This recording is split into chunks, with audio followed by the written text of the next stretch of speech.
Court is now in session. Judge Newman presiding.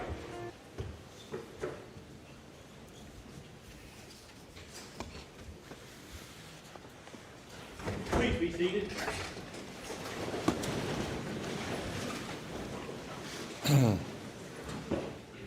Good morning.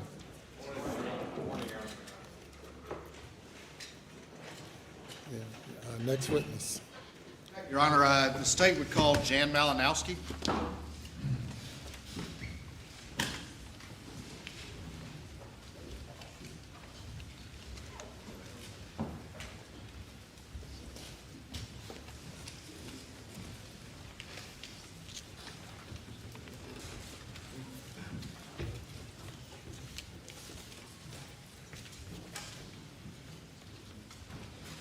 Your Honor, may I approach you?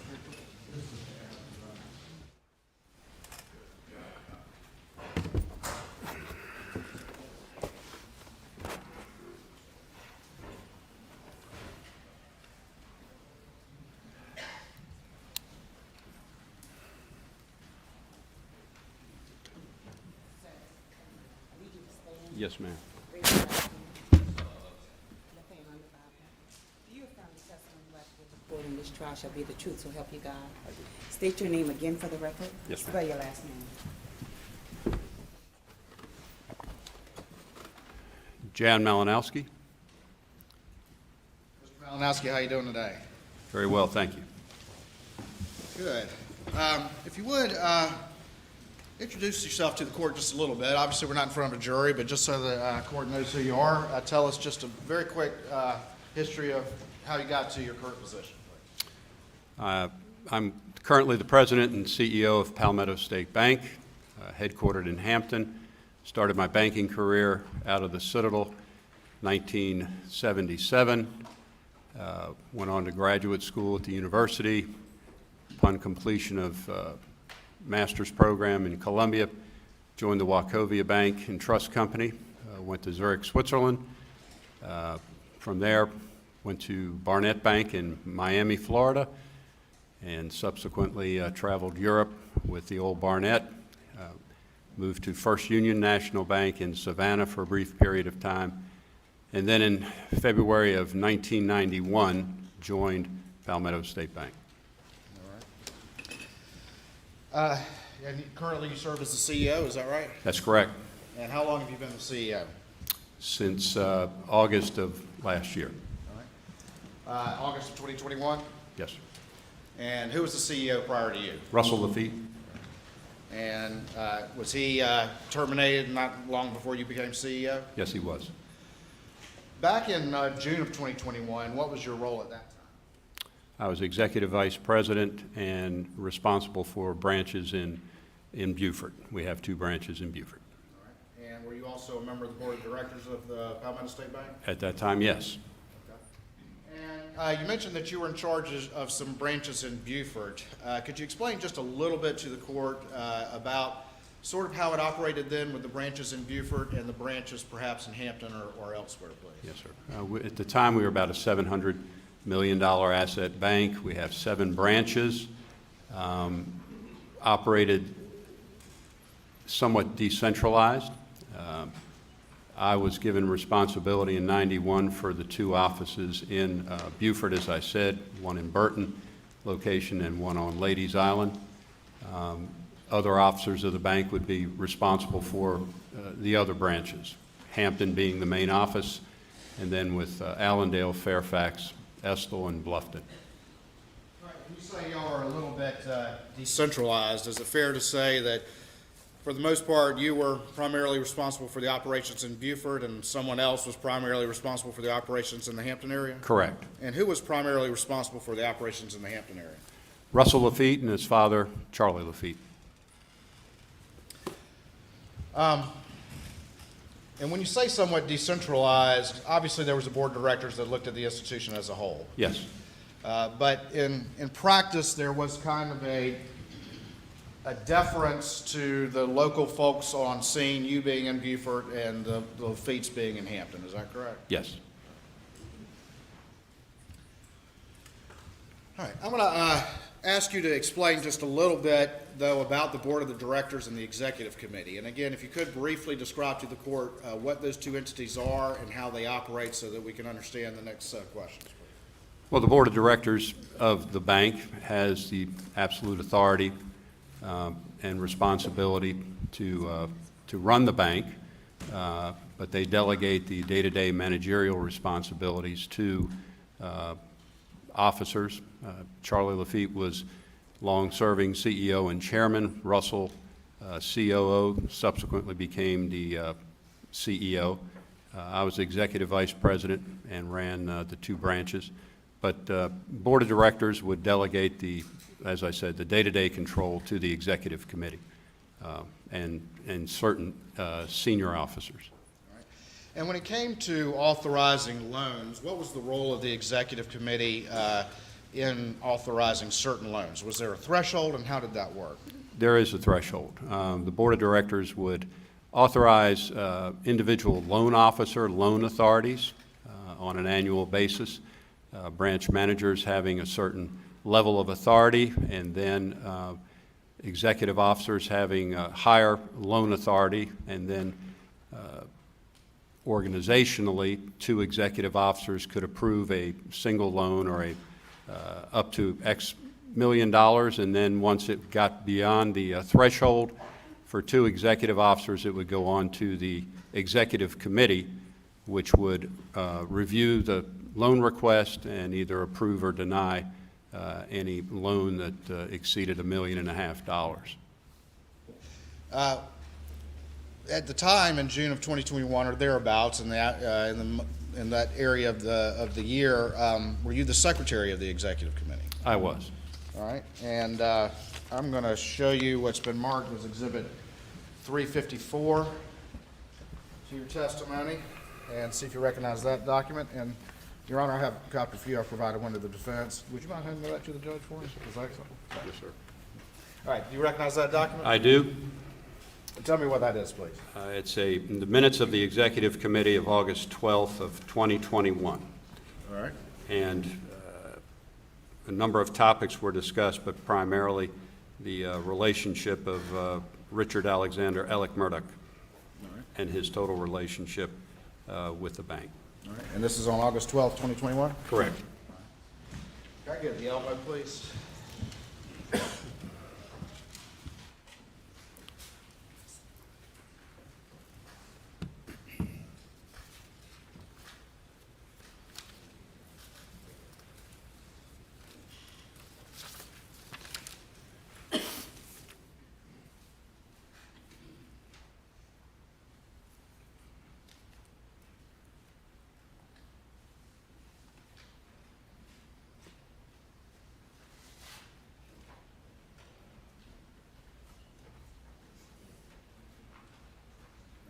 Thank you.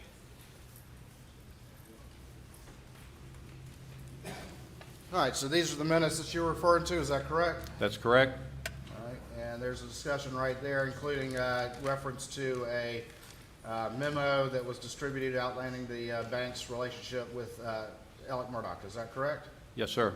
And there's a reference also to the total indebtedness that Murdaugh had to the bank at that point in time. Yes, sir. As of the day of that memo that was presented to the Executive Committee, Mr. Murdaugh owed directly or indirectly $4.2 million. $4.2 million, is that correct? Yes, sir. All right.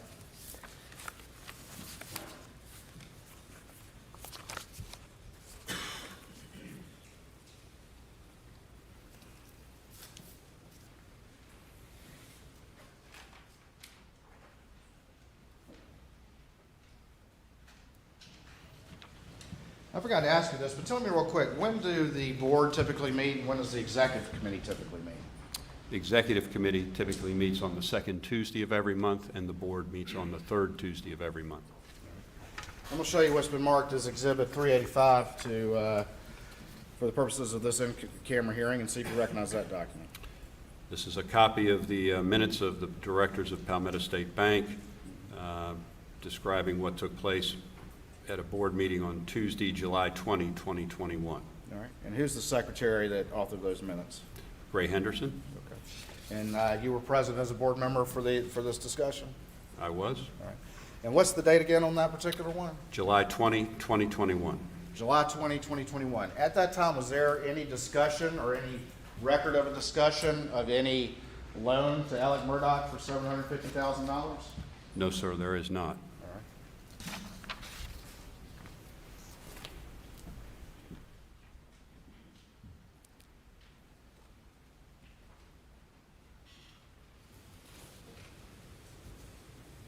And again, that's July 20th, 2021. That's correct.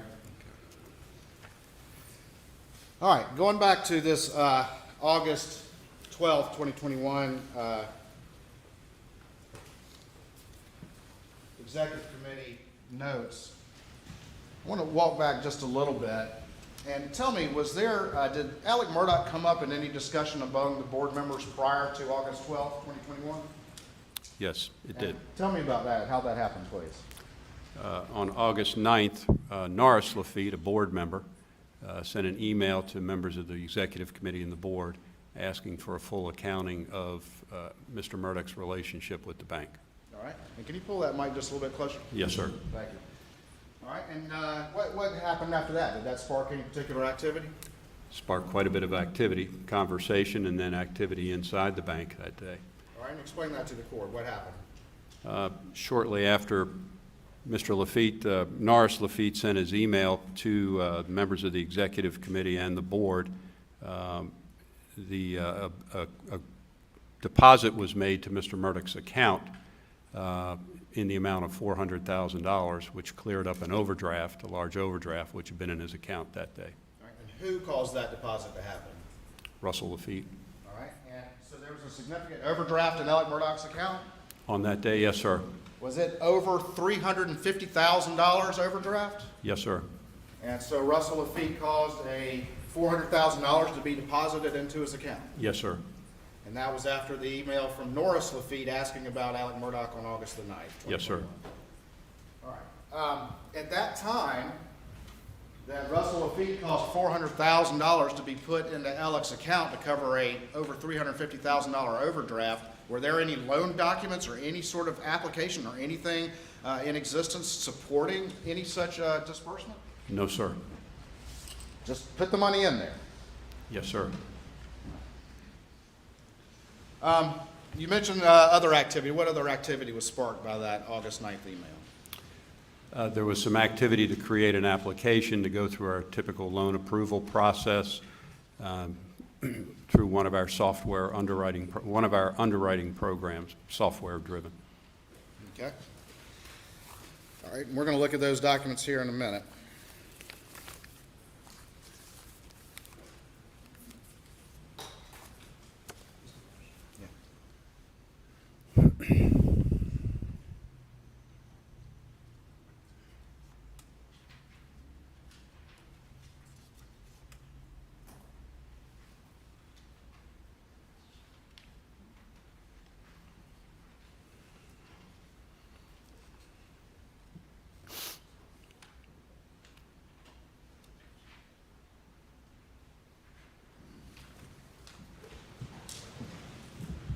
All right, I'm going to show you what's been marked as State 356 and see if you recognize that.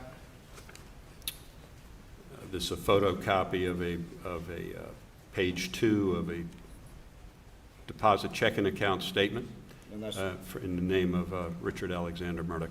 all right, and what does that reflect on August 6, 2021, what the balance was in his account? A overdraft balance of $347,784.67. And what happens on August 9th, 2021? A deposit of $400,000 is made to this account. All right, and we see after that there's a transfer to checking of $20,000 that's done as well? Yes, sir. And do you know what the purpose of that transfer was? No, sir, I don't.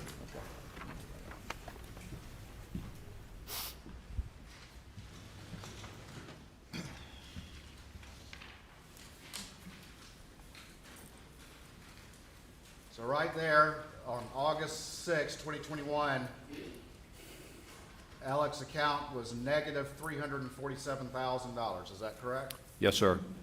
And then off the books, Russell Lafitte caused $400,000 to be put into his account. Is that right? Yes, sir. All right. Let's talk more about that.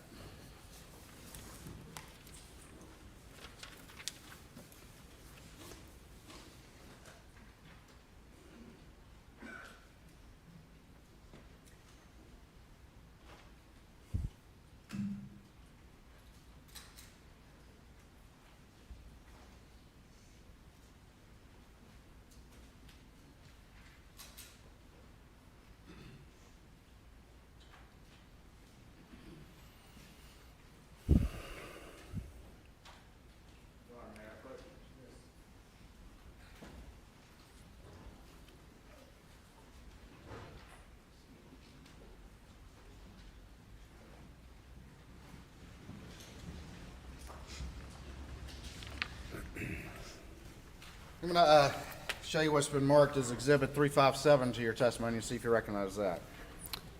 This is a copy of minutes of the directors of Palmetto State Bank dated August 17th, 2021. Okay.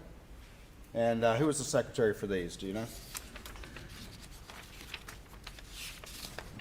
Gray Henderson. No. And were you present for these board meetings? I was. All right. And these minutes accurately reflect what was discussed at the board?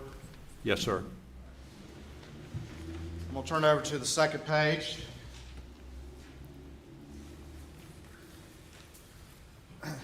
And was there a discussion at that time about, and again, this is on August 17th, 2021, was there a discussion about loans to Richard Alexander Murdaugh? There was. All right. And is there a reference there of Alex's intention to sell the farm? Yes, there is. All right. And then is there a reference in there to the extent of Alex's liability in total loans? Yes, there is. $3,544,897. All right. Was there then a discussion of additional loans that Alec had been charged off? Yes, there were. Okay.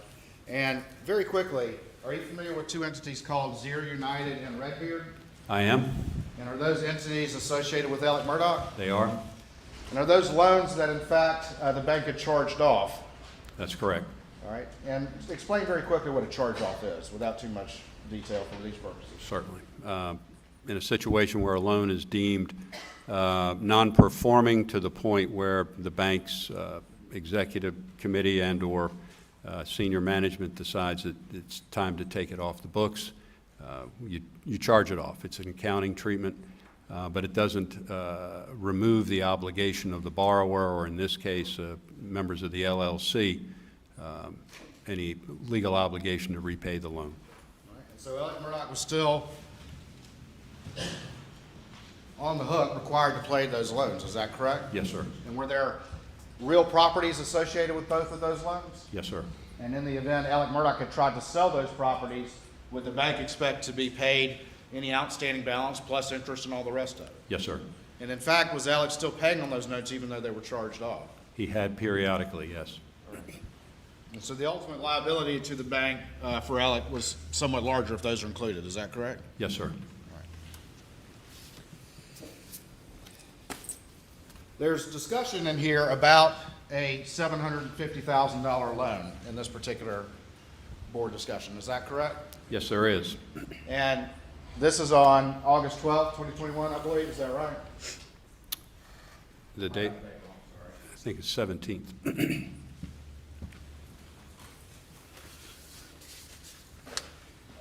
17th, excuse me.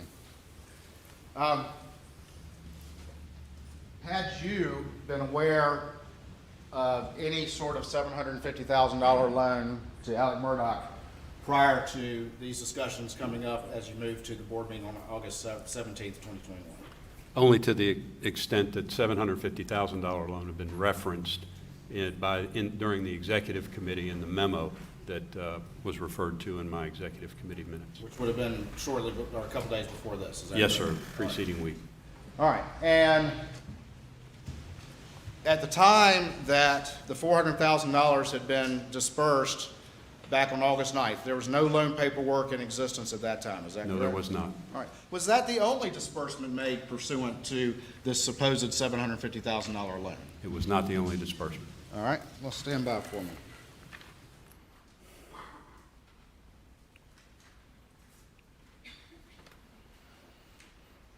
This is in that first packet I gave you.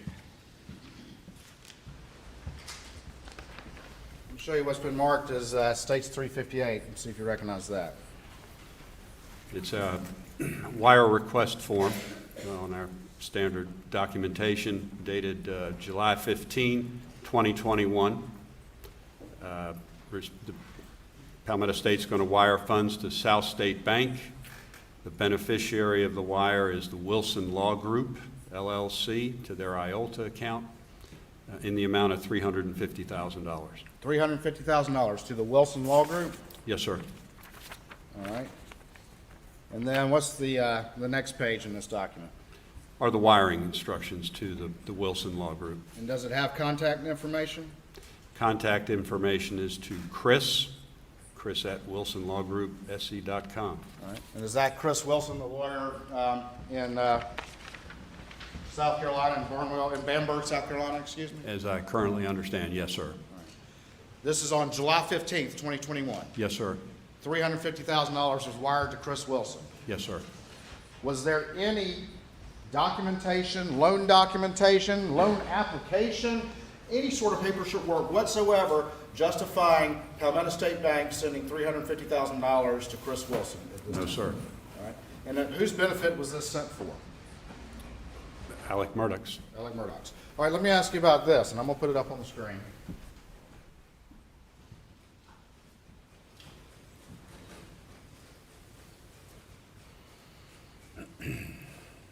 And right now, there, it says sender information, and what does that say right there, please? Palmetto State Bank, LNOS. All right, and can you explain very quickly what LNOS is, what that is? It's an account the bank maintains. It's called Loans Not on System. Okay. And should this wire had listed that as the sender? No. And explain that to the court, please. Had loan documents been signed that day, the sender would have been the borrower on the loan. In this case, it would have been Alec Murdaugh. But that's not what was listed, is it? No, sir.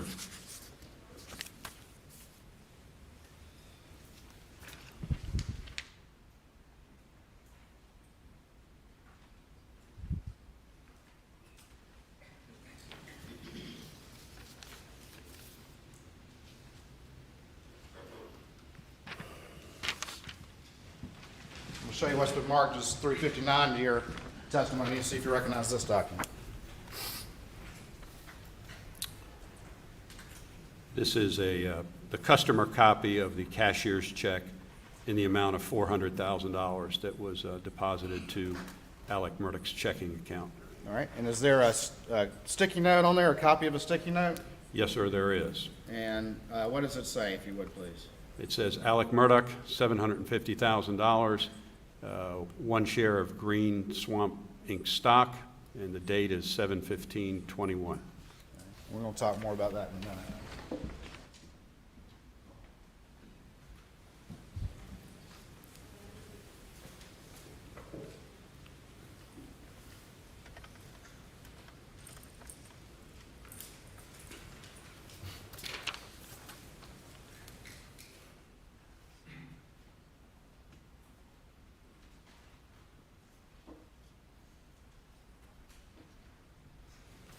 We've got states 360 and 361. Just real quick, I'm going to show you those and see if you recognize those. The top document is the checking deposit slip for credited to $400,000 to be credited to account 69406092. The account holder name is Alec Murdaugh. The date is 8/9/2021. And then we see a copy of the cashier's check dated 8/9/2021 in the amount of $400,000. All right, and then the next exhibit, 361. Next exhibit is the debit to the Loans Not on System account in the amount of $400,000. which was the source for the cashier's check in the same amount.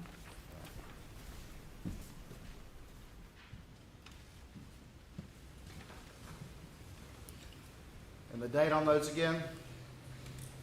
8/9/2021. And that was the same day that Norris Lafitte sent an email to the board directors making an inquiry about the bank's relationship with Alec Murdaugh. That's correct. Just a couple more.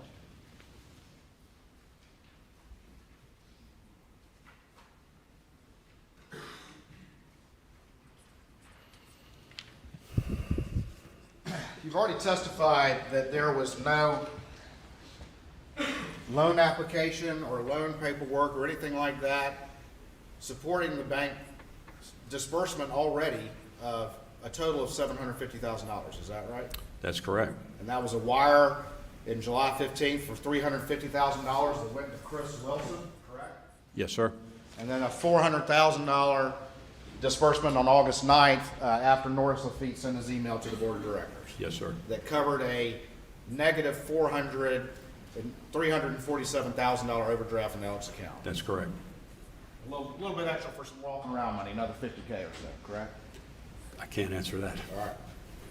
I'm going to show you what's been marked as it states 362 and see if you recognize that.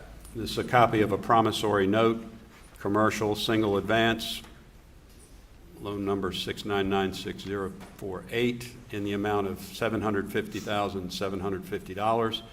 Note dated 7/15/2021. Just real quick, what's the $750 for? That's a note fee we charge. A note fee? Yes, sir. $750 for a $750,000 loan? Yes, sir. Is that typical? Possibly in the Hampton office, yes, sir. Okay. All right. Now, I'm going to let you hold that one for a second. Look at the back page and tell me, is that application signed? Yes, it is signed. And who is it purportedly signed by? Richard Alexander Murdaugh. And what is the date on that application? The date on the note is July 15/2021. All right. And is that the same day as that wire to Chris Wilson? Yes, sir.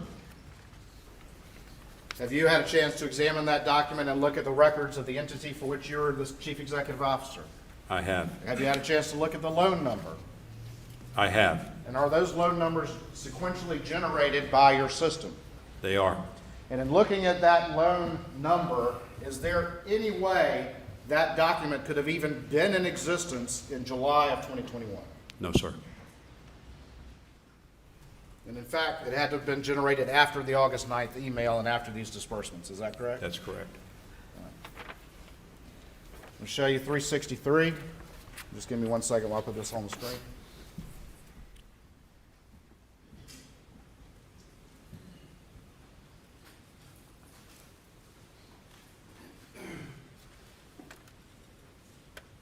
And just real quick, can you see that on the screen? Yes, sir. Is that the loan number, the sequential loan number you're talking about? Yes, sir.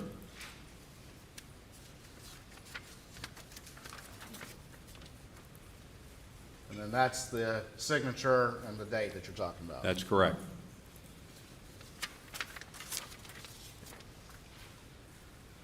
All right, that last exhibit I just handed to you, can you tell me the number on the back of it? 6996048. I'm sorry, I was talking about that number. 363, states 363. No, that was my job. I was asking you to do my job. All right, tell me what that document is, please. It's a business purpose statement. All right, and It accompanied the loan, 6996048. what is the supposed purpose for the loan that's listed on that? Business expenses. Okay. See that?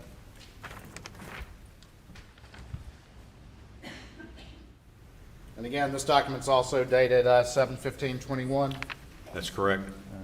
But is this the kind of document that also would be generated along with the application that we just saw? All It would in the note documentation system, yes, sir. right. The application that you said could not have existed in July of 2021. That's correct. Let me go back. We had a reference to the board minutes.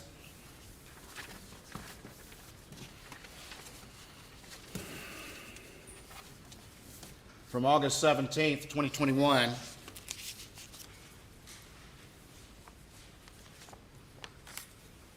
And there was some discussion of this particular loan at that board board meeting, is that correct? Yes, there was. And there had been discussion at the executive committee meeting a little bit prior to that, is that correct? That's correct. What was your understanding at that time from those meetings, what the collateral was supposedly for this new $750,000 loan? There'd be a mortgage on Edisto Beach House and a share of Green Swamp stock. And is that the green swamp that was referred to on the sticky note that we saw earlier? Yes, sir. And what is your understanding, though, as things developed as to whether or not that collateral actually was able to be used for this particular loan? Certainly, the second mortgage did not exist or was not placed on the property. The property was in the name of Mrs. Murdaugh. Okay. And what about the green swamp? Was that already collateralized? It was cross-collateralized with other loans. All right. So this loan was heavily under collateralized, is that correct? Yes, sir. Okay.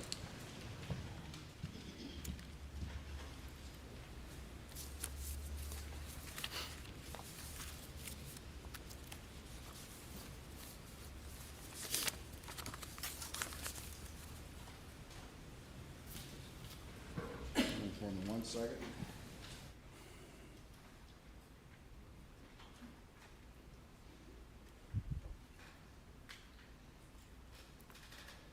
There's been some discussion about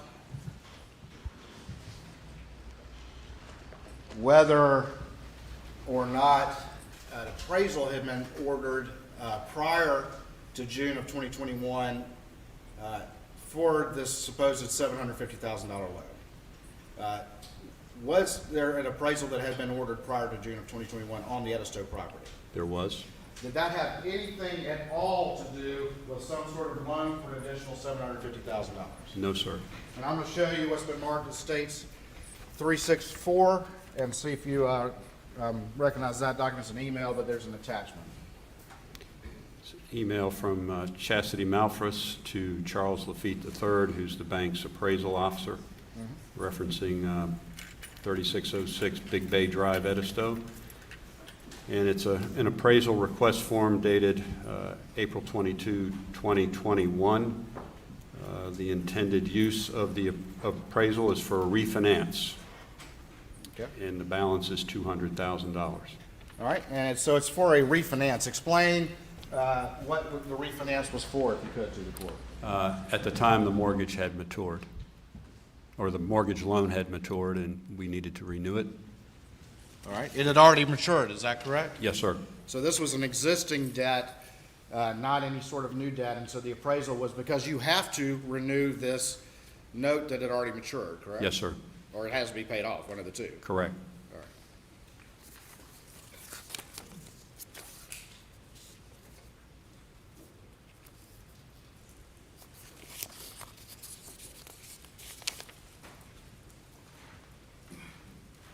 Right, can I approach? Yes.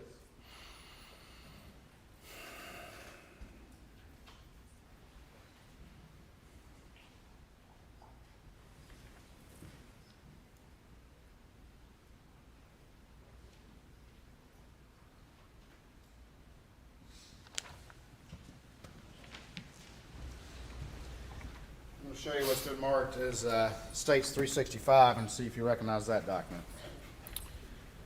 This was the memo summarizing, or this is a copy of the memo that summarizes the relationship of Alec Murdaugh with the bank. It was prepared and presented at the executive committee meeting. Okay.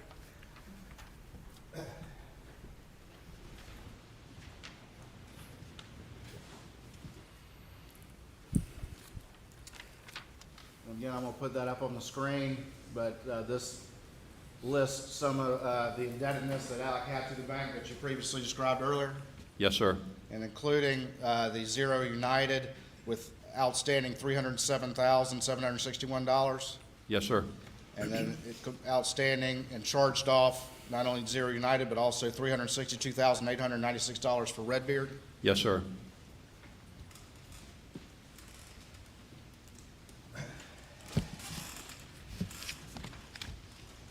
Just a few more.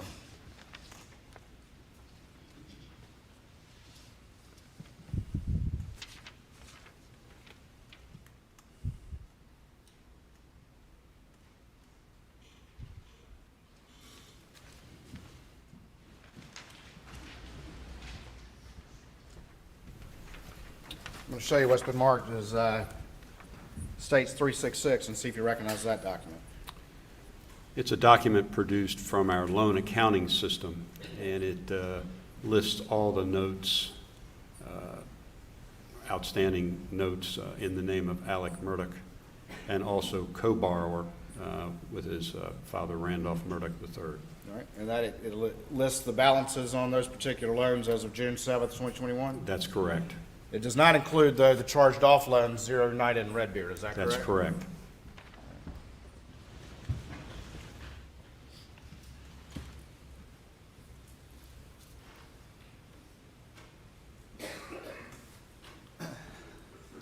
So on the first one, is that the balance right there, $104,119.80? That's the principal owed, yes, sir. That's the principal owed. These are not deposits, correct? That's correct. Owed by who?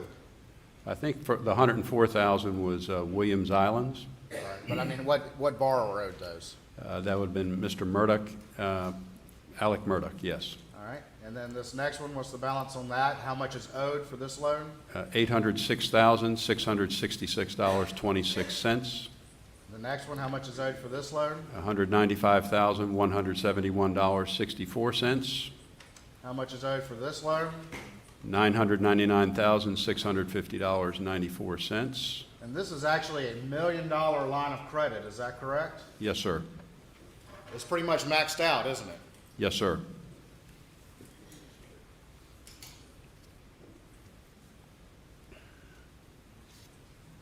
And then finally, this one right here, what's the balance on that? $91,368.90. Just a few more.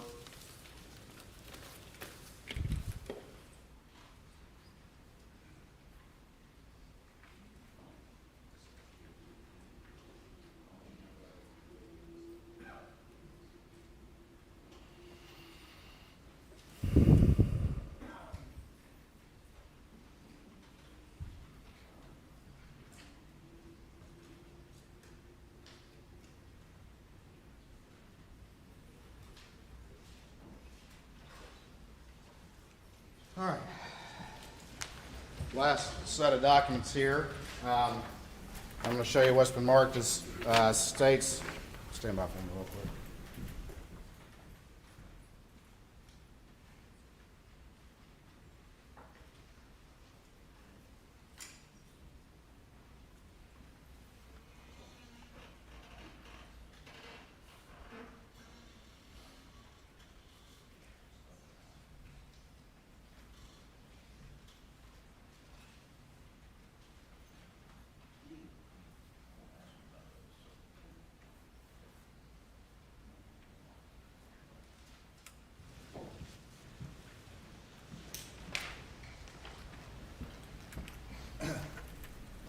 All right, I'm going to show you States 367 and see if you recognize that document.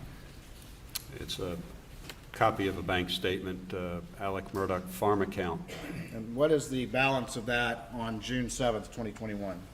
June 7, 2021 shows a deficit balance of $2,458.23. Negative balance? Yes, sir. Show you what's been marked as 368, and do you recognize that? Again, it's a checking account statement, Richard Alexander Murdaugh for account 6092. All right, can you tell me what the balance was on June 7th, 2021? $2,185.23. I'm going to show you what's been marked as States 369, and see if you recognize that. This is a, again, statement for a health savings account, 3094, in the name of Richard Alexander Murdaugh. All right, and what's the balance on that? $7,540.61. And that's a health savings account? Yes, sir. Can that be used for any purpose or only for legitimate medical purposes? I think the latter, the medical purposes.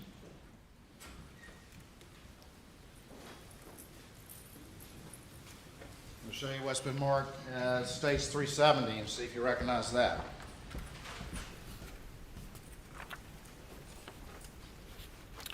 Again, a bank statement, copy of a bank statement in the name of Alec Murdaugh, account number 6649.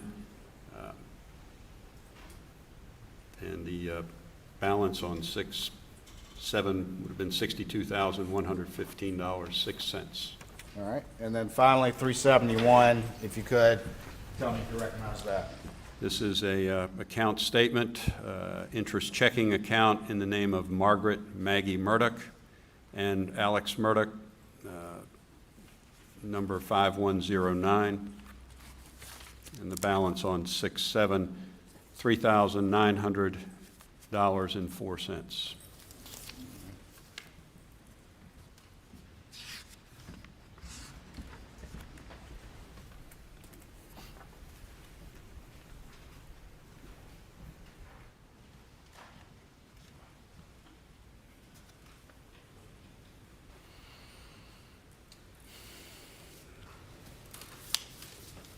Just have a couple more questions for you, for the purposes of this hearing at least.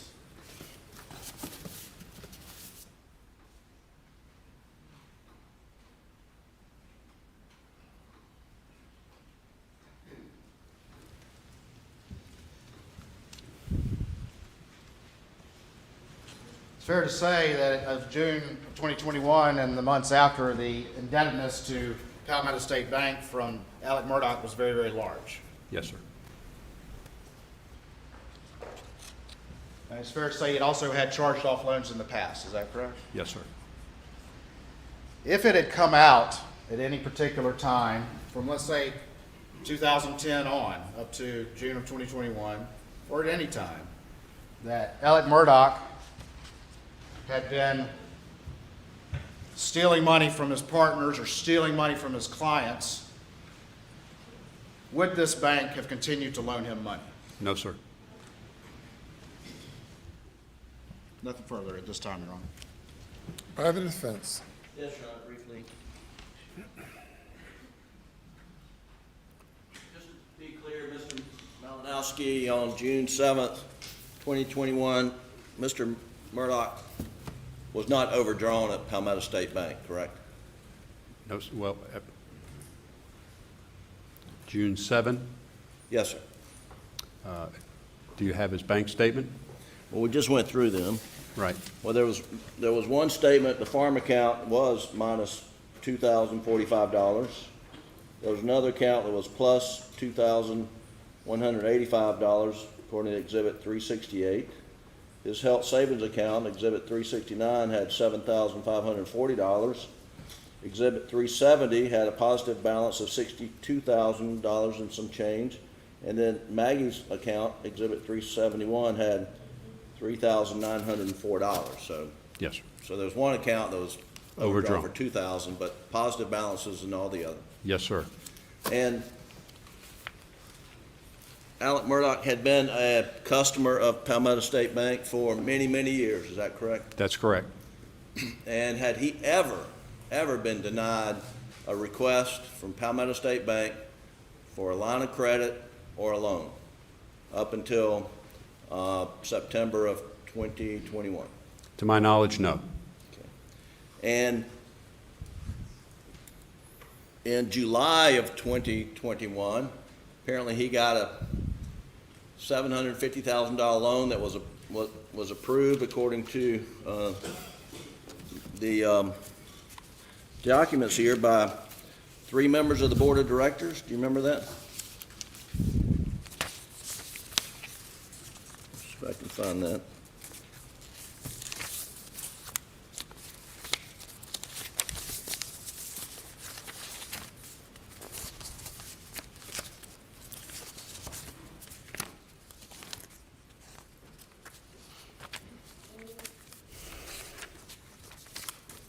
Left it back over there. Here it is. Is Elmo up? All right. Can you see the highlighted language there? I can see the highlighted language. Yes, sir. Yes, sir. And this is from, let's be sure we know what we're talking about. Minutes of the Board of Directors meeting, August 17th, 2021, is that correct? Yes, sir. And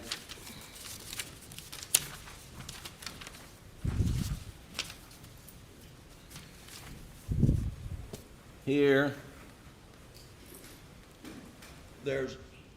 says Chairman Lafitte reviewed the loans to Richard Alexander Murdaugh. Russell Lafitte stated that his intention is to sell the farm. We have mortgages on the properties that supersede the property being transferred into Maggie's name. Now, what does that mean? Tell me about that. You have mortgages on the property that superseded the property being transferred to Maggie's name. Do you remember that? I guess it would reference the mortgages, the date of the mortgage and the date they were recorded on previous loans. So at some point in time, Alec transferred the Moselle property into Maggie's name. It's my understanding, yes. And before that date, your bank already had a mortgage on the property. Yes, sir. Okay.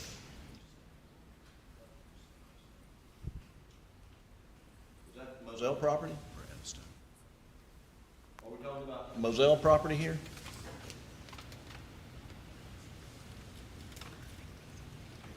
If you're referring to the farm, I'm assuming he's referring to Moselle, yes, sir. Okay.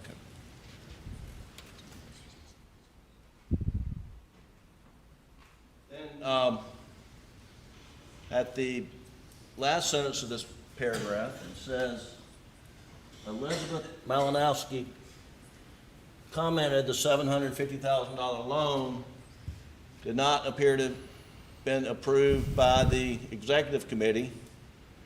Russell Lafitte explained that 3 of the 5 members approved the loan. Do you recall that? I recall it, yes, sir. And who are the 3 of the 5 members of the executive committee that approved the loan?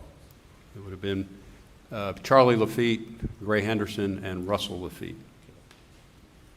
And do you recall Charlie Lafitte telling you at some point in time, maybe around in here or even before, that if Alec Murdaugh wanted to receive a loan from the bank, that he would get it? That was Mr. Lafitte's opinion, yes. And who was Mr. Lafitte in relation to the bank in June of 2007? 2007? Excuse me, June 7th, 2021.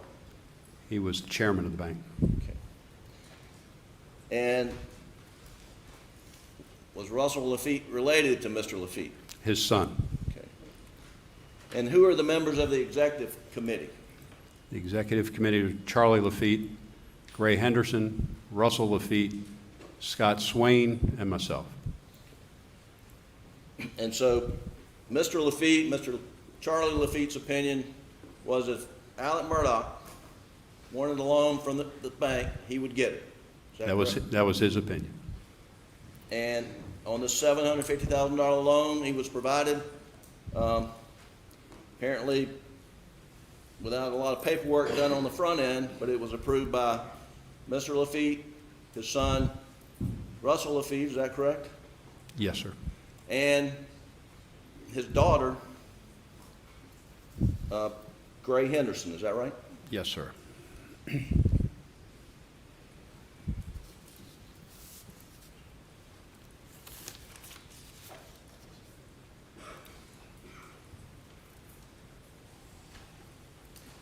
And you mentioned that there was some, in June of 2021, there was some $4.2 million or something outstanding. I don't have the exact number, but maybe we can find that. Do you know how much was secured and unsecured when you reviewed the indebtedness? Do you have a document I can refer to? I'm trying to find it. Hang on.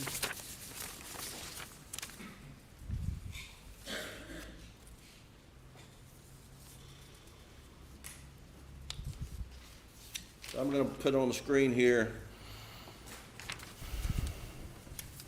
You may be talking about the same document we looked at, and I have the highlighted language. It says here, well, let's just refer to the it says Norris Lafitte had found a mathematical error which will be corrected to $3,544,897. Total loans. And those are total loans to Mr. Murdaugh, is that correct? According to another memo that came. Okay, so as to this amount, how much was it all secured? Without seeing the memo, I couldn't tell. If you've got the memo, I'll certainly go down the loans. I don't have the memo, I only have what I was provided.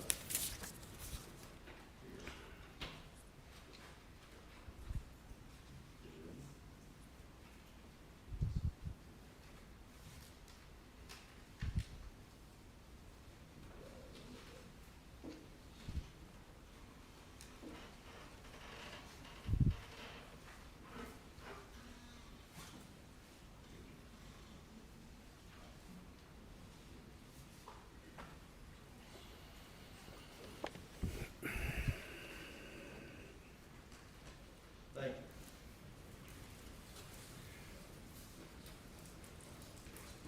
Does this memo set forth the collateral for the indebtedness to Mr. Murdaugh? And I am referring to Exhibit 365. Can you pull down that memo? There we go, thank you. Can you read that? Yes, sir. Try to zoom it in without putting too many shadows on it.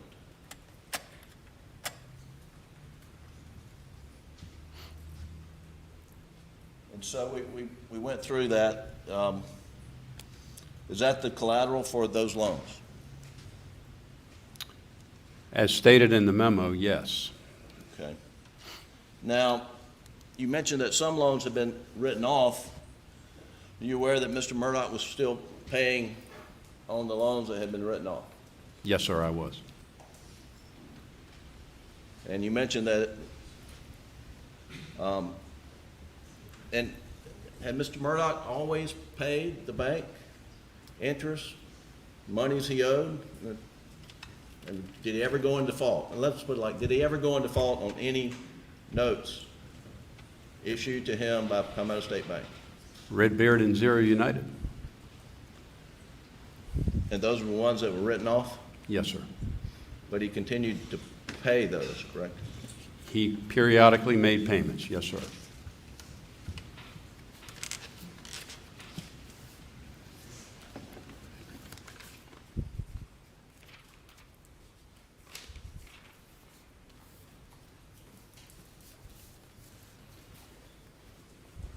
Are you aware that on the day Maggie Murdaugh was murdered sometime the night of June the 7th? Are you aware that she was scheduled to meet your appraiser at Edisto on June the 8th? No, sir.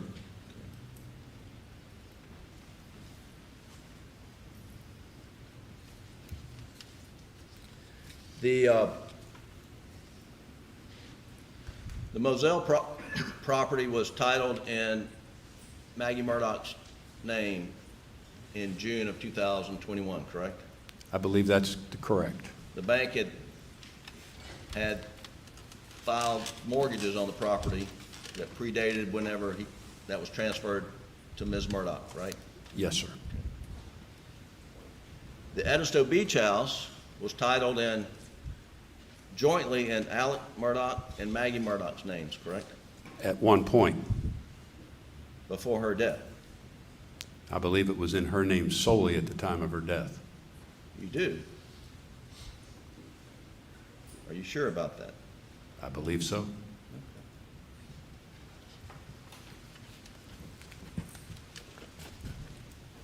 And what information are you relying upon to say that?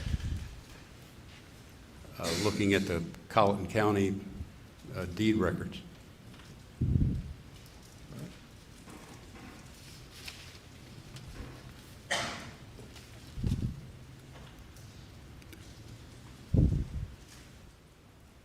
One second, Your Honor.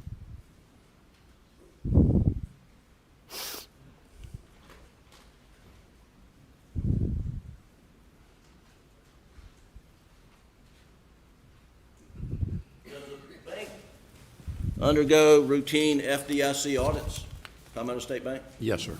And had Mr. Murdaugh's relationship with the bank ever been flagged in any audit conducted by the FDIC or their contract auditors? To my knowledge, no. That's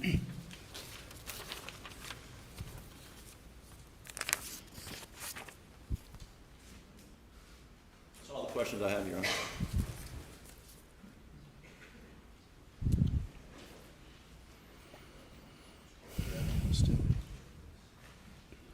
Mr. Malinowski, just a few more questions. May it please the court. Get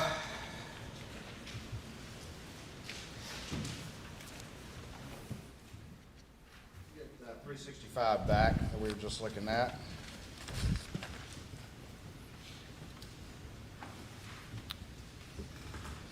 This is that memo that was prepared for the board meetings, correct? This was the one that was prepared for the executive committee. And what does it say right there at the bottom, the purpose that's being reported that the $750,000 is for? To remodel of the house in Edisto. Does it say anything about sending $350,000 to Chris Wilson to try to make up the funds that he had diverted from his law firm? No, sir. Does it say anything about $400,000 to cover a $347,000 overdraft? No, sir. After June 7th was the first significant activity from the bank to Alec to provide that $350,000 off the books with no application whatsoever. Yes, sir. And after June the 7th, did his account run to negative $347,000? Yes, sir. And the bank kept paying. Yes, sir. Perhaps the most generous overdraft policy ever seen. Quite possibly.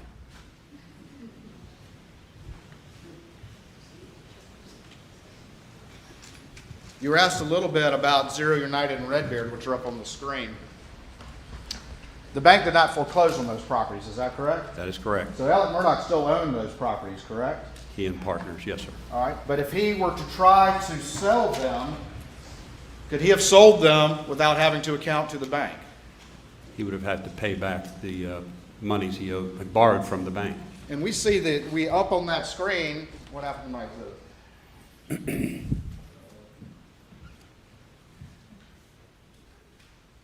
Back in 365. If he had tried to sell those properties, would he have just had to pay the bank those amounts listed there, or could it potentially be much higher than that? Potentially much higher. And explain to the court very quickly why it could be much higher than that he would have to satisfy before he could sell those properties. There would be accrued interest and any late charges and fees that accumulated since the date of the charge-off. Once y'all charged it off, it no longer was accruing interest and penalties and fees on the books at least, correct? Yes, sir. But if you were to, if he was to try to sell that property and the buyer came to you or to see how much they needed to pay y'all out of the proceeds before title could transfer, y'all would go back and look at all that interest that hadn't been paid over that time. Yes, we'd provide a payoff statement which would have included principal, accrued interest or lost interest to that date and any late fees and charges. And he would be unable to sell those properties and transfer title until some arrangement was reached with the bank. Yes, sir.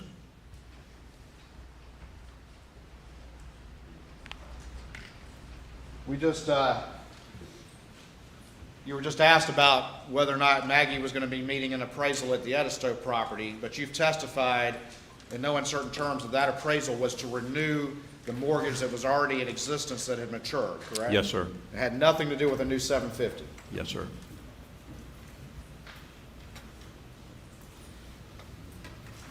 We just talked about the negative $347,000 overdraft policy, correct? Yes, sir. In 2 months, his account went to negative $347,000.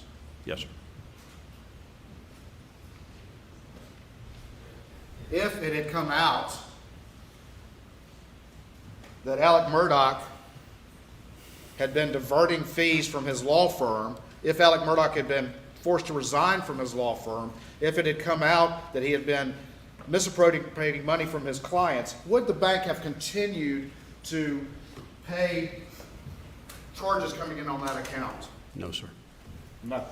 No, sir. No uncertain terms about that. No uncertain terms.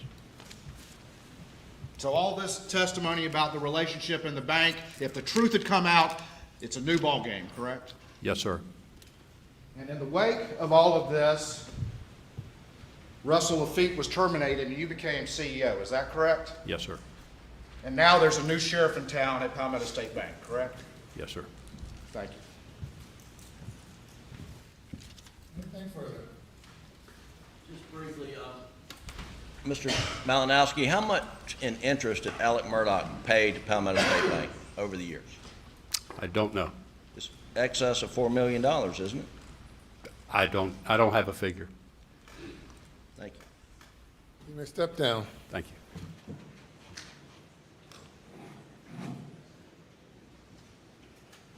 Let me call your next witness. Thank you, Your Honor. We'll stand just a moment while that next witness is coming.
All right, any in order?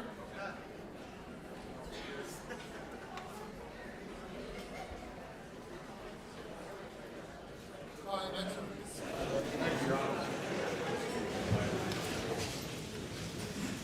The state calls Tony Satterfield.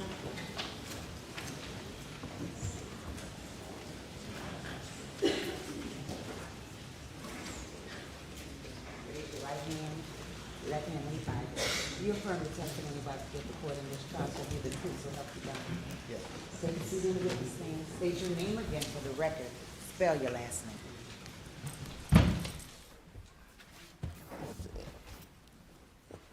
My name is Michael Satterfield. My last name is spelled Satterfield. How you doing today? Good, how are you? All right, pull that mic to you just a little bit close so we can hear you good. How old are you? I'm 33. All right, where do you work? I work at Beaufort Memorial Hospital Okay. And where'd you grow up? in Hampton. For the purposes of this hearing, we're just on a hearing in front of the judge to determine the admissibility of some testimony. So I'm just going to ask you a few questions, not everything I might ask you if we were in front of the jury. You understand that? Yes, sir. Okay. Speak up for us because the court reporter and everybody needs to hear you. Who was your mother? Gloria Satterfield. Gloria Satterfield? Yes. And is Gloria still with us? She's not. And when did she pass? February 26, 2018. 2018? Yes, sir. And who did she work for when she passed? Alex and Maggie Murdaugh. Okay. And do you know Alec Murdaugh? I do. Do you see him here in the courtroom today? I do. Can you point him out? Yes, right there. Your Honor, can the record reflect he's identified the defendant? It's in camera. Yeah, where is he? Where is he? What was that, sir? I'm sorry. Pardon? Point him out again if you would, please. Right there. All right. Right. Can you tell me what jacket he's wearing? A navy blue jacket. It does. Thank you, Your Honor.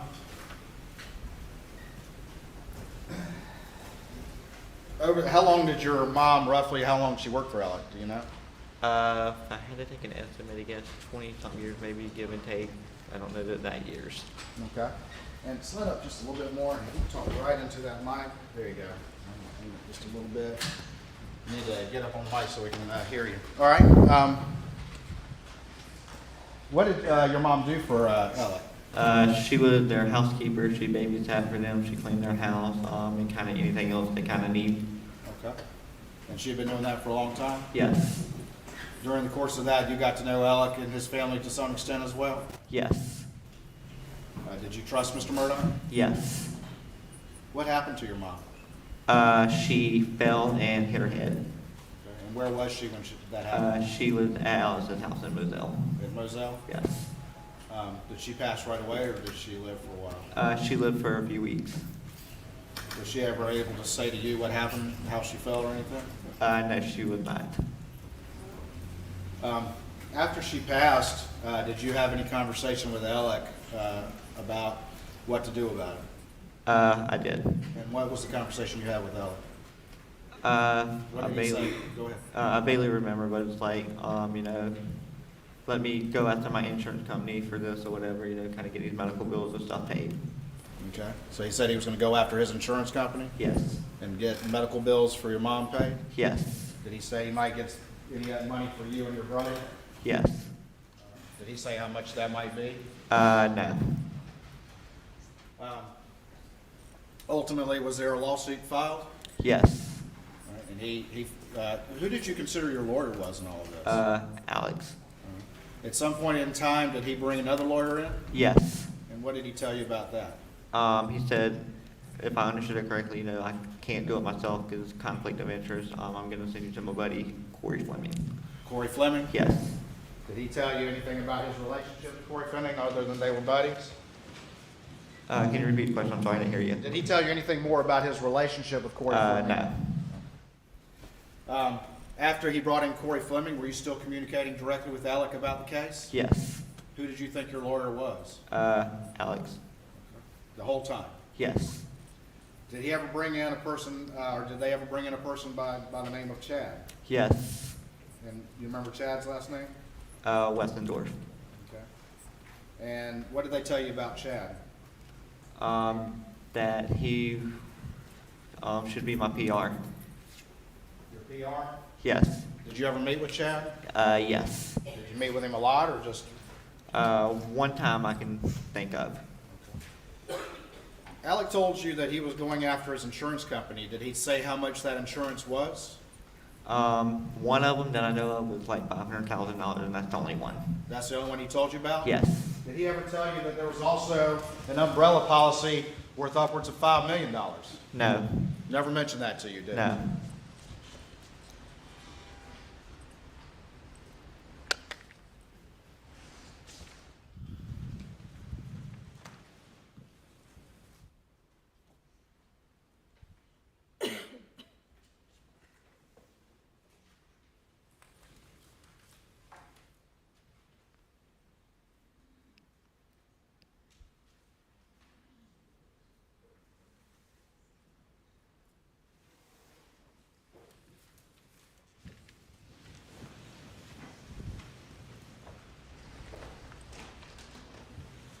Of course, indulge us 1 moment.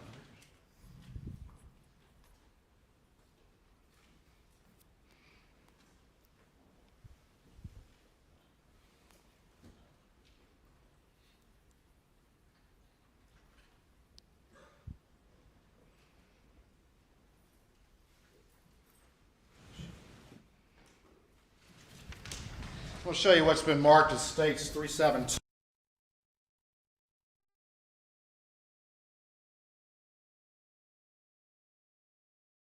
Back that I sent him, Alex. Okay, and what's the reason that you sent that to Alec? I got something from the trailer company and a medical bill, I believe, and I just wanted to be sure what I needed to do with it. You had received some paperwork about your mom? It was a bill. It was a bill? Yeah. And who did you send that to? Alex Murdaugh, or the law firm. All right, and why did you send it to Alec Murdaugh? Because he said if we got any medical bills, just forward them to him, and I didn't know if I needed to do anything with it. Because you thought he was your lawyer? Yes. All right, and this had your phone number on there, but we blacked it out, correct? Yes.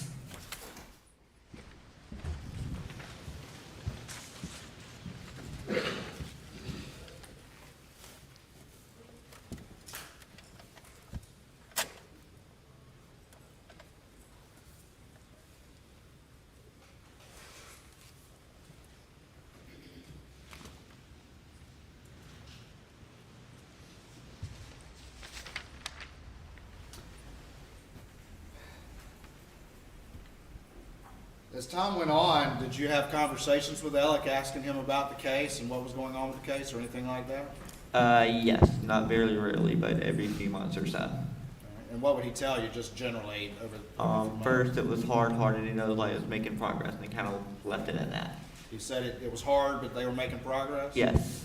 Did he tell you anything about whether or not you and your brother were to get any money after the medical he bills were paid? said he was hoping. All right, did he give you any idea of the amount?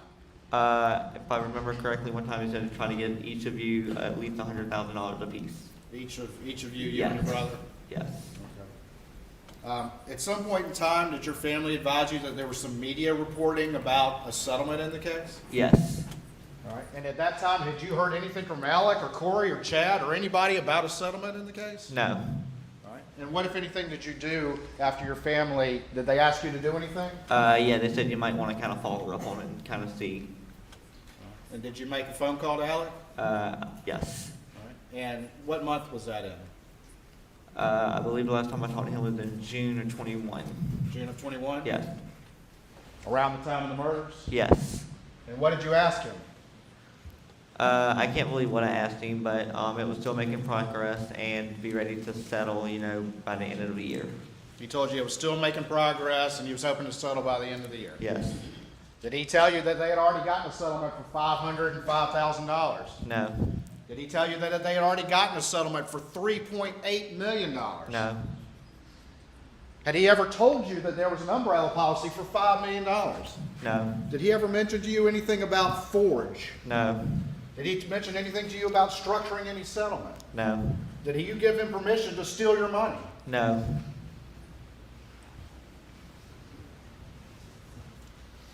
Ultimately, in the wake of all of this, you've come to find out that there was a settlement for $505,000, correct? Yes. And it was diverted by Alec Murdaugh, correct? Yes. And ultimately, you've come to find out that there was a settlement under the umbrella policy for $3.8 million. Is that correct? Yes. Or thereabouts, correct? Yes. And a large proportion of that was diverted by Alec Murdaugh. Is that right? Yes. Did you ever get 1 cent from Alec Murdaugh when he was still, before all of this happened? No. And it took, after this happening, and it took a legal process for that to happen. Is that right? Yes. And ultimately, is it your understanding that he confessed judgment to taking money for both of those? Is that Yes. right? In June of 2021, you made a call to him asking the status of this case. Is that correct? I can't remember if he called me or if I called him, but yes, I talked to him in June 2021. You talked to him in June of 2021? Yes. And there were reports in the media about that settlement, correct? Yes. Thank you. Thank you. And please answer any questions the defense has, okay?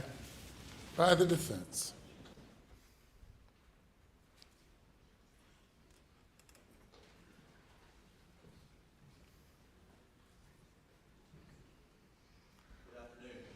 Morning, I'm sorry. Morning.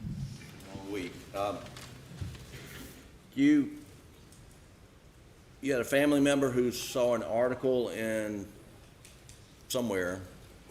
Do you remember where that article was published? I don't remember exactly where they found it at or seen it at.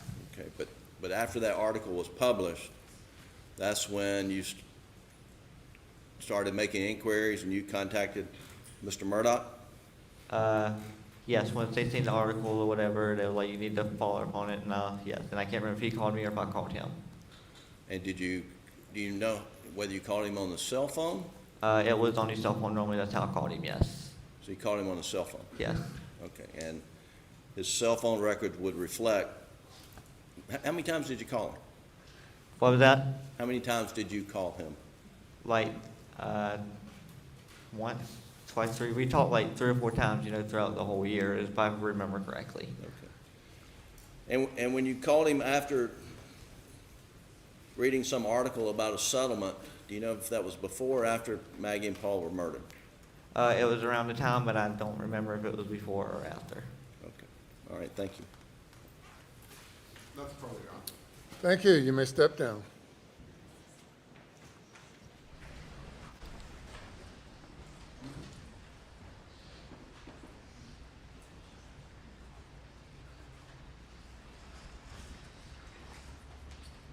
Next witness. Your Honor, can we have just a very quick break to get the exhibits ready for that? Yes, sir. Thank you. We'll take 5 minutes or so.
Please be seated.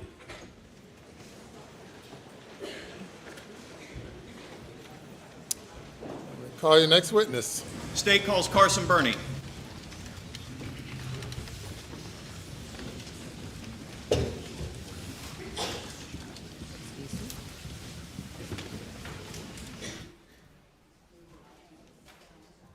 Do you affirm the testimony about to give the court shall be the truth, so help you God? I do. And to take a seat in the witness stand. State your name again for the record. Spell your last name, please.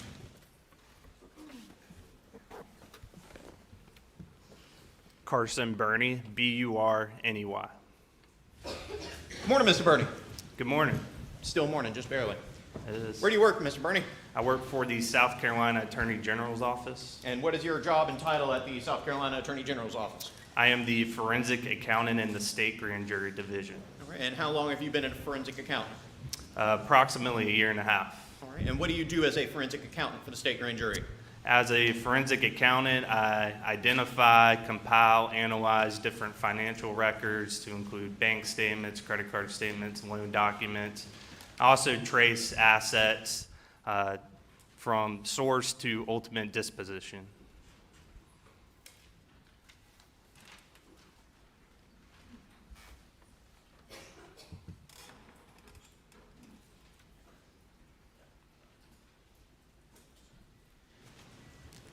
All right, and what did you do prior to serving as a forensic accountant for the state grand jury?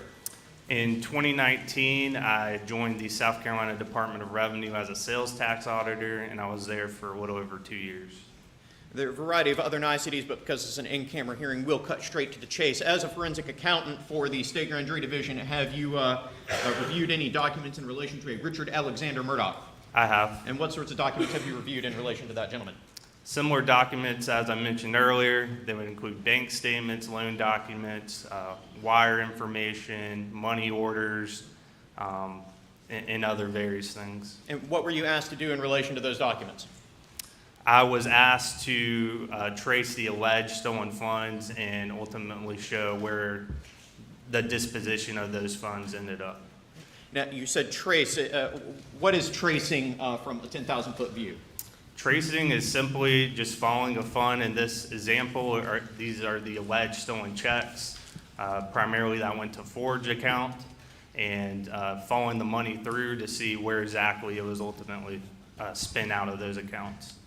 And so in analyzing records and in coordination with law enforcement, were specific instruments identified and asked of you to trace where their ultimate disposition was? I was. Now, when we say ultimate disposition, can you follow that same dollar forever and ever onto eternity, or is there sort of a line where you have to just draw it and stop and say that's as far as we can go? You have to draw a line. Obviously, you could follow money forever, and forever, but for the purposes of my analysis, I looked at when they ultimately went out of an account controlled by Alex Murdaugh. Did you also draw any lines when they went into any sort of loan statement or credit card statement or anything like that? That's correct. If it was a credit card payment or a loan payment, I would stop there for that particular trace. And have you prepared documents reflecting the conclusions that you reached upon tracing those funds? I have. All right. And just very briefly, there's a variety of different ways to trace money. Is that correct? That is correct. And just very quickly, which methodology did you apply in tracing the funds? Right. So you do have to have some rules when you are tracing funds to stay consistent. So the method I used was a first in, first out method. And what is the first in, first out method? It's exactly like the name implies. The first money into an account would be the first money out of an account. I'm showing you a document that has been labeled for the purposes of this in-camera proceeding as it states Exhibit 373. Very briefly, do you recognize this document?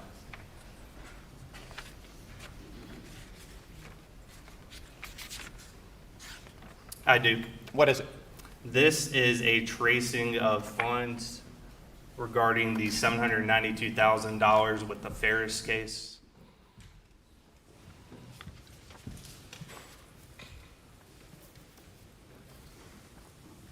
May I please have the honor?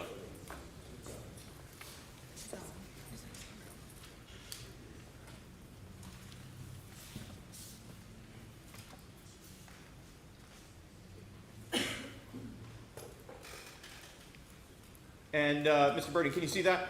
I can. All right. And so explain very briefly here at the top, what is this green table at the top? The green table at the top indicate the 3 instruments I was tracing. So the first being a check in the amount of $192,000 with a date or a negotiated date of March 10th, 2021. Second, a $375,000 instrument that was ultimately negotiated on March 23rd, 2021. And the last is a instrument in the amount of $225,000 that was ultimately negotiated on April 20th, 2021. And there you can see the bank number, account number that it was deposited into. And what were the last 4 digits of that bank account that it was deposited into? 6779. And what was the descriptive holder of that account? Alex Murdaugh. And what's that next column, the from column? The from column is where the check was from, and you can see it was a Wilson Law Group IOLTA account. And in preparing this document, did you have to review a considerable amount of bank records in order to prepare it? A lot of bank records. A yes, lot sir. of bank records. Yes, sir. And specific instruments, correct? That is correct. All right, and down here below, what is this blue table? The blue table is a pivot table, which is just a summary in Excel. That shows the ultimate disposition of where that money went, and you can see at the bottom, it will total out to the initial amount of money that went in. All right, and not to call out any too many specific transactions because we are in an in-camera hearing, but we have here, for example, C.E. Smith, $507,561.63, and then the number 26 next to that. Can you briefly explain what those different columns stand for? So the first column, you can see where it came out of the bank account. Those descriptors are what was written on the check or what was done with the check, as you can see with cash withdrawal. And then the total amount is in the total column. And then finally, you have the number of checks in the last column. And then another name that we have here is what appears to be the name of an attorney in the amount of $150,000. Am I reading that correctly? That is correct. And then we have it broken down into 2 separate subsections. What is the distinction between those 2 different subsections? Just different bank accounts where the money was ultimately disposed. Money would transfer from one bank account to another bank account. So I try to differentiate those 2 different accounts. And I jumped ahead of myself a little bit getting into this first tracing exhibit, but just generally speaking, upon your review of all of the different bank accounts associated with Alec Murdaugh, what was the general flow of funds? Did they primarily go into one bank account, or did they go into one bank account and then into others, or how did it work? So with the forged checks, typically they would transfer out to other accounts. Alex Murdaugh had a few different Bank of America accounts in addition to the Palmetto State bank accounts. They would go over there as well. So he had a bank account at Bank of America that was labeled Richard Alexander Murdaugh Forge. Is that correct? That is correct. And did he also have another bank account at Bank of America that didn't have any mention of Forge? Is that correct? That's correct. The second bank account you're talking about appeared to be a personal checking account just in his name. And so would money go into one account and then into that checking account, or would money go into directly that checking account, or both? It depends on the instrument. For example, these 3 checks went into his personal checking account because they were named to Richard Alexander Murdaugh. And so here, coming out of that Bank of America account ending 6779, that is the checking account, ultimately $747,000 out of the $792,000 was dispersed. Is that correct? That is correct. And then, and how much was dispersed after being transferred into Palmetto State Bank account 6092? $42,000. 6092 is that a particularly active account for Mr. Murdaugh? It is. It's one of his most active accounts at Palmetto State Bank. And then a little bit further down here, we have something that's labeled PSB 1646 Alec Murdaugh Farm. What was that account? That was, it's just labeled a farm account, and it, from just looking at account records, seems to primarily deal with the farm being Moselle property. And how much money of these Ferris fees was dispersed out of that farm account? $3,000. And then flipping behind that facial summary page, we're not going to go through line by line here, but we have every single individual transaction that is summarized in that covers pivot table. Is that correct? That is correct. Some of the details I would include on those pivot tables, if there's a date on the check, the date it was negotiated, the amount, and the account number. And then what we're looking at here, the $192,000, is that one of the instruments that you were tracing? Yes, sir. And then this next page, $375,000, is that one of the instruments? Yes. And then the next page, the $225,000, is that one of the instruments? Yes, sir.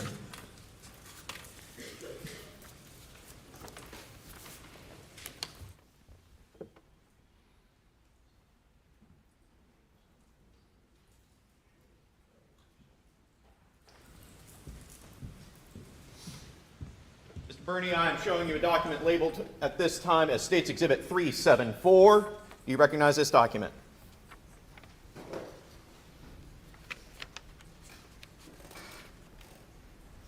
I do. What is it? This is a tracing summary for a check in the amount of $403,500 from the Moss, Kuhn, and Fleming client trust account. Is this identified in common parlance as Satterfield money? Yes.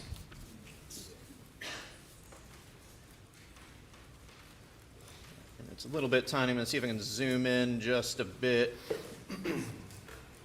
Never mind. We'll just stick with this. All right. So on what date was that $403,000 deposited? January 9th, 2019. And I said the number, but how much money are we talking here? $403,500. All right. And then how much was ultimately, into what account was it deposited? It was deposited into the Forge account ending in 7625. And in descriptive terms, which account is that? The Forge account. The fake Forge account? That was DB, yes, sir. All right. And from that account, were any funds ultimately dispersed? Yes. How much? 7625, you can see a cash withdrawal in the amount of $12,500 All right. But over two different transactions. But otherwise, was that money moved into other accounts? Yes, primarily yes. And from the Bank of America checking account, how much money was ultimately dispersed? $3,970.07.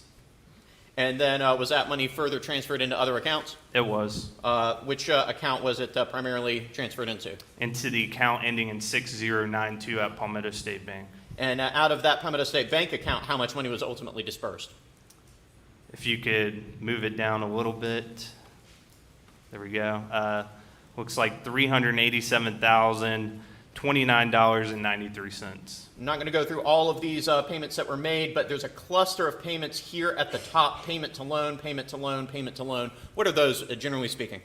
Those are loans that were held at Palmetto State Bank that were under Alex's name, at least some of them in part, some of them in solely him. And these items in parentheses, are those just sort of descriptors of those particular loans? Yes, they're for my notes, so I could identify which loan number went to which loan. And you specifically reviewed the loan documents in relation to each of these loans, correct? Yes, sir. So you're familiar with the supporting documentation for what they were collateralized by? Yes, So here at the top, we have a loan for Redbeard, correct? that is correct. And a payment on that in the amount of $47,000 some odd dollars. Yes, sir. And then for Zero United in the amount of $55,684 and some change. Is that correct? That is correct. And then a payment on a Moselle loan. Is that correct? Yes, sir. And how much was that one? $65,238.92. And then a payment on a GMC Yukon. How much was that payment? $75,099.35. And how much was paid on this Moselle note? $104,056.51. And then once again, as with before, in these yellow tables, you have the specific transactions that you traced using that first in, first out method, correct? Yes, sir. And is this the instrument that you traced? Yes, sir.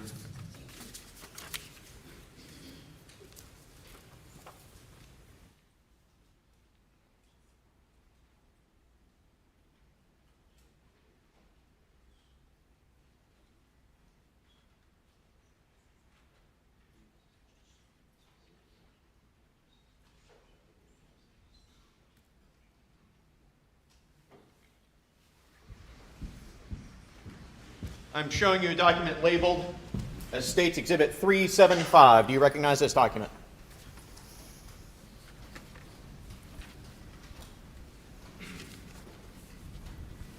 I do. And what is it? This is a tracing summary of a check from the Moss, Kuhn, and Fleming client trust account, roughly in the amount of $2.9 million.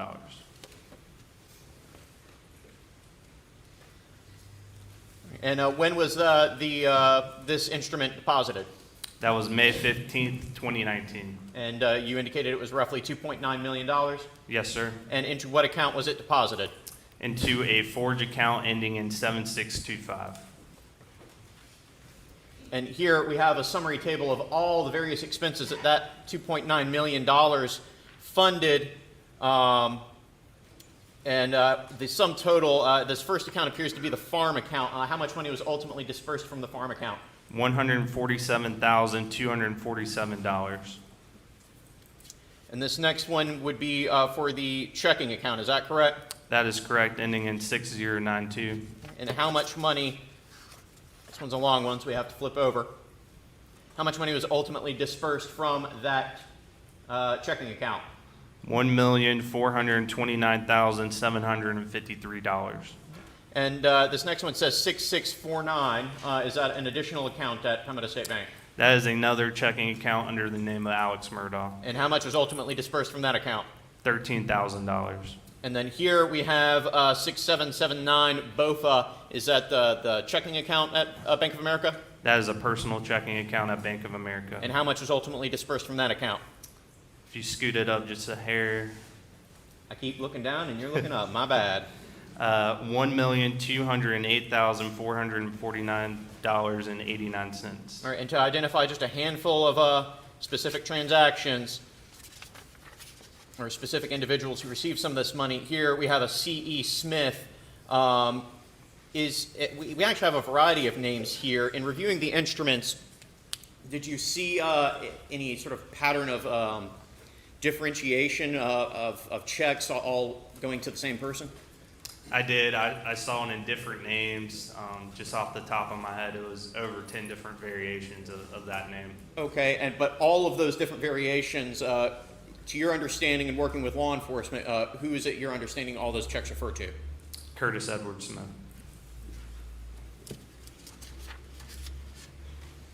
And so here we have a line that says C.E. Smith, and how much went out of this money to him? So under the name C.E. Smith, $132,687.03. And over how many instruments was that money effectuated? 24 different instruments. And then a little bit further down, we have a Curtis E. Smith. And if I can read lines correctly, how much money was dispersed under that name? $56,765.48. And over how many instruments? Your highlighter's covering it by 12. And the next name down, Curtis Eddie Smith. $6,404. And that was a single instrument? Yes, sir. Curtis Edward Smith. $4,725 over one instrument. And Curtis Smith. Curtis Smith, $23,823.03 over 4 different instruments. We additionally had a payment to a credit card here in the amount of how much? $7,570.50. And did you ultimately get the records of that credit card? I did. Did you attempt to trace any further what specific purchases that money went to? I did not. I just ended at the payment to the credit card for my own sanity, primarily. And here we have Randolph Murdaugh III. How much money went to Mr. Murdaugh? It was $385,000 in one instrument. And then additionally, right below that, we have the name Scott Harriet. How much money went to Mr. Harriet? $84 over one instrument.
Your Honor, we'll see if we can accelerate this process a little bit.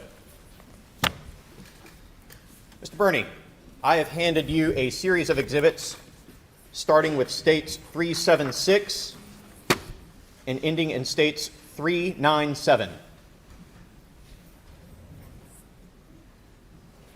Do you recognize these documents?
I do.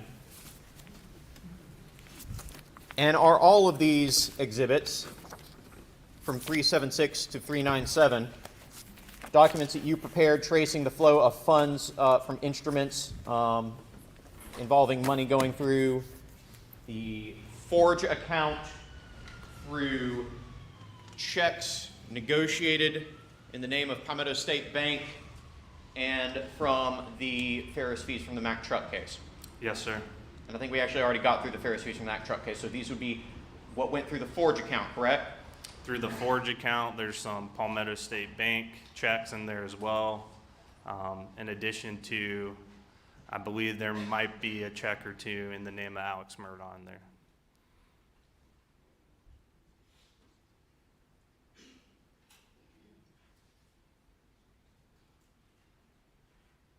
And throughout all of these tracings and all of these summaries, do they reflect that the money that Mr. Murdaugh took went to his personal use and benefit? They do.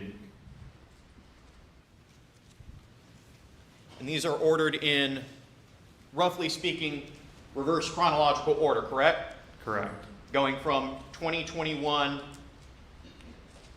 all the way back to a date of deposit on December 20th, 2011. Is that correct? That is correct. Your Honor, if I understood correctly after briefly conferring with counsel for the defendant, that they would be willing, for the purposes of this hearing, to stipulate to the admissibility of these documents for the court's in-camera review. Have I stated that correctly? You have. All right, so stipulated. Your Honor, in the interest of time, I would present these documents to the court as admitted.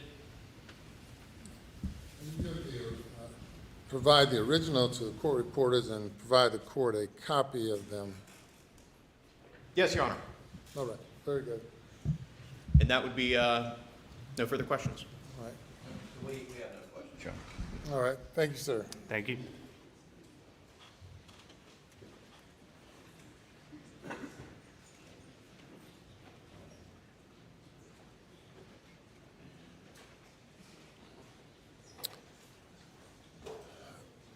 State ready for the jury, state and defense.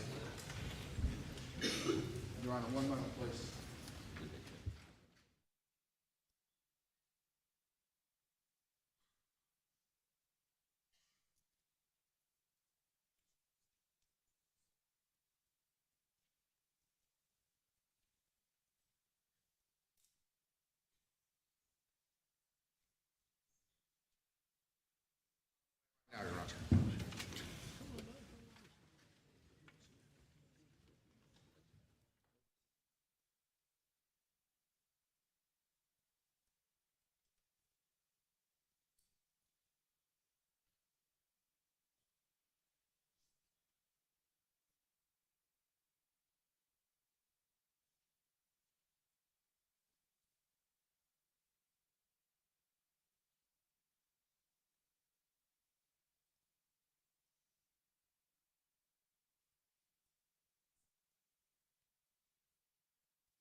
Okay, if you'll bring the jury.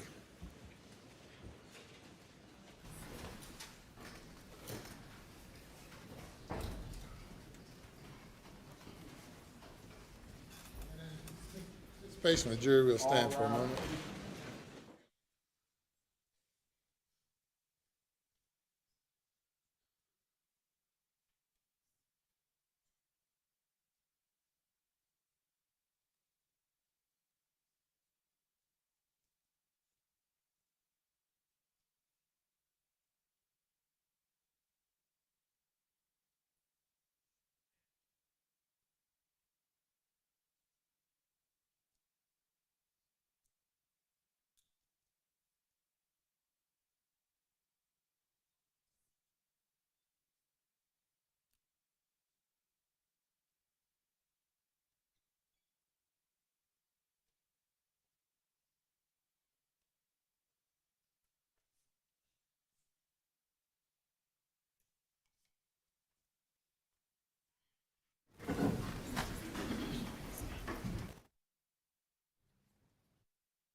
Jury is present, sir. Thank you. Be seated.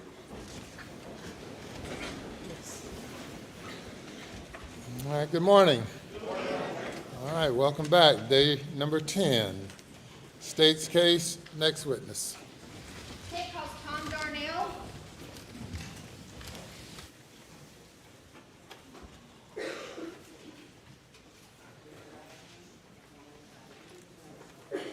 Court in this trial shall be the truth, so help you God. I do. Take a seat in the witness stand. State your name again for the record. Spell your last name.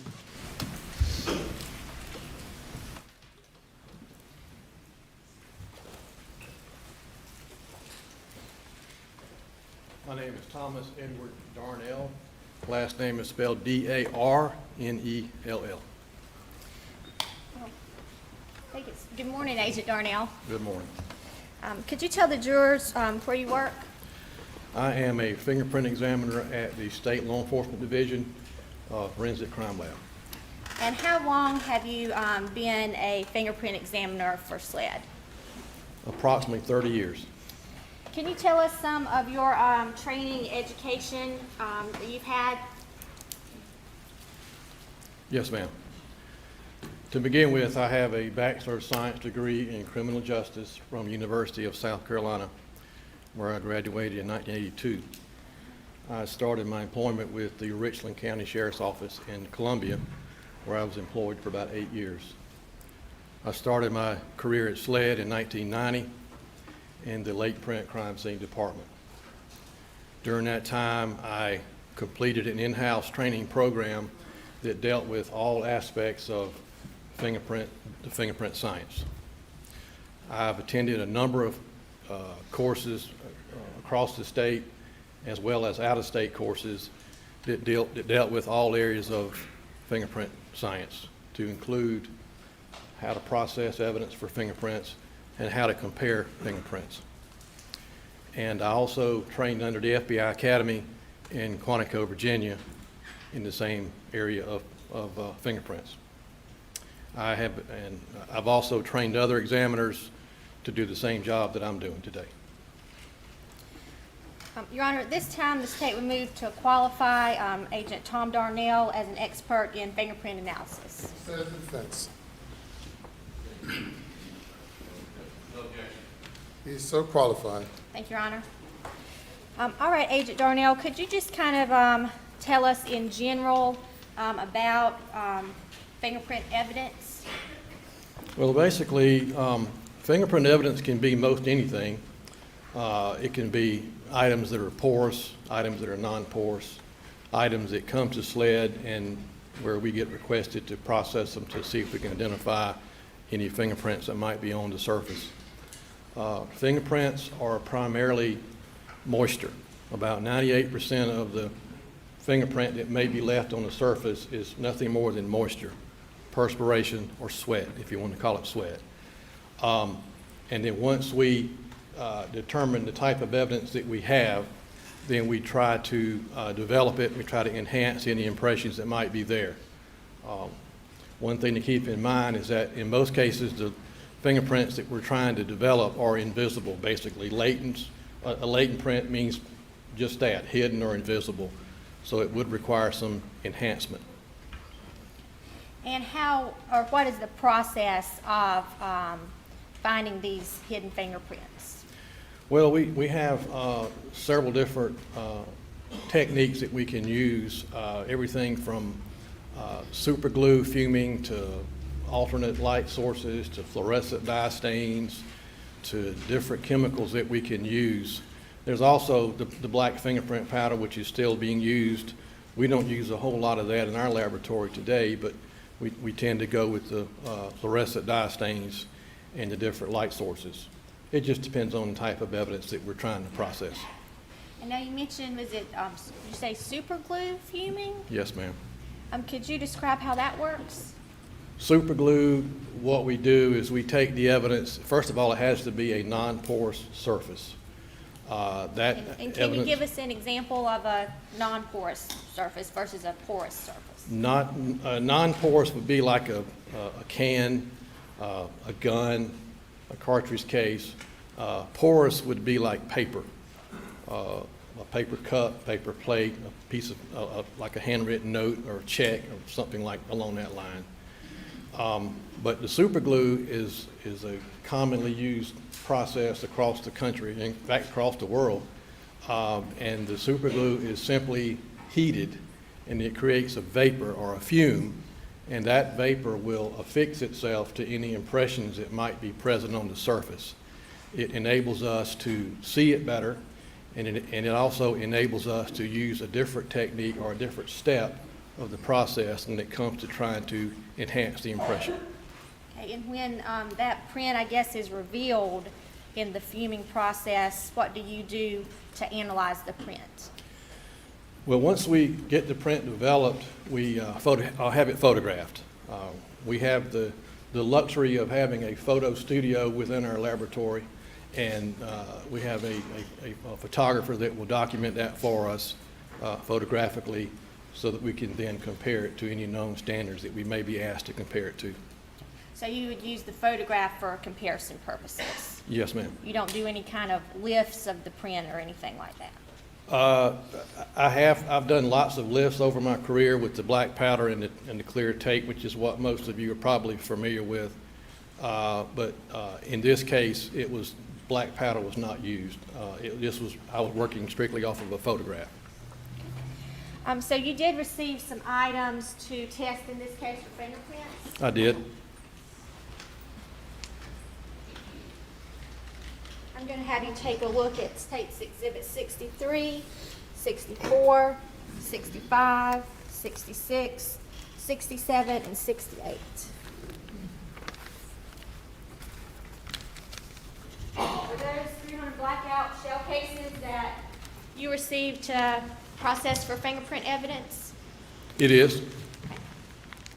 And did you find any evidence on those cases? Actually, I did not. There was what we call, the result that I used with these items was that there was no fingerprint evidence was observed. Would you expect to find fingerprint evidence on buyer cases? We don't find a lot of developed prints on cartridge cases. It does happen. We do find fingerprints on cartridge cases, but just not a great deal. And a lot of that has to do with the fact that the cartridge cases they're exposed to heat, they're exposed to friction, and since fingerprints are so fragile, a lot of times that is probably a couple of reasons why we don't find a lot of prints on cartridge cases. All right, did you also receive State's Exhibit 33 and 34 to test for or examine for fingerprint evidence? I did. Did you find any fingerprint evidence on those shot shells? I did not. And again, would you expect to find fingerprint evidence on items of that nature? You know, we always make the attempt. Sometimes we're surprised when we process evidence that something will develop. I personally I've not had a lot of success with getting prints on shot shells. It's not to say that it hasn't happened. And you said you've been doing this for about 30 years? Yes, ma'am. And in that time, have you ever found yourself a fingerprint on a fired case or shot shell? I can't recall that I have developed anything that I can identify. I have developed ridge detail, or I have developed fingerprints on cartridge cases, but I can't recall honestly having a case where I was able to actually identify it. Did you also receive a shotgun to check for fingerprint evidence? I did. That being State's Exhibit 4, a Benelli Super Black Eagle 3. Did you find any fingerprint evidence on that weapon? I did not. What else did you do with that weapon while you had it? There was an additional request to have it swabbed for touch DNA, which I did. I swabbed various areas of the shotgun for DNA purposes. And I will hand you State's Exhibit 307. Are those the swabs that you collected from that shotgun? Yes, ma'am. It has the date that I collected it. It has my name and my initials and on the envelopes as well as on the seal. Your Honor, at this time we move State's 307 into evidence. The swabs from the shotgun. Says in the defense. I'm not sure which shotgun. From the Benelli that was recovered at the scene.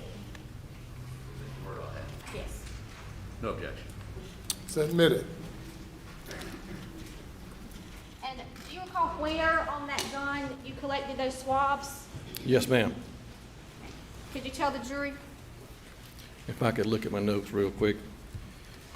I swabbed the trigger. I swabbed the rear stock, front stock, and the ejection lever on the shotgun. Yes, and that's the two areas that I swabbed. And why would you have swabbed those particular areas? Well, typically in a case involving guns, shotguns, pistols, we typically swab the trigger separately to possibly get a print on the trigger as to who might have last had their finger on the trigger.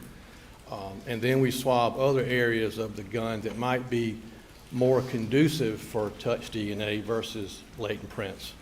Anytime we get something that we have a latent print request and a DNA request, we have to try to determine which area to swab, which area is typically handled by someone that might give us the best chance for any type of forensic evidence, whether it be DNA or latent prints. And did you also swab the head stamps of those two shot shells? Yes, I did. And those swabs are in State's 307 up there with the other swabs, is that correct? That's correct. Did you have an occasion to also examine Paul's cell phone? I did.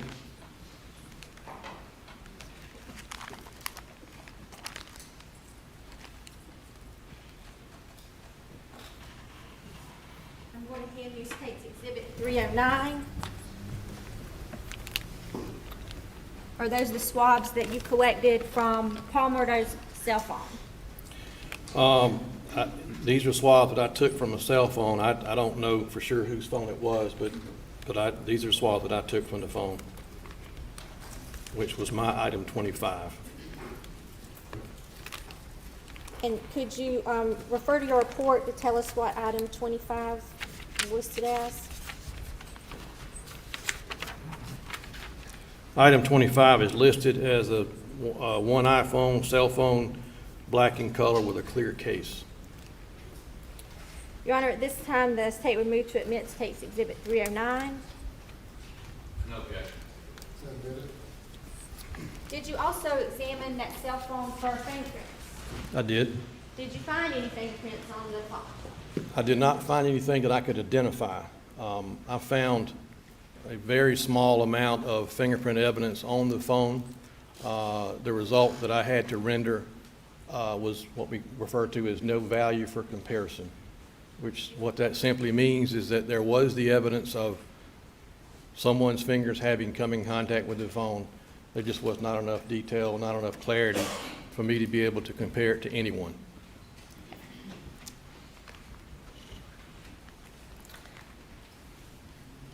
Do you recall examining some other shotguns or rifles in this case? Yes, ma'am. That would be a .300 blackout rifle, a Mossberg shotgun, a Browning shotgun, and another Benelli shotgun. That's correct. Did you find any fingerprints on any of those guns? Nothing that I could identify. Again, the result of no value for comparison was the result that I reported.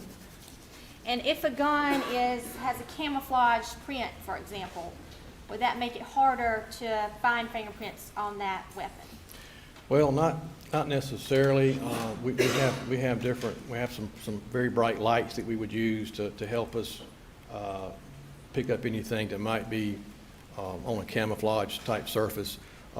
Keep in mind, we're spraying a fluorescent dye stain prior to using the light source, so that does help us see the prints much better.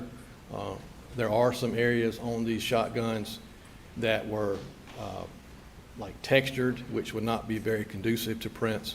But as far as the camouflage area, you know, it makes it a little harder to see, but we do have the means to be able to analyze it thoroughly. Okay. And these items that we've been talking about, when you process them for fingerprint evidence, you use the super glue fuming method? Yes, ma'am. While you were processing those guns, did you collect swabs from each gun? Yes, ma'am. I'm going to hand you State's Exhibit 308, if you take a look at that. Yes, ma'am. These are the envelopes that I placed the swabs from the shotguns. It's got my date and initials and where it came from on the shotgun. Your Honor, at this time, the state would move State's Exhibit 308 into evidence. Good.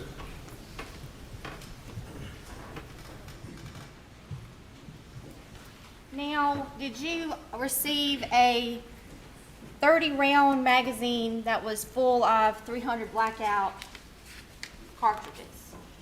I did. Did you test that item for fingerprint evidence? I did.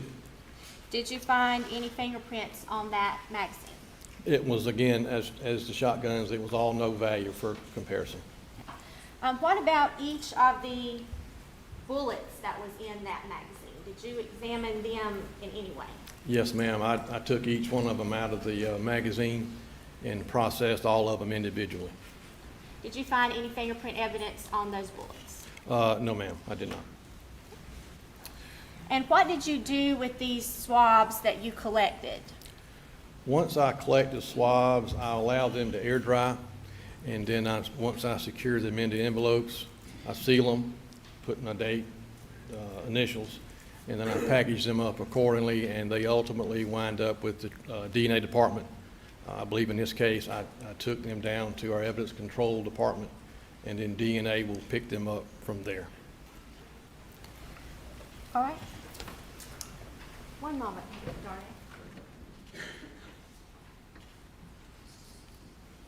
No further questions from the state at this time. You'll answer any questions from the kids. Please, Court, Your Honor.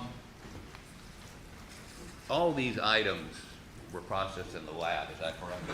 That's correct, yes, sir. And help me to understand this. You processed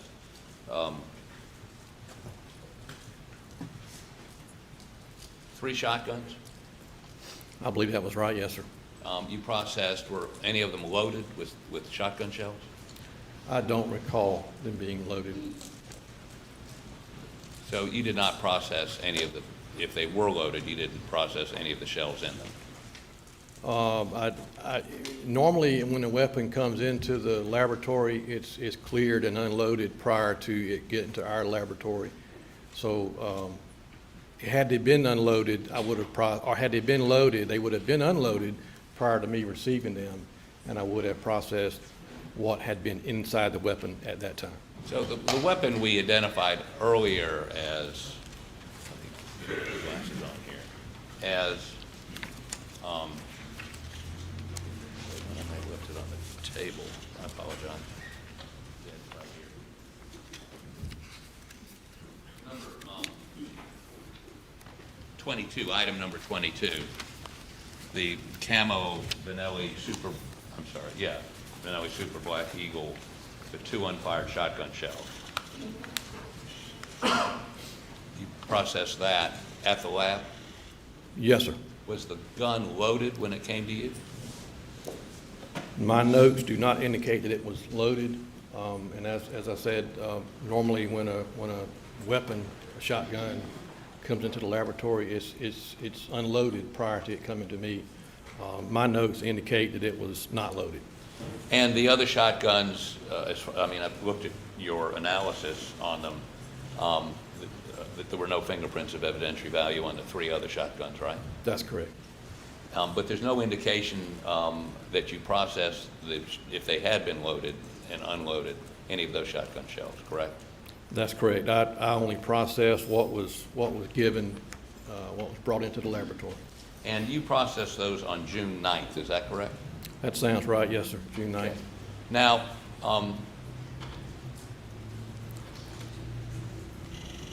the cartridges, there's a bullet and then there's a casing on a typical semi-automatic weapon. Were you ever asked to process the ejected cartridges that were involved in the murder, correct? The 308s? I mean, the Yep. 300 blackouts? Yes, sir. And those had been fired, and what you indicated that once a bullet or a shotgun shell had been fired, it heats up? Is that why you can't get a fingerprint off of it? Well, that would be one possible explanation. Heat, friction, they're on the ground. You know, weather can have an effect sometimes if it's raining or if it's hot or cold. There are lots of things that could have an effect on whether or not a print would be left.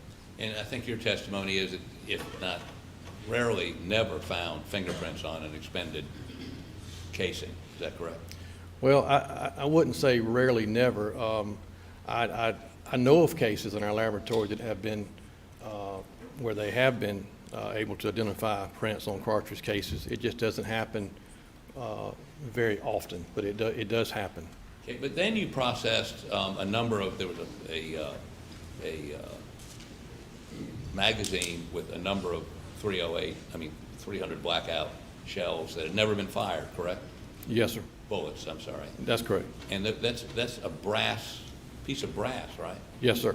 I mean, is a piece of brass conducive to fingerprints? Yes, sir. It can be, yes, sir.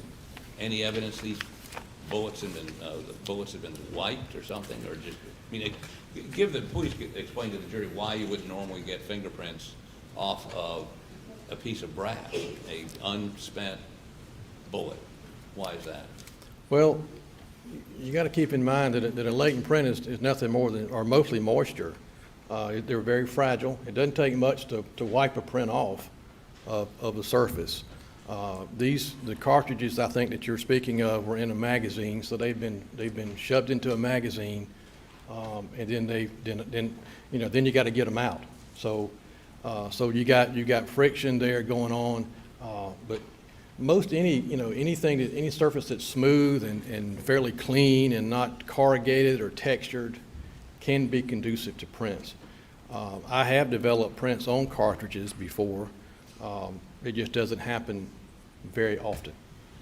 But again, it's a brass surface, almost a polished brass surface. Did you say because it's mostly moisture, isn't there some oil involved in that from the fingers? Or am I wrong about that? Well, you could have, as far as coming from your fingerprints, from the fingers, or well, from... I mean, the finger, it's always just moisture? It's mostly 98 to 99% moisture. And then you might have some other substances mixed in there, but it's mostly just sweat is what's left behind. You do retrieve fingerprints occasionally, do you not? You find fingerprints on things? Oh, yes, sir. I've developed quite a few prints in my 30 years of doing this. And once you develop a print, you can compare it based on how many points you have to do a comparison to make Well, a match? well, there's no set number in this country where you have to have a certain minimum number of points. You just have to have a sufficient amount of clarity and to be able to determine that an impression was made by a certain individual. Okay. Did you ever go to the scene of these murders? No, sir, I did not. You were not called out that night?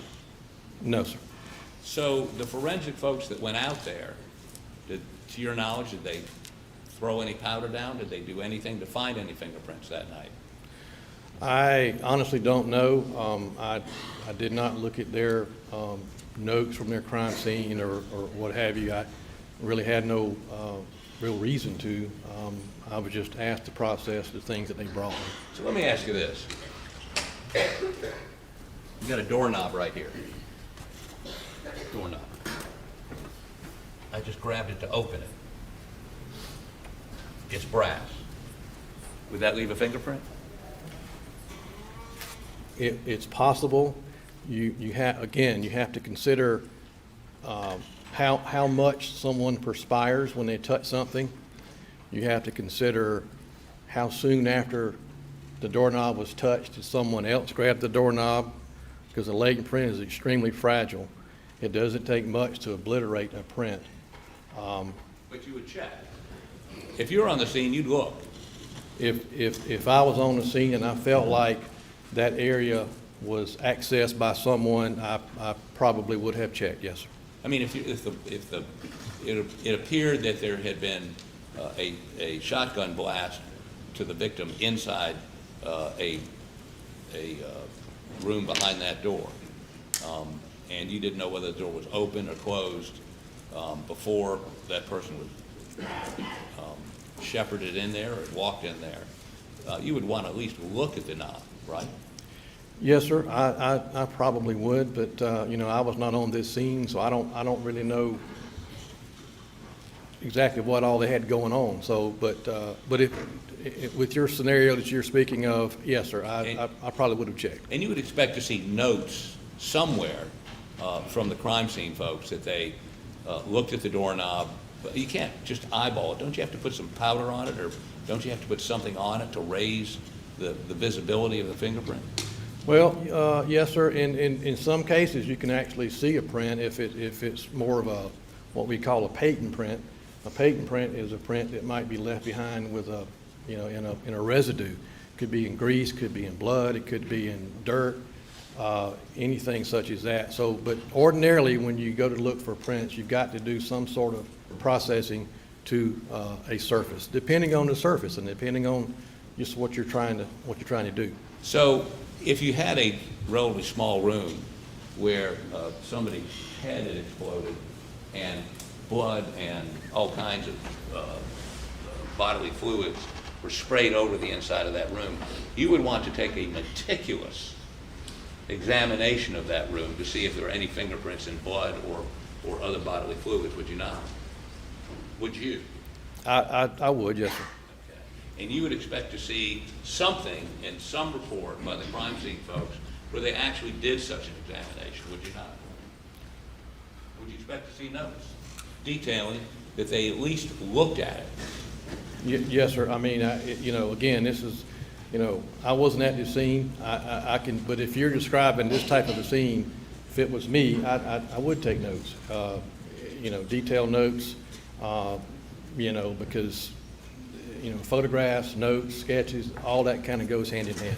But there should have been, well, strike that. You would also expect to see any surface that could have come into contact with a perpetrator to have been processed, either photographed or processed in some way. You would expect to see that in the notes of the crime scene investigators, correct? I would think in the notes or in their testimony or anything such as that, there should be something to explain what was done. Yes, sir. Okay. Do you know if there was a fingerprint person or somebody that had those skills in the crime scene team that came out that night?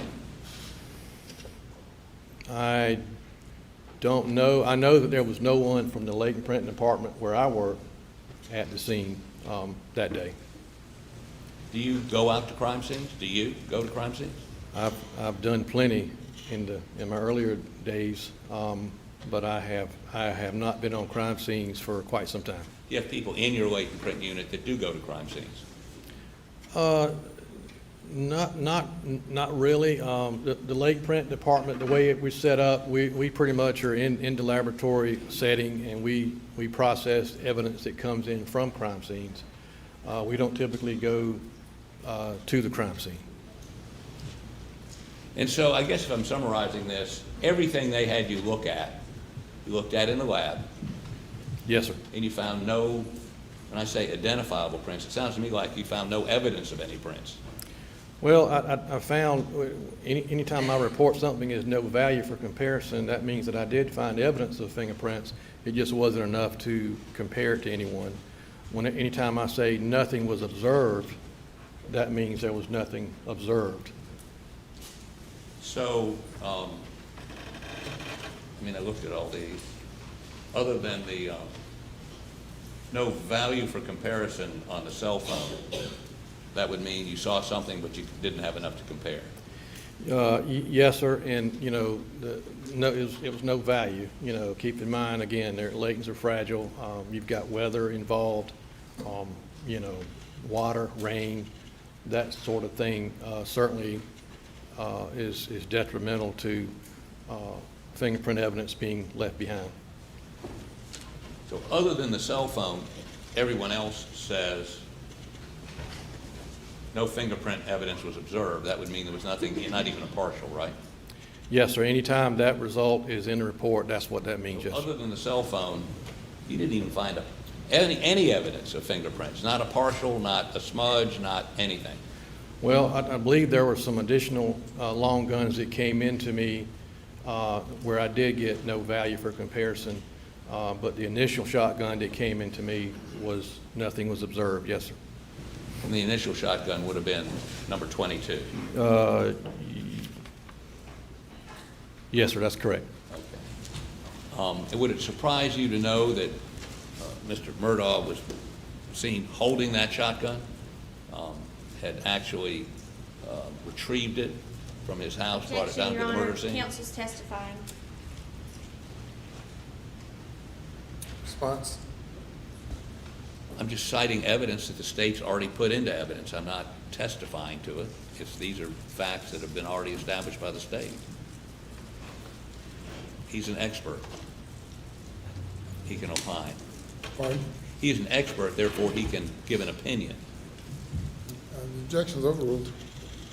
Would it surprise you to know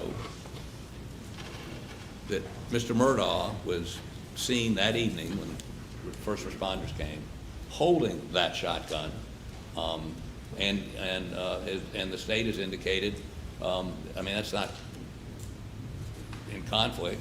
No one's challenging that, and yet there were you found no evidence of fingerprints. Is that correct? Right, yes, sir, and that's prints aren't always left on surfaces when you touch them. Just because you touch something does not mean you're going to leave a print. And there are all kind of variables as to why. Would you agree with me you found no prints on any of the items you were asked to examine? Cartridge cases, fired, unfired, shotguns, the shells in the shotguns. You just found no prints whatsoever. I found none of value for comparison, which tells me that there was something there, but it just wasn't of value to compare. And it's only on the cell phone. The cell phone and then the additional long guns that came into me later. Okay. Yes, sir. Beg the court's indulgence.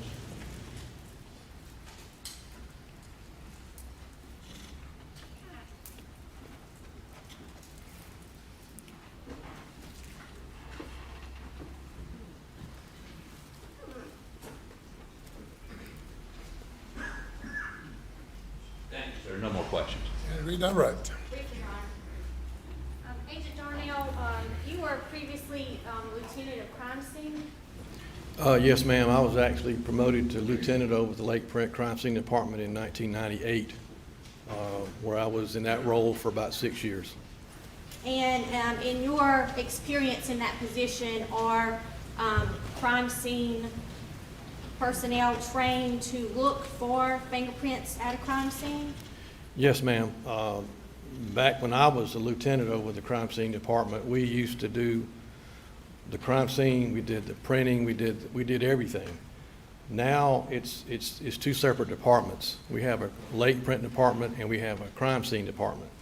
The crime scene department, as I understand it, they are trained in how to process crime scenes, which would include how to process certain things on its own scene for fingerprints. In other words, if it was something that was large and not able to transport it back to the laboratory, they do get some training in how to process for prints.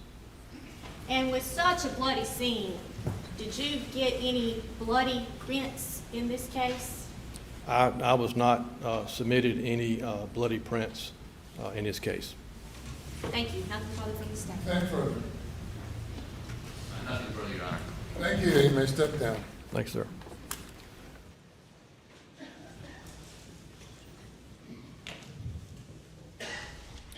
Call your next witness.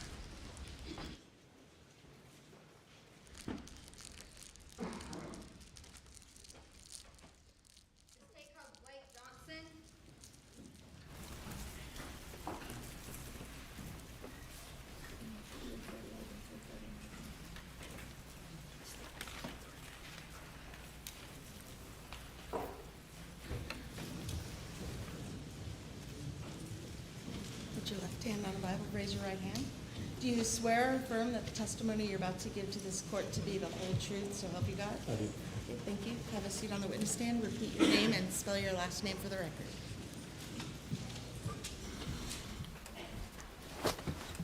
Blake Johnson, last name, Johnsson. Hi, Agent Johnson. Hello. Could you tell the jury where you work? I work for the South Carolina Law Enforcement Division. And how long have you been with SLED? Been with SLED a little over 5 years. And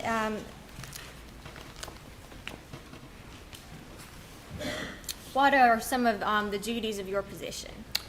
At SLED, I work for the investigative services in the Low Country region, and as part of that, I investigate crimes within the lower 12 counties, to include homicides, officer-involved shootings, cases such as that. And with your involvement in the investigation of Paul and Maggie Murdaugh's murders, did you have a chance to collect some vocal swabs in that case? I did. I'm going to show you what's been marked as State's Exhibit 338 and State's Exhibit 339. This one is a buccal swab that I took from Claude Rowe, CB Rowe. And That's State's Exhibit 338. And this is a buccal swab that I took from Connor Cook. Okay. And how do you know you took these two buccal swabs? Because of the writing on the outside. This is that exterior envelope. If I open them, the one that I have side would be inside. All right. And how did you collect these buccal swabs? I was provided buccal swabs. They come two to a pack in a sterile pack. They're opened, and the inside between the cheek and gum of both subjects are swabbed. And they're put back in an envelope and sealed. And sealed? Yep. Okay. They're sealed so nobody can tamper or alter those buccal swabs? Yep. Evidence tape is placed on the seal, and it's signed and initialed and dated. Okay. Your Honor, at this time, the state removes State's Exhibit 338 and 339 into evidence. No objection, Your Honor. They're admitted. And Your Honor, we have no further questions for this witness. No questions. Thank you. You may Thank you, step Judge. down. Your next witness. Lawrence Wiggins.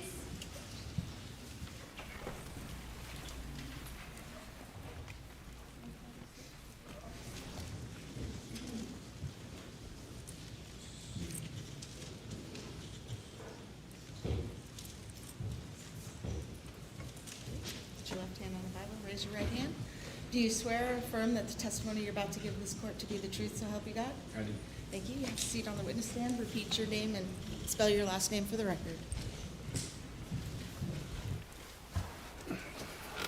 Lawrence Wiggins, Wiggins. I believe it's Chief Wiggins now, is that correct? That is correct. Are you the chief of Allendale? Is it Sheriff's Office, Police Department? Yes, so I'm currently employed as the chief of police for the town of Allendale. But back in 2021, where were you employed? I was employed with the South Carolina Law Enforcement Division. I was assigned to the investigative services, and I worked out of the regional office in Walterboro. And at that time, were you involved in the investigation of the deaths of Maggie and Paul Murdaugh? I was preliminarily. And did you have an occasion to collect some buckle swabs? I did.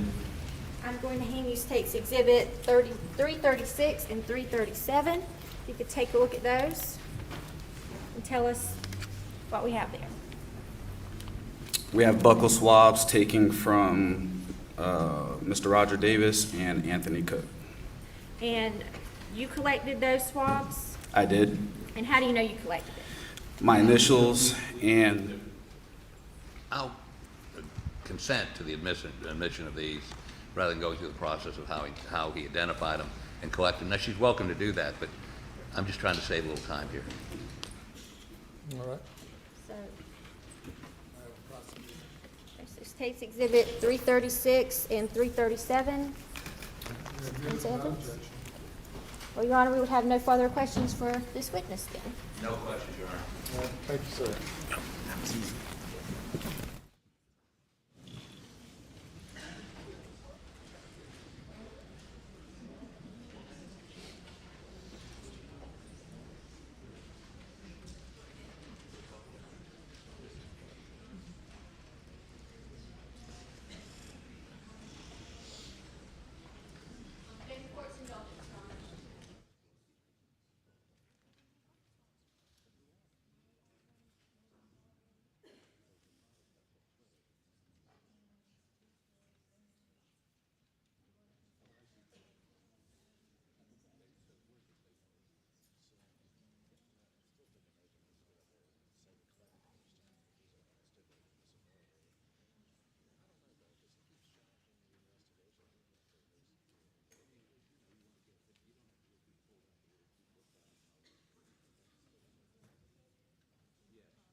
The State would next call Chandler Horney.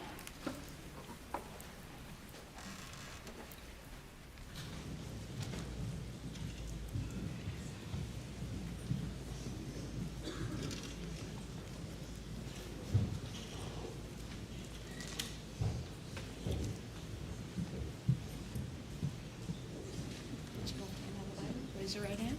Do you swear or affirm the testimony you're about to give this court to be the truth, so help you God? Okay, have a seat on the witness stand. Please repeat your name and spell your last name for the record.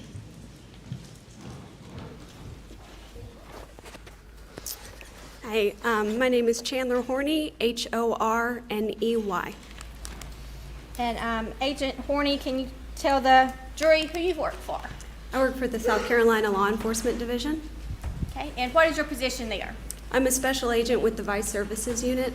Okay. And were you involved in the murder investigation of Paul and Maggie Murdaugh? I was. And did you collect some buccal swabs or in this case? I did. Okay. I'm going to hand you State's Exhibit 340. You will tell us what those are. These are the collected buccal swabs from Morgan Dowdy and Miley Altman. And how were those collected? They were actually collected by a coworker, Special Agent Anthony Sampson. In my presence, he took the swabs of the inside of both of these individuals' cheeks. And then when he took the swabs, he placed them in? This envelope. And they were placed in bags that were sealed, not to be tampered with? Yes, ma'am. Your Honor, at this time, the state removes takes Exhibit 340 into evidence. No objection. Submitted. We have no further questions for the state. By the defense. Sorry, Your Honor. Any questions? No, sir. Thank you. Step down. Thank you.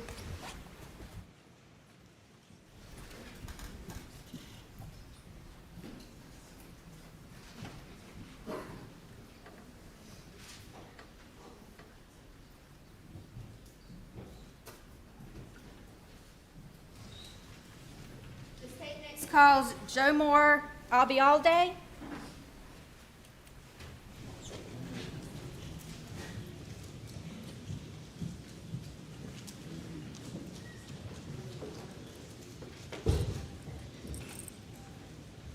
Stand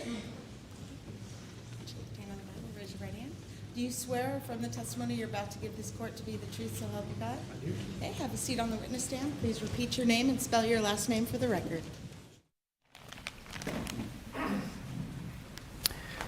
Joe Marr, Albialde, spelling my last name is A-L-B as in Bravo, A-Y-A-L-D-E, Albialde. If it makes it any easier, my peers call me Joe. Joe. Thank you, Joe. And you did tell me a little trick to pronouncing that last name there. Yes, ma'am. Okay, what was that? If you remember the phrase, I'll be here all day and drop the here, I'll be all day, you got it. And thank you so much for sharing that with me. Yes, ma'am. And you work for SLED, is that right? I do. Okay, and did you have the chance to collect some buccal swabs in the investigation of the murders of Paul and Maggie Murdaugh? I did.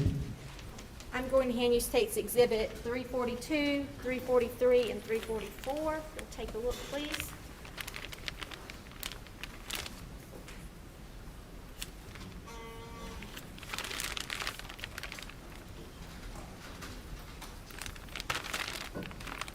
Yes, ma'am. Okay, and State's Exhibit 342 is a buccal swab you collected from who?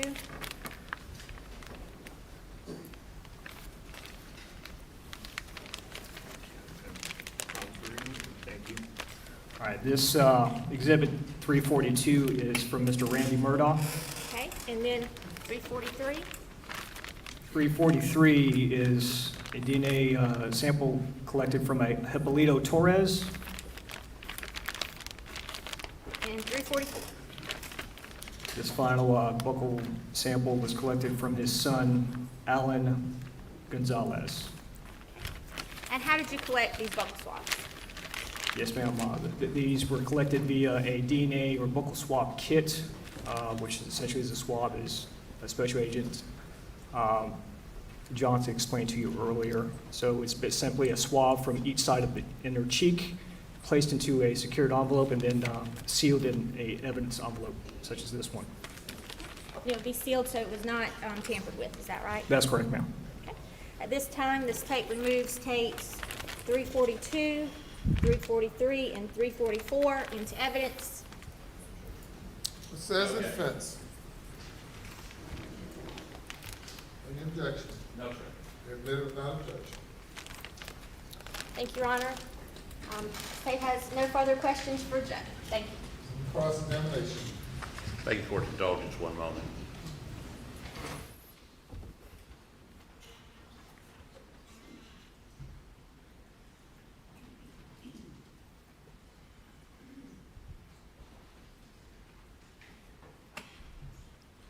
No questions, Your Honor. Thank you. You may step down. Thank you, Your Honor. Call your next witness. All right. next witness is going to be fairly lengthy, and Mr. Fernandez is going to call him, and we'd ask for just a moment to get the exhibits out that he needs and get them in order so it moves orderly before the jury, if we could. All right, ladies and gentlemen, we'll take a brief break.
Calling the jury.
Thank you. You may call your next witness. Thank you, Your Honor. May I please report? Yes, sir.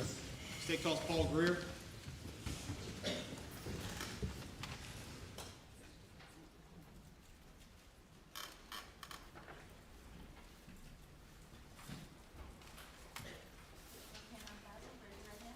Do you swear affirm the testimony you're about to give the court to be the truth, so help you God? I do. Okay, please have a seat in the witness stand, repeat your name, and spell your last name for the record.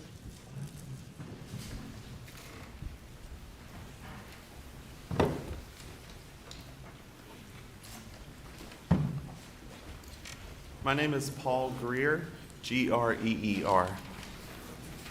Paul, how are you doing today? I'm great, thank you. Take a moment to unpack your stuff if you need to.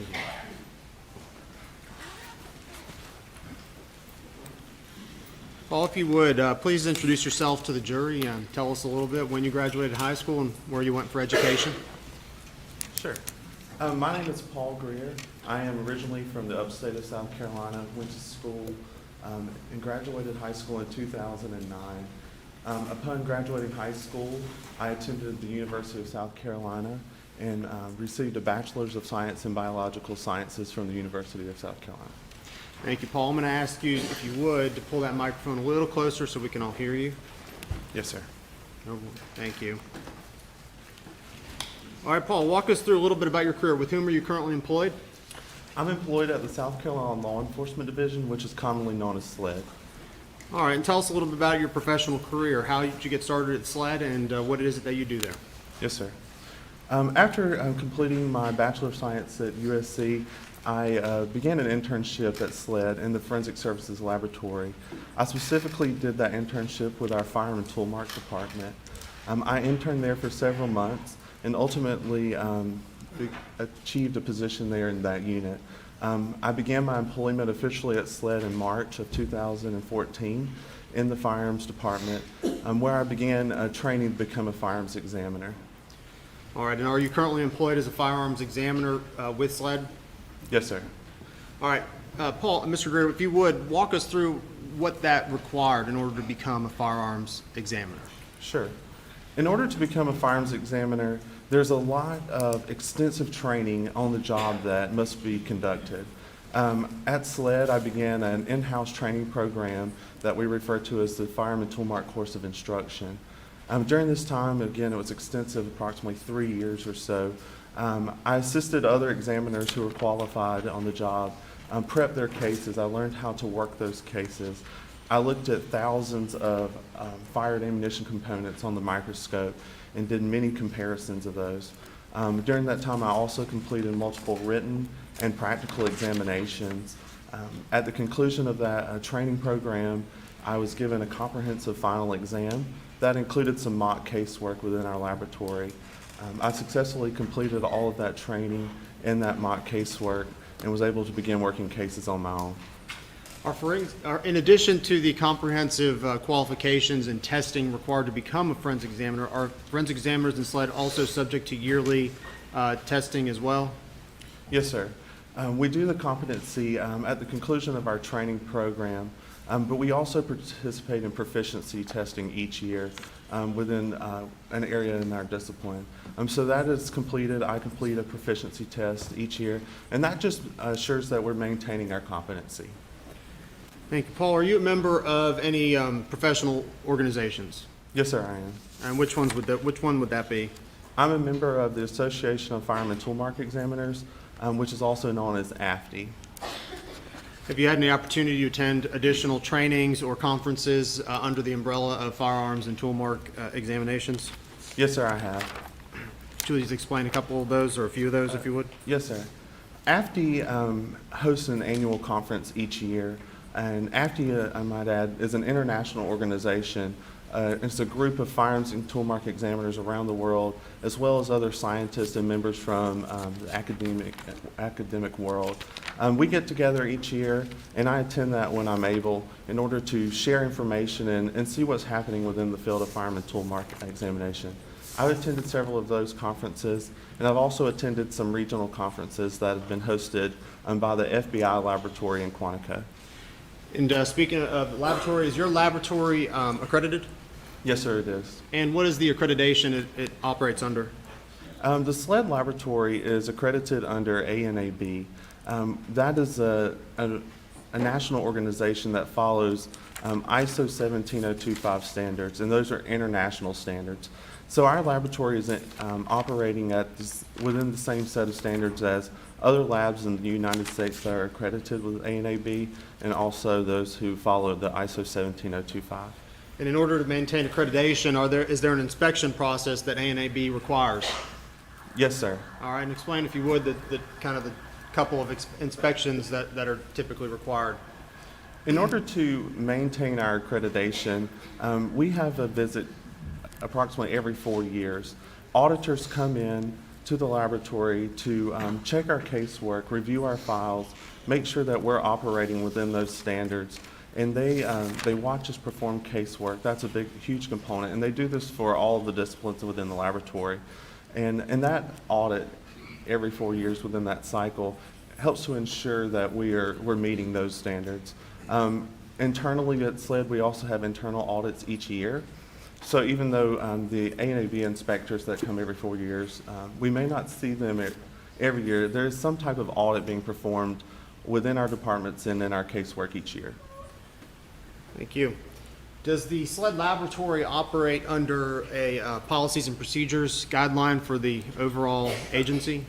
Yes, sir, we do. All right, and explain a little bit about how that involves the lab. Correct. SLED in general has a large set of policies that we must adhere to. Within the laboratory, each department has a manual that they must follow that gives them information on how to conduct their everyday work and how to perform casework. Additionally, and following the ANAB accreditation, we have a SLED quality manual that is specifically for the laboratory. We must follow that as well, and those are all guidelines to help us to conduct casework. And in addition to the SLED quality assurance manual, would there additionally be a SLED firearms department manual that you have to comply with? Yes, sir. There is a firearms manual that we must follow. Okay. Just very briefly, please explain what that involves. Yes, sir. That again is just a document that gives us information on how to conduct our day-to-day casework, what to do with evidence, how we should examine that. It also gives us information into our training program, any type of calibration or measurement references that we need to consult for our equipment that we use. All of that information is contained within that manual that we have to follow and can reference. All right, and if you would, please explain to the jury what firearms identification, generally the subject matter, what that is. Sure. Firearms identification is a discipline in forensic science where our main objective each day is to examine those fired ammunition components. So imagine a fired cartridge case or a fired bullet, and we're looking at those in order to determine if they were fired by a specific firearm. Thank you. How long again have you been working in the SLED laboratory? I've been employed in the firearms department at SLED for almost 9 years. And have you had an opportunity to testify in court such as this? I have. Would that be both state and federal courts? I have testified in state and federal courts, yes, sir. Approximately how many times, or do you know how many times? Approximately 27 times, yes, sir. Your Honor, at this point, the state moves to admit Mr. Greer as a firearms and tool mark examination expert. Your Honor, no objections to his qualifications. He's so qualified. Thank you, Your Honor. All right, Mr. Greer, I'd like to take the moment to kind of educate the jury a little bit on firearms. Yes, sir. And if you would, please tell us a little bit about the, well, first of all, are you familiar with the two kind of cartridge rounds we're going to primarily be talking about today? Yes, sir. And are you familiar with the two kind of firearms we're going to generally be talking about today? Yes, sir, I am. All right. If you would, please give us a little, an intro to firearms, beginning with perhaps the shotgun. Tell us what makes that a unique type of firearm and how it generally operates. Yes, sir.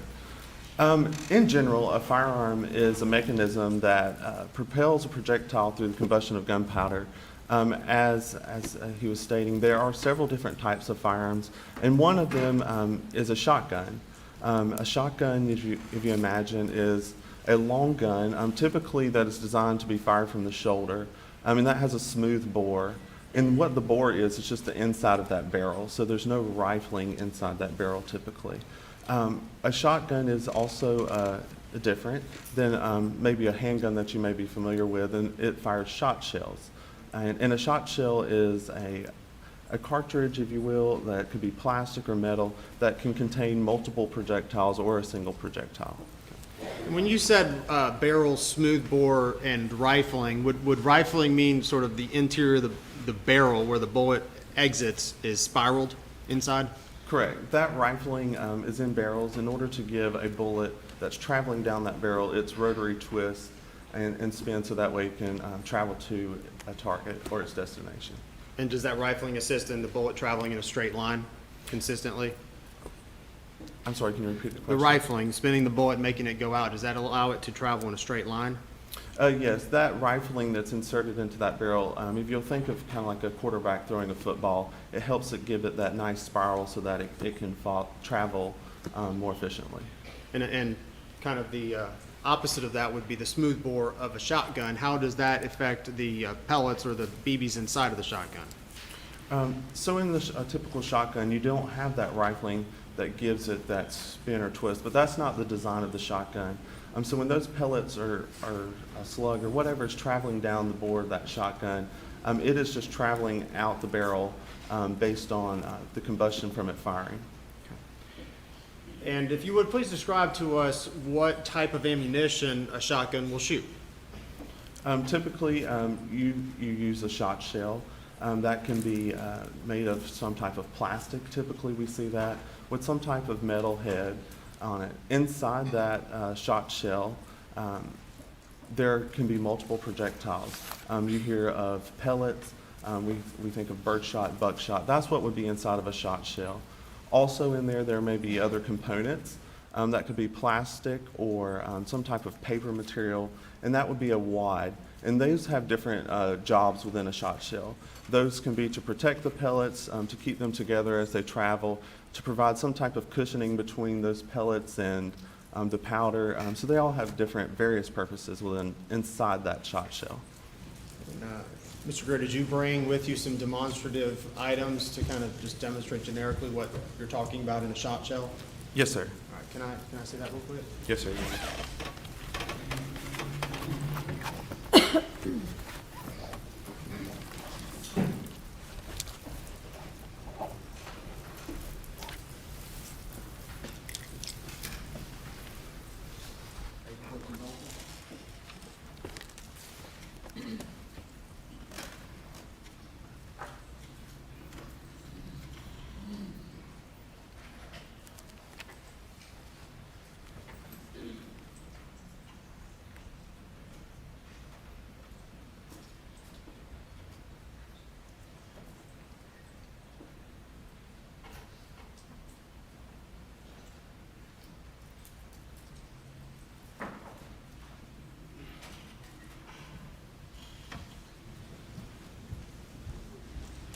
Handing back these to you.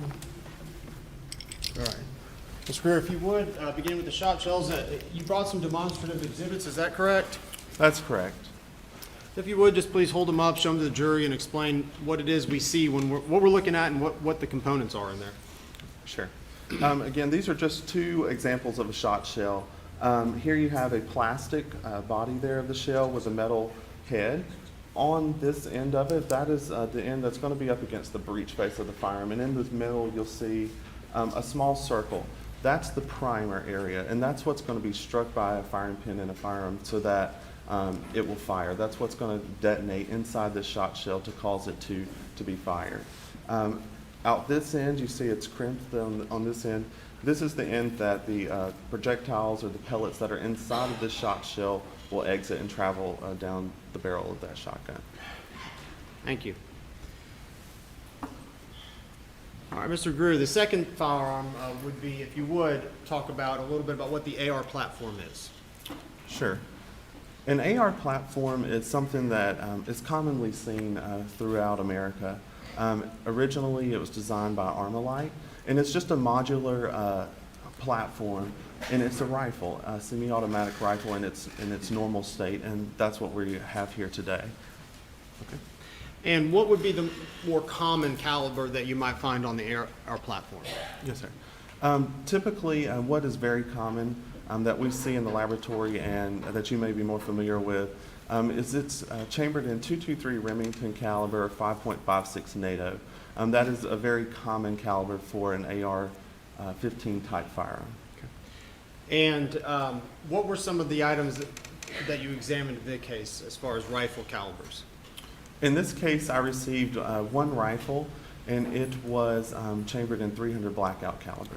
All right, explain to us what the .300 blackout round is, and maybe how it's similar and different from a .556 round NATO. Sure. Again, you may be familiar with the .223 Remington or 5.56 NATO caliber. The .300 blackout cartridge is sort of similar to that.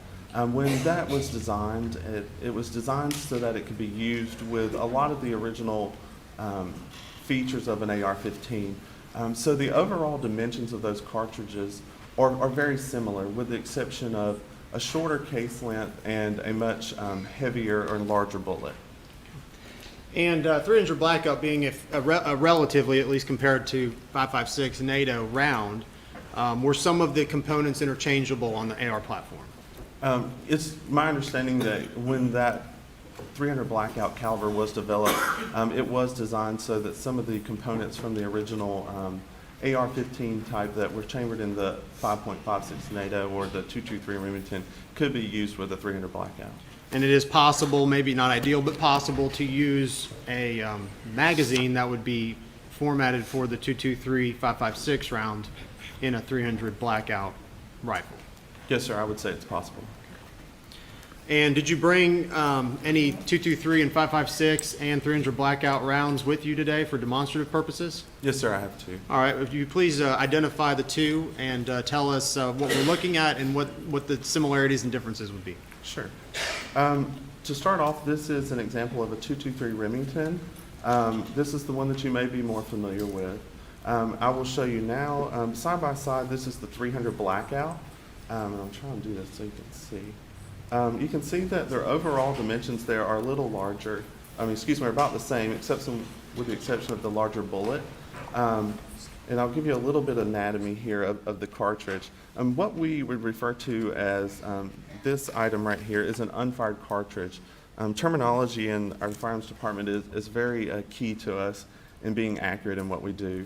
So we would refer to this as an unfired cartridge. That contains a bullet, which is this portion right here, this copper-colored projectile, and that's what's going to travel down the barrel of the firearm towards the target. Again, on this end, just like the shot shell, there's a primer there in the middle. You see the circle object there, and that's what the firing pin is going to strike, so that way it can detonate and cause the cartridge to be fired. When it's fired, we'll have a cartridge case, which is just the brass-colored portion here. And that is the cylindrical component there that holds it all together. It holds the primer, the bullet, and the gunpowder inside of it. Thank you, Mr. Greer. Permission to approach, just for demonstrative purposes, I'm going to put it on the helmet. pay attention, you have a little video screen there. Let's see if this will work.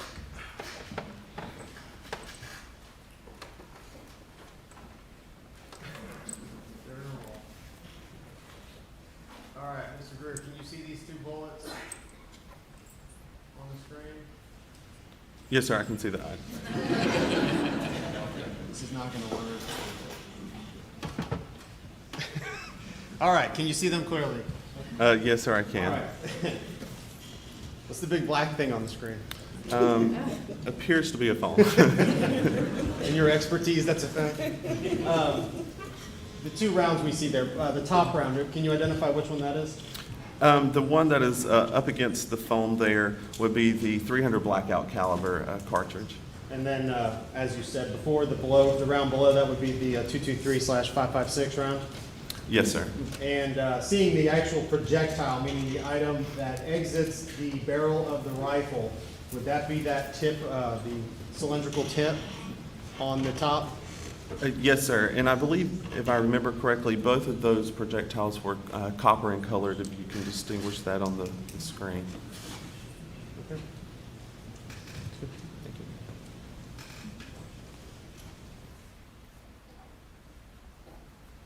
And I don't know if you mentioned it, but I'll ask, as compared to each other, does the 300 blackout have a higher grain typically than the 5.56?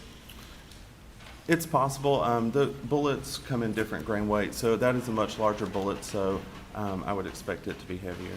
And when we are going to hear about grain weights, could you explain what that means also? Sure. Grain is a term that we use in firearms, and it's just a unit of measurement. So when we measure our projectiles, we are going to measure those in grains. And just as a common way to relate to that, if you imagine 7,000 grains, that's equivalent to approximately a pound. Thank you. So measurements and bullets are done in grains, basically. Yes, sir. That's what we refer to them in. Going back to shotgun shells very briefly, are there various types of shotgun shells and gauges or calibers? Yes, sir, there are. Could you explain a couple of the types that you might commonly find, and then just some of the calibers so we know what we're talking about? Sure. Some of the more common gauges in shot shell, and gauge is just referring to the size and how we are able to determine what that firearm's chambered in. So a 12 gauge is something that's very common. That's a very common shotgun that I would expect to encounter. You may also have heard of or be familiar with a 20 gauge. That's another one that may be common, or 410 bore, which is a type of shot shell as well. Those are some of the more common ones that we would see in our laboratory setting and that you may be familiar with. Again, throughout those, there are all different kinds of shot shells loaded with different projectiles, loaded with birdshot, loaded with buckshot, and they all will serve a purpose within their own respect. But those can have multiple projectiles, hundreds of projectiles. It could have just one large projectile, which we refer to as a slug. So there's lots of options, if you will, within a shot shell. And although this may be obvious, a buckshot is typically used to hunt what type of game? I'm not hunting often, but I would expect a buckshot could be used for something, as it suggests, a buck. You would expect maybe a larger animal. Again, I'm not a hunter, but that's where I could imagine that. Thank you, Mr. Greer. Before we move on, and speaking about the area of forensic science of firearm examinations, is that an area that is subject to peer review? Yes, sir. And could you explain to us what that means? What's the peer review process and why that's important in forensic science? Sure. Within firearms and tool mark examination, this is something that's been around for years. Firearms examiners have been learning about the firearms identification process, building studies and designs and experiments throughout many years. And it's part of that process in designing those studies and doing this research within firearm and tool mark. They're going to draft an experiment, conduct an experiment, publish an article on their findings, and during that process, there can be review, and there will be review of the article of the experiment, where other scientists within our field, or other scientists or researchers can examine that and see what was going on during that process and say whether they agree with it, and share their comments. And that's part of that peer review process. We, as an AFTE member, I have access to our AFTE journal, where a lot of those peer review articles are published, and they're able for other examiners to look at, for other scientists and researchers to look at, and help bolster or their opinions and thoughts on firearms identification. And personally, do you know how many exams you've conducted? I do not have a number of examinations that I've conducted while at SLED. However, at this point, I would say it's somewhere in the thousands. All right, Mr. Greer, I'm going to ask you, did you receive a volume of items concerning this case for review? Yes, sir. I did receive several items to examine in this case. And generally, did you have an opportunity, we're going to go through those items very shortly, but did you have an opportunity to, in general, review a significant amount of items for identification, possible identification? Yes, sir. Okay. And did you prepare a report after conducting these examinations? Yes, sir. I did prepare a report. All right, I'm going to ask us if we would go through a number of items very shortly. Do you have a copy of your report, and is it needed in order to refresh your memory and be able to specifically recall each individual item? Yes, sir. I do have a copy, and I would appreciate being able to refer to it. Okay, very good. And prior to your testimony today, have you had an opportunity to well, first of all, generally when items are submitted, do you know anything about the case? Generally, when items are submitted to the SLED laboratory, I do not have information about the case. I do not. Prior to today's testimony, have you familiarized yourself, at least very briefly, with the layout of the scene of the crime? Yes, sir, I have. And what, specifically paying attention to what on that crime scene layout? I reviewed a crime scene layout in relation to where some of the marker numbers were that are listed in my report. Those just reference numbers, and I reviewed where those were in relation to the crime scene the evening where the two bodies were. And is that just to assist us when we reference item number X, Y, or 1, 2, or 3? It allows us to then to testify as where that was located. Yes, sir, it can. All right, Agent Greer, I'm going to go down the list of items, and I'd like you to identify the item that was received for me, beginning with item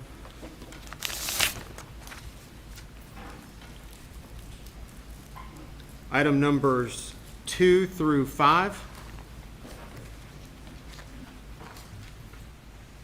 The slide item 2 through 5? Yes, sir. Your items 2 through 5?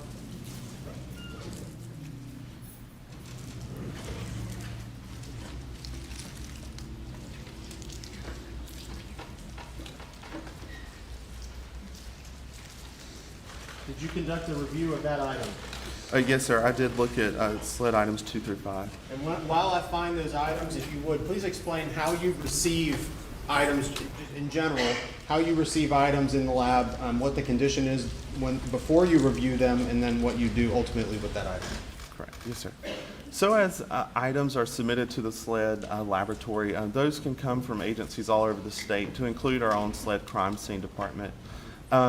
Those items are given assignments for multiple departments depending on what the requesting agency is asking to have completed. We are a full-service laboratory, so sometimes the evidence has to travel through to other departments before it arrives to me in the firearms department. Typically, if you want something like latent prints or DNA to be processed on those items, it would go there first, because when I get the item, I may decontaminate it or touch it, and those prints or DNA may not be relevant anymore because you would find me on it. Evidence travels throughout the laboratory to those departments and through our evidence control department. I receive those items either from those analysts or from our evidence control technicians. And when I receive that item and before I begin my examination, I want to make sure that the item is submitted to me in a manner that I can tell that it's not been tampered with. So we use a lot of heat-sealed pouches, so I'll make sure those are sealed, or our cardboard box that it's sealed up, and I can tell that there's either evidence tape or initials of that sealing examiner prior to me, so that way the evidence has been preserved in a manner that I know no one has altered with it. And just so we're clear, thank you, Mr. Greer. Just so we're clear, when I refer to items, sometimes I'll say items 2. Does that refer to the items that you received them as a SLED designation? Yes, sir. One other thing about the SLED laboratory, when evidence is submitted to the lab, it receives its own unique lab number that's specific to our laboratory, and it also receives new item numbers, and that's so we can track it throughout the laboratory, and our analysts throughout the lab can report and identify those clearly. Thank you, Mr. Greer. I'm going to hand you what's been entered into evidence already as States Exhibits 63 through 68. And I believe they correlate to items 2 through 7 on your report. Would you please take a moment to look at these items and let me know if you're familiar with them?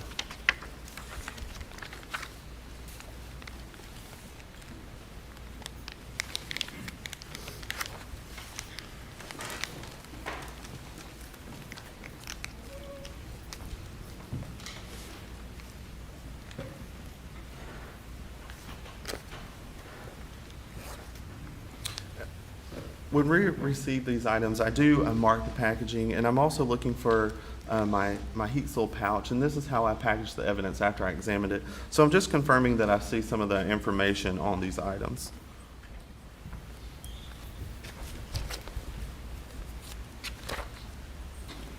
Yes, sir. This appears to be what was submitted to the SLED laboratory as items 2 through 7 in your State's Exhibits 63 through 68. Thank you. And did you have an opportunity, I'll take those from you. Did you have an opportunity to examine these items? Yes, sir, I did. If you would, please tell us what your findings were for these items. I determined that each of those items, they were all fired S&B heads. Your Honor, I'm renewing my prior objection to the opinion testimony based upon the hearing we had, just for the record. Yes, sir. You may continue.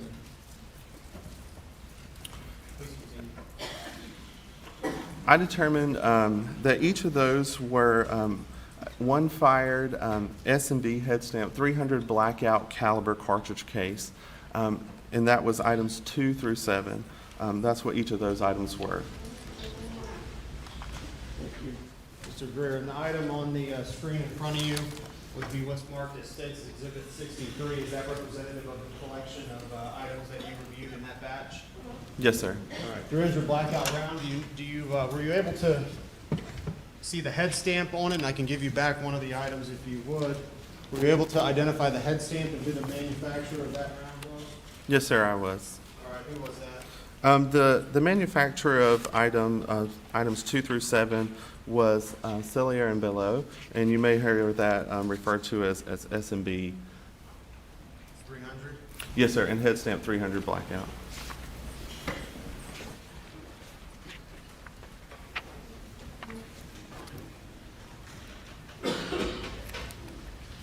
All right.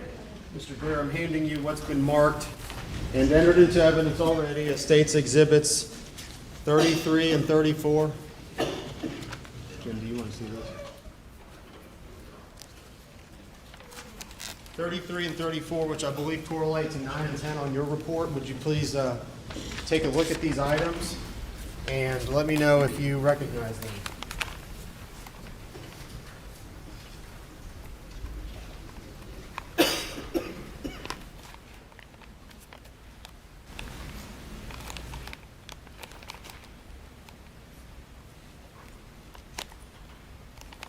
Yes, sir, I do.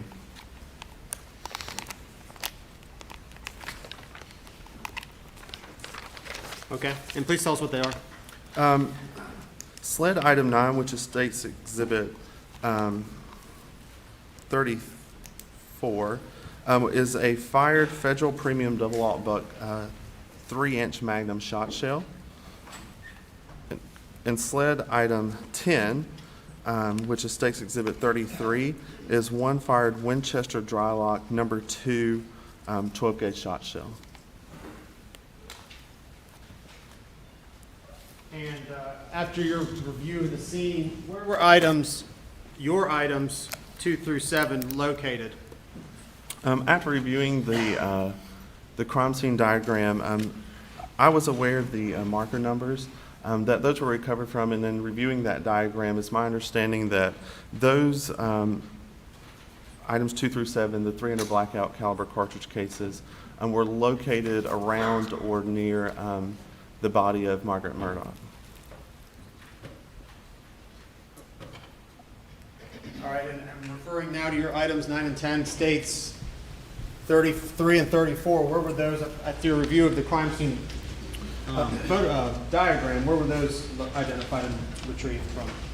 Those appear to be in or around the storage room area near the kennels. Thank you.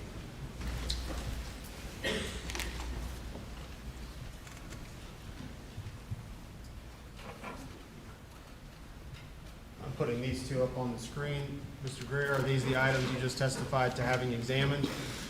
Yes, sir, they are. Okay, thank you. Now, right now we're identifying a number of items. Would it be fair to say that we're going to go over your results then at the conclusion of the identification? Yes, sir, we can. All right, referring to item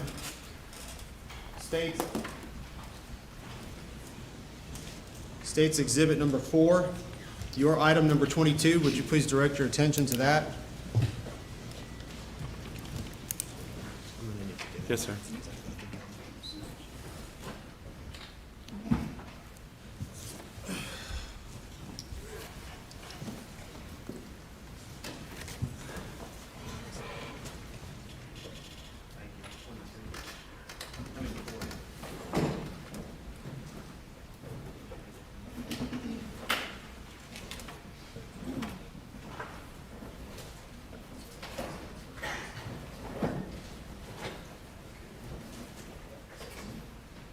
All right, I'm handing you what's been marked. Jim.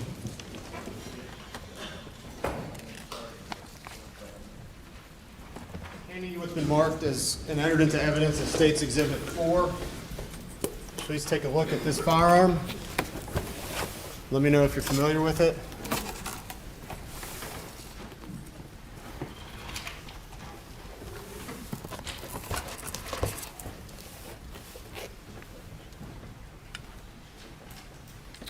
Ladies and gentlemen, this firearm is unloaded. It's safe for me to handle. I will keep it pointed in a safe direction here. I'm going to look for some of those identifying marks that I placed on this shotgun. Yes, sir, I do recognize this shotgun. All right, tell us what that gun is. This shotgun was determined to be one Benelli model Super Black Eagle 3 semi-automatic shotgun in 12 gauge with a serial number of U573210E17. Thank you. Was there anything that accompanied State's Exhibit number 4? Yes, sir. What were included with it? Also submitted with that firearm was an accessory, which was the sling, and one unfired Federal Premium double-aught buck 3-inch 12-gauge shot shell, and one unfired Winchester Super X Game Load 16-gauge shot shell. Now, I think you just testified that 12 gauge. This shotgun is what gauge? That is 12-gauge shotgun. And I think you just mentioned that loaded in it was a 16 gauge. Could you explain what the process was ejecting? Is that the proper gauge for that shotgun? No, sir. That the unfired ammunition, as it was submitted to me, was received in another package. I did not remove it from that firearm. However, a 16 gauge would not be correct for use in that firearm. Did you have to manually remove it from the shotgun? It was already removed when I received it. I'm handing you what's been marked as states, and entered into evidence as States Exhibit 250, sled item 8.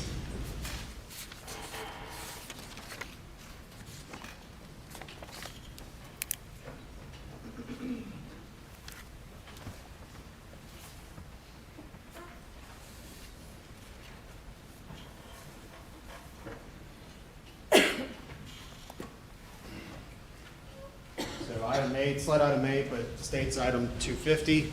Take a moment to review it and let me know if you are aware of what it is.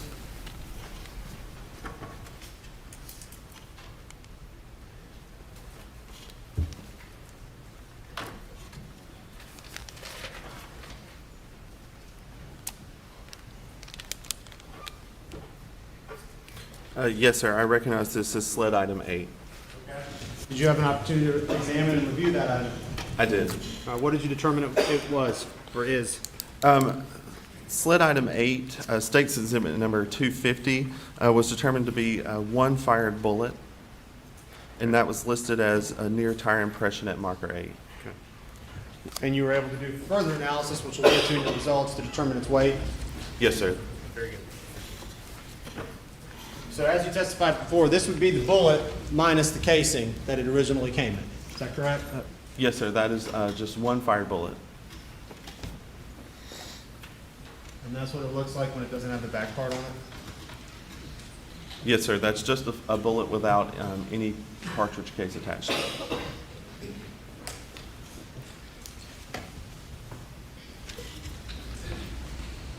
All right, Mr. Greer, I'm going to direct your attention to States Exhibit number 20, sled item 14.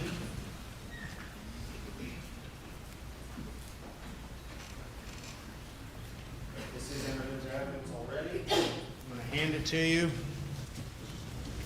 then ask if you conducted an exam of this item.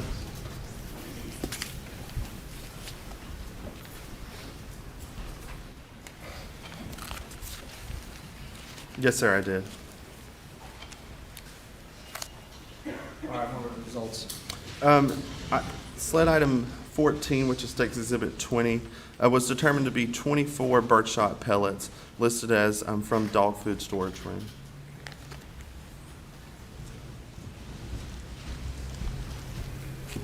And can you repeat it for my purposes? These were pellets from what? Yes, sir, 24 birdshot pellets listed as from dog food storage room. You testified before and you presented what a shotgun shell looks like. Would that be what's inside a shotgun shell ultimately? Yes, sir, that would be an example of birdshot pellets that would be loaded into a shotgun shell.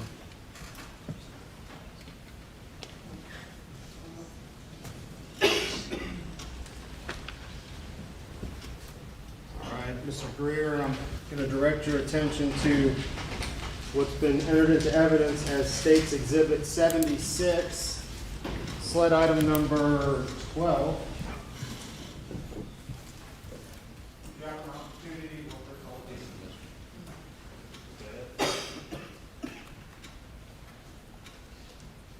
Did you have an opportunity to review this item after you take a look at it?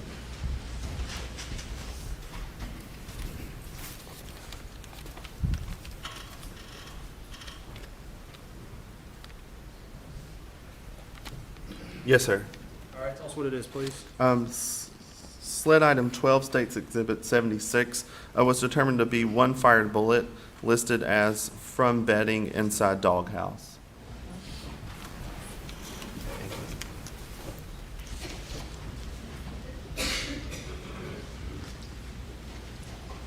I'm going to direct your attention to States Exhibit 102, slide item 11.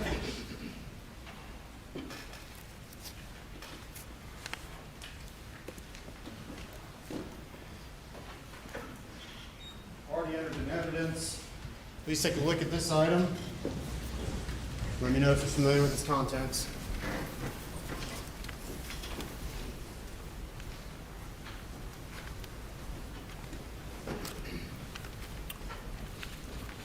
Yes, sir. This is sled item 11, States Exhibit 102, and that was determined to be one fired bullet jacket fragment, 3 bullet jacket fragments, and 1 piece of lead, listed as defect in ground gravel, marker 13.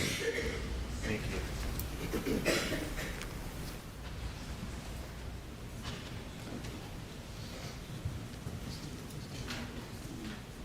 All right, I'm going to refer to what's been identified as State's Exhibit 109.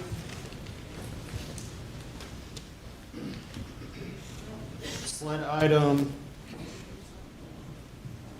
137.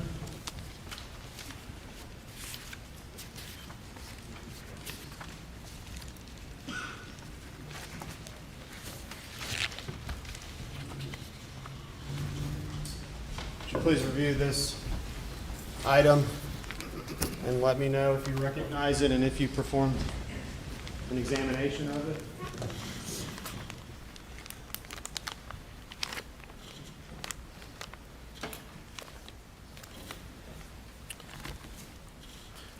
Yes, sir. This is sled item 137, State's Exhibit 109, and it was determined to be one piece of lead listed as from hair on the item 92 dress.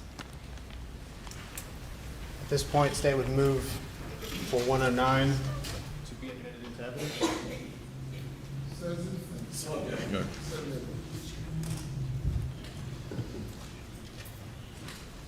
Moving on to State's Exhibit 110, which is sled items 67 and 68. I'll direct your attention to that. It's been marked as, for identification purposes, as State's item 110. No objection. All right, Mr. Greer, I'm going to show you what's been admitted as evidence as 110. If you would, please take a look at it. Let me know if you've recognized it and performed an examination on it.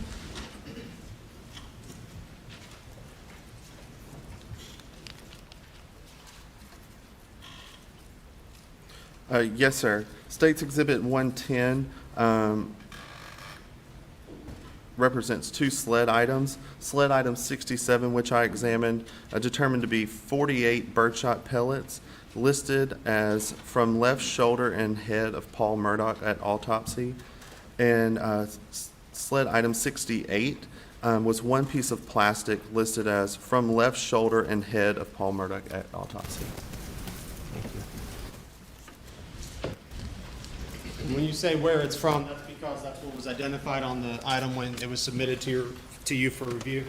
Yes, sir. That's solely based on how it was logged into our system by the submitting personnel.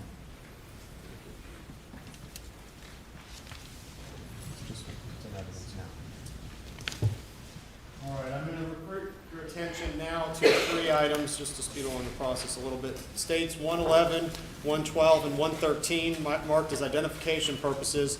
Sled items 69, 66, and 104. So if you please take a look at those in your items in your report, I'll be right with you.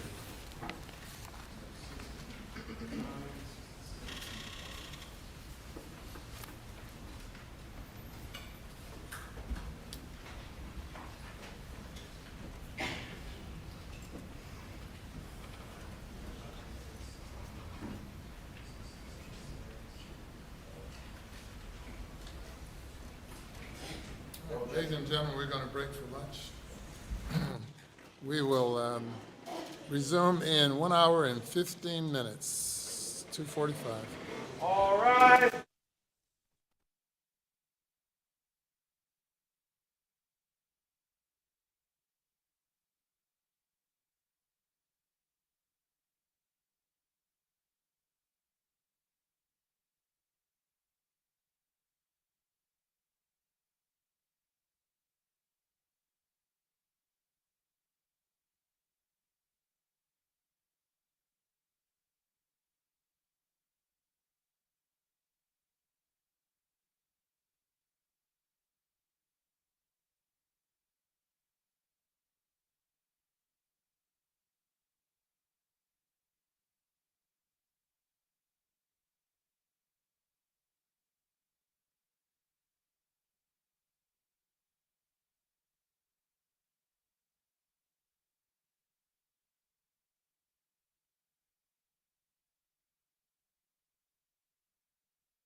I don't know how many crimes Alec Murdaugh will be charged in, but this week, the disgraced South Carolina attorney was hit with 27 felony charges, and that is a very big deal. My name is Mandy Matney. I'm the news director at fitsnews.com, and I've been investigating the Murdaugh family for the last 2.5 years. This is the Murdaugh Murders Podcast.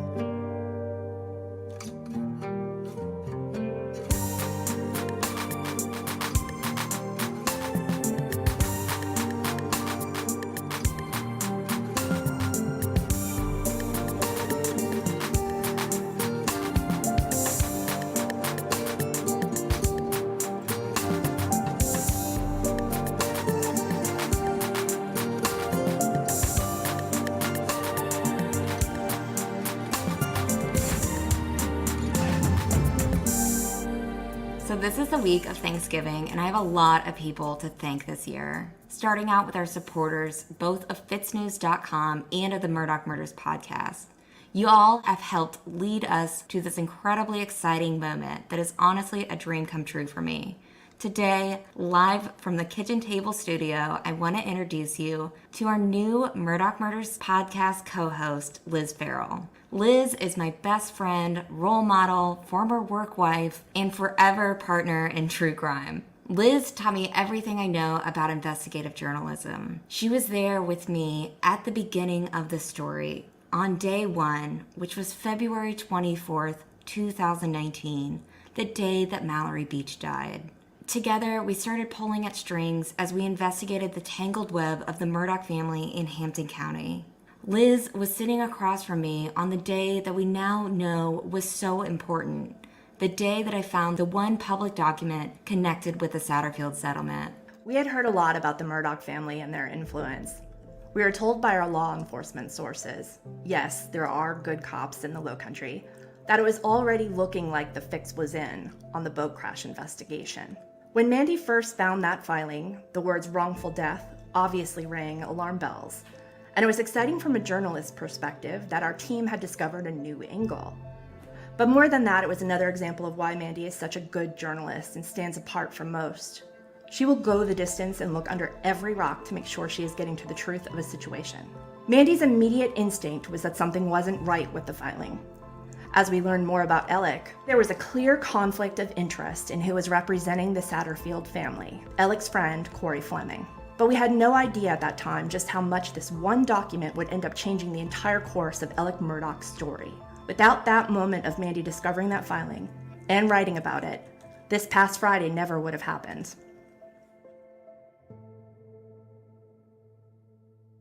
Friday was a pivotal moment in the Murdaugh murder saga, and a day that many of us weren't sure would ever come. We ended the last episode that came out just a few days ago on a cliffhanger about how the South Carolina grand jury was convening in Columbia, South Carolina to discuss matters related to the Murdaugh murders. And that was a story that was exclusively reported by my boss at FitzNews, Will Folks. And then Friday came, and Alec Murdaugh was indicted on more than 24 counts. He stands accused of stealing a total of nearly $5 million from the family of Gloria Satterfield and 3 clients, including a South Carolina highway patrolman who was injured in the line of duty, according to indictments released on Friday.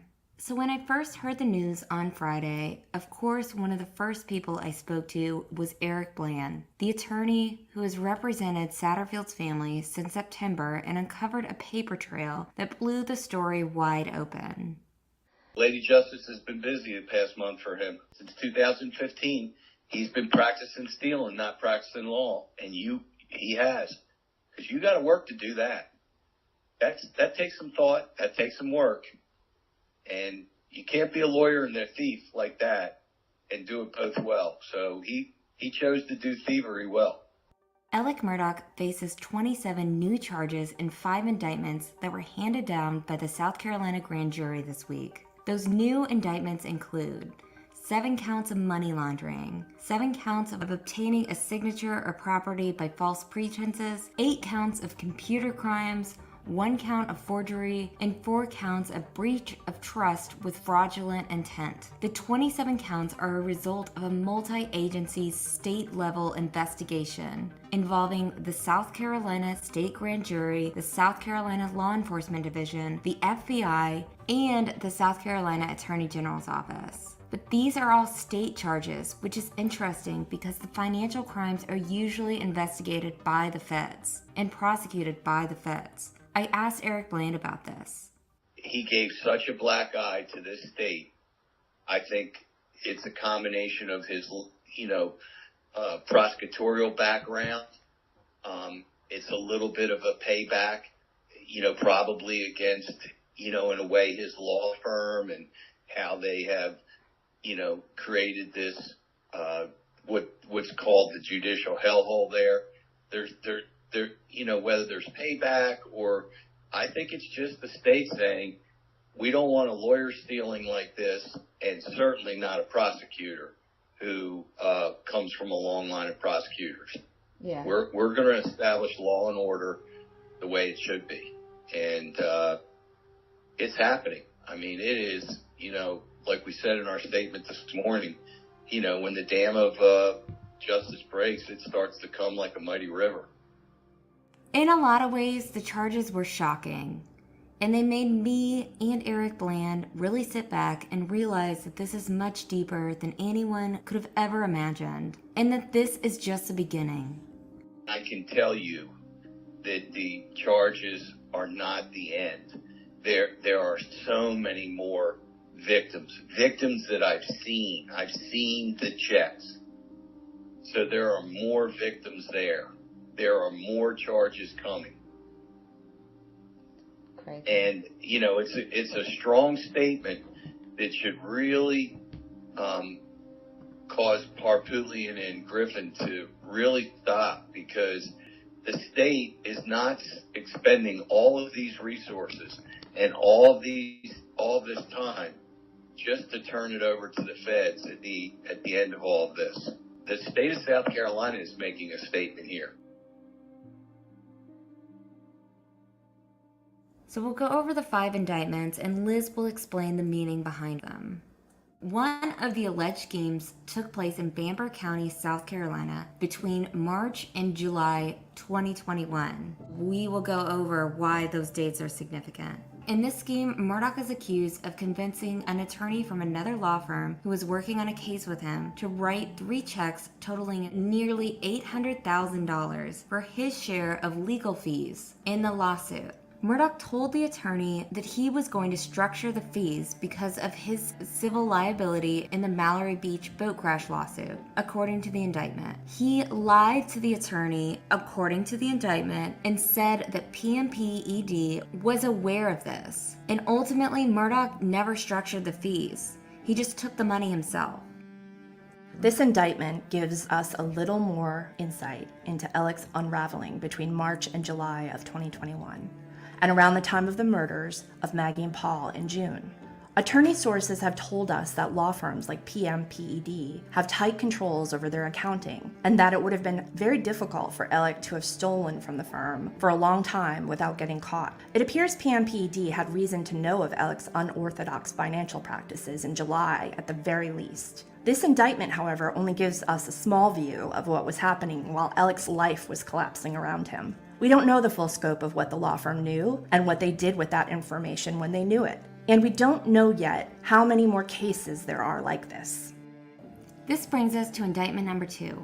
Between January and May of this year, Murdaugh is accused of convincing South Carolina Highway Patrol Trooper Thomas E. Moore, who was injured in the line of duty, to sign over his settlement proceeds to the Murdaugh law firm, PMPED. He's also accused of falsely telling Moore that the money would not be available until the lawsuit was complete. Murdaugh is then accused of depositing $125,000 in settlement proceeds into the Forge account that he allegedly created to steal money from clients and others. Of all the indictments, perhaps this one speaks the most to Alec's character, or lack thereof, in the months leading up to the double homicide of Maggie and Paul this year. Listen, like I said it to you a couple weeks ago, there's no bottom to him. He's, morally decrepit, and Proved it again today. He stole money from a policeman. He's a solicitor stealing money from a client. That's not bad enough. Let's just go a little deeper and steal it from a policeman who doesn't make a lot of money to begin with. He's going to go, everybody talks about Larry Gene Bell and all these other people, Pee Wee Gaskins, and they're killers. There's no question about it. And there is a difference right now. But he's as morally bankrupt as they are. That Alec got away with this for so long shows us just how impenetrable the Murdaugh's position in the criminal justice system has been here. The South Carolina Highway Patrol is the same agency that was bizarrely tasked with investigating the homicide of Stephen Smith just a few years prior to this alleged theft from one of their own. This should send an important message to the rumored Murdaugh enablers in law enforcement, the ones who have allegedly received cash payments in exchange for their off-books services, the ones who are said to have assisted them in clouding up crime scenes and criminal investigations, the ones who gave them prosecutorial credentials to flash around the 14th Circuit, the ones behind the gavel who broke the rules for them or looked the other way, the ones who have allegedly bullied people from speaking their truth. This is what he thinks of you.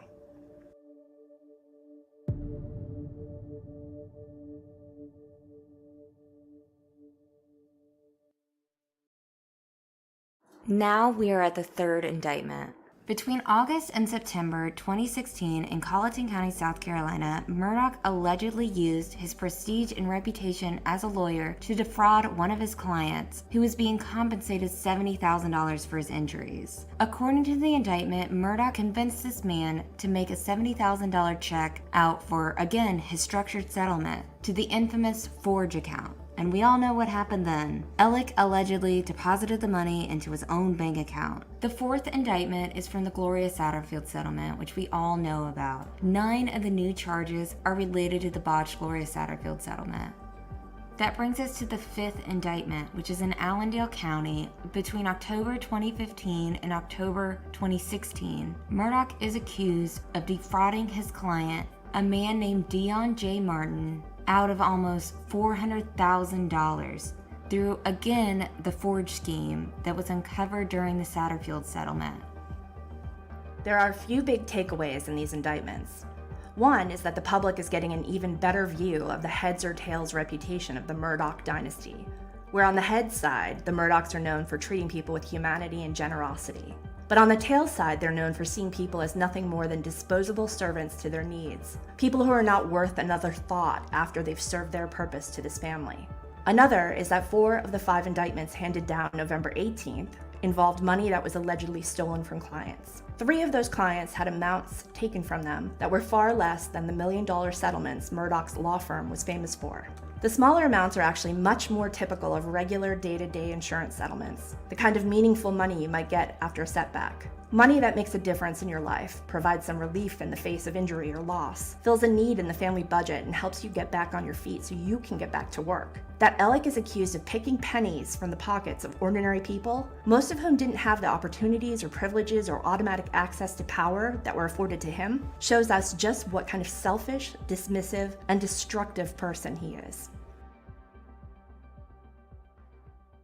So this is obviously a lot of new information, and it's really jaw-dropping, even from those of us who have thought of Alec as a bottomless pit for a very long time. Now, just an hour before details of the indictment were announced by the South Carolina Attorney General's office on Friday, Alec Murdaugh's attorney, Jim Griffin, told the Island Packet, quote, "This doesn't appear to add anything new to the case other than additional charges." I'm sorry, what? The depth of the new charges filed against Alec Murdaugh clearly contradict Griffin's assessment. And this is yet another confusing move on behalf of Alec Murdaugh's defense team, quote unquote, the Bulldogs, Jim Griffin and Dick Harpootlian. On November 17th, Dick Harpootlian and Jim Griffin filed a shocking motion asking the court to dismiss the Gloria Satterfield lawsuit. Harpootlian and Griffin, who are now representing the disgraced attorney in multiple criminal cases and lawsuits, argued in a motion to dismiss the lawsuits, saying that Gloria Satterfield's sons have been fully compensated for their alleged losses. Therefore, Alec Murdaugh, who was allegedly the ringleader in the scheme, should not have to pay any money back. Now, for a reminder, Satterfield's sons have settled with 5 parties connected to the botched wrongful death settlement since their attorneys filed a lawsuit in September. Alec Murdaugh is the only remaining party in that case who has not paid them a dime. And their attorneys, since they filed the lawsuit, have recovered more than $6.5 million from 5 other parties allegedly connected to the scheme. And this week, Harpootlian and Griffin had the, as Eric Bland puts it, balls to file this motion claiming basically that Alec Murdaugh deserves to escape civil accountability in this case because he is entitled to a credit for more than the $6 million paid by all the other alleged settling tortfeasors. End quote. So it probably feels like we're rewinding here, but this was such a big moment on Wednesday. People were furious after everything that's come out in the Gloria Satterfield settlement in the last few months, and then Alec still wants to escape fault and not admit that he's wrong and not be held accountable. And of course, one of those people who was extremely furious on Wednesday was Eric Bland. As you can tell, I'm a little bit upset here. I'm pissed. Not surprising, not surprising. I told you he was going to do it. But I didn't expect the first argument that I get to keep the money because I'm declaring that the Satterfields have been fully paid. I didn't think anybody had the set of balls to actually put that in a pleading. Yes, if I took the money, I get to keep it because somebody else repaid it for me. Bland was blown away by this motion and confused as to why Dick and Jim, 2 previously highly respected lawyers in South Carolina, would stick their necks out for someone like Alec Murdaugh. It's just another action that you're left scratching your head and saying, is there a master strategy here, or are they just winging it? The bail, the habeas corpus before the Supreme Court, or going into magistrate court and the deal was already cut for the bail. All this stuff, you're wondering, is he that much smarter than everybody else? He sees this battlefield differently, or is it really they're just winging it? I could see him laughing, saying, hey, this is great. I'm going to make a motion that says plaintiff doesn't have any damages because they've been fully paid. What he didn't really think about is, what I'm really saying is, my thief gets to keep the money. We were all puzzled at Fitz News, coming up with theories as to why Dick and Jim would make such a brazen, ballsy move as the eyes of the world were on this case. Here's Liz. Okay, so there are a couple of theories here. The first would be the most obvious and perhaps most despicable, and that is Alec actually believes he doesn't owe Gloria's sons any money. Another theory would be that the charges are piling up now, and this is another sign they may be exploring ways to pin the missing Satterfield money on someone else, like Alec's best friend Corey Fleming, and they want to create some space for Alec's innocence in the future. Yet another theory is one that is very puzzling to us. A researcher and several lawyers who spoke with Fitz News believe the filing could be a Trojan horse, in that State Senator Harpootlian and Mr. Griffin know that their arguments to dismiss Alec have no legal standing, and their real objective here is to delay the case. The reason this seems so bizarre to the both of us is that it's akin to lighting your face on fire to get out of gym class, when you could save everyone the drama and just say you have cramps. Is there a plan here? Because every move Dick and Jim have made in the last month has appeared to be self-inflicted. I asked Eric Bland this question. Mike Tyson said, everybody has a plan until they get punched in the face. They got punched in the face last month when that bail got denied. They got punched in the face when Judge Hall granted the motion for a receivership. They got punched in the face when Judge Newman denied bond for the second time. They're getting punched in the face at every turn. It's not their fault. They didn't make up the facts. Now, they chose to dive into this deep end. They didn't have to.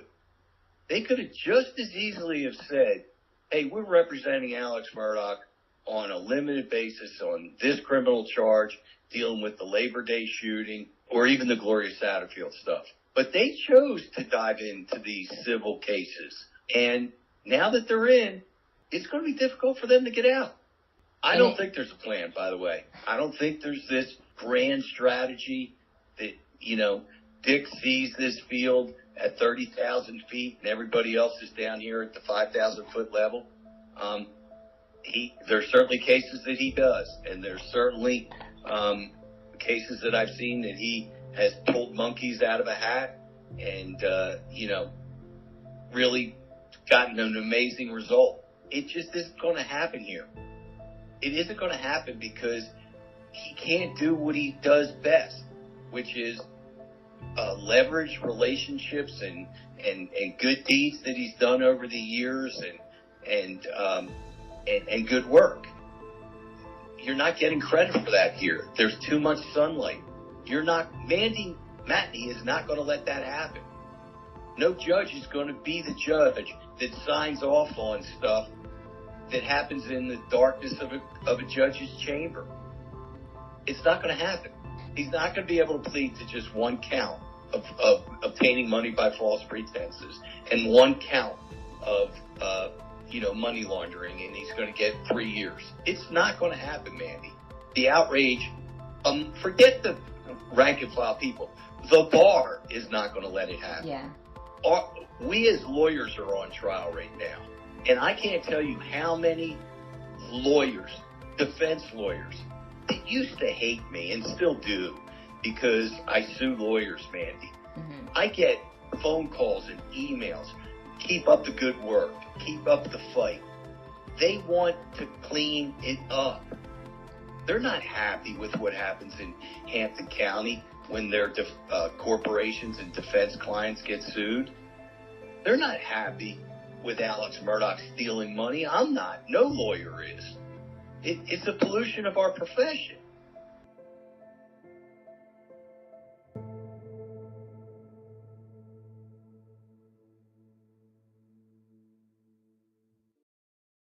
The thing that doesn't get talked about enough in this case is the magnitude of State Senator Dick Harpootlian's influence, not only legally and legislatively, not only locally and federally, but in the mainstream media too. They love them some Harpo. When you are paying for Senator Harpootlian to represent you as your attorney, you are paying for that power. He has influence over who becomes a judge, how much money SLED gets in its budget, and most of all, he has access to information about ongoing investigations involving his clients that other attorneys, and public defenders especially, simply do not have. On the surface, it appears that Senator Harpootlian and Mr. Griffin were blindsided by these indictments.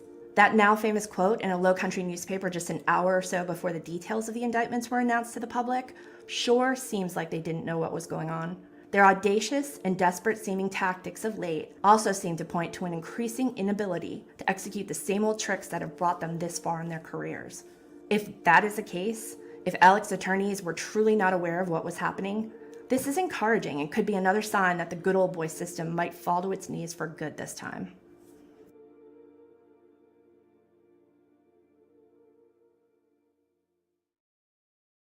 So Eric and I had a moment on Friday as we looked back on all the dominoes that had to fall in order to get to this moment where Alec is facing a lifetime of charges. Now the story of the Murdaugh murder saga is going to be told over and over by Netflix people and documentary douchebags. I will talk about them later. And helicopter journalists from the Wall Street Journal, etc., etc. But none of them are going to include in their stories what Eric said to me today, no matter how many times he tells them. And I don't want to toot my own horn here, but I do want other small-town journalists to know that all of this started out with a couple local reporters at a dying newspaper who just shared a common instinct that something was wrong.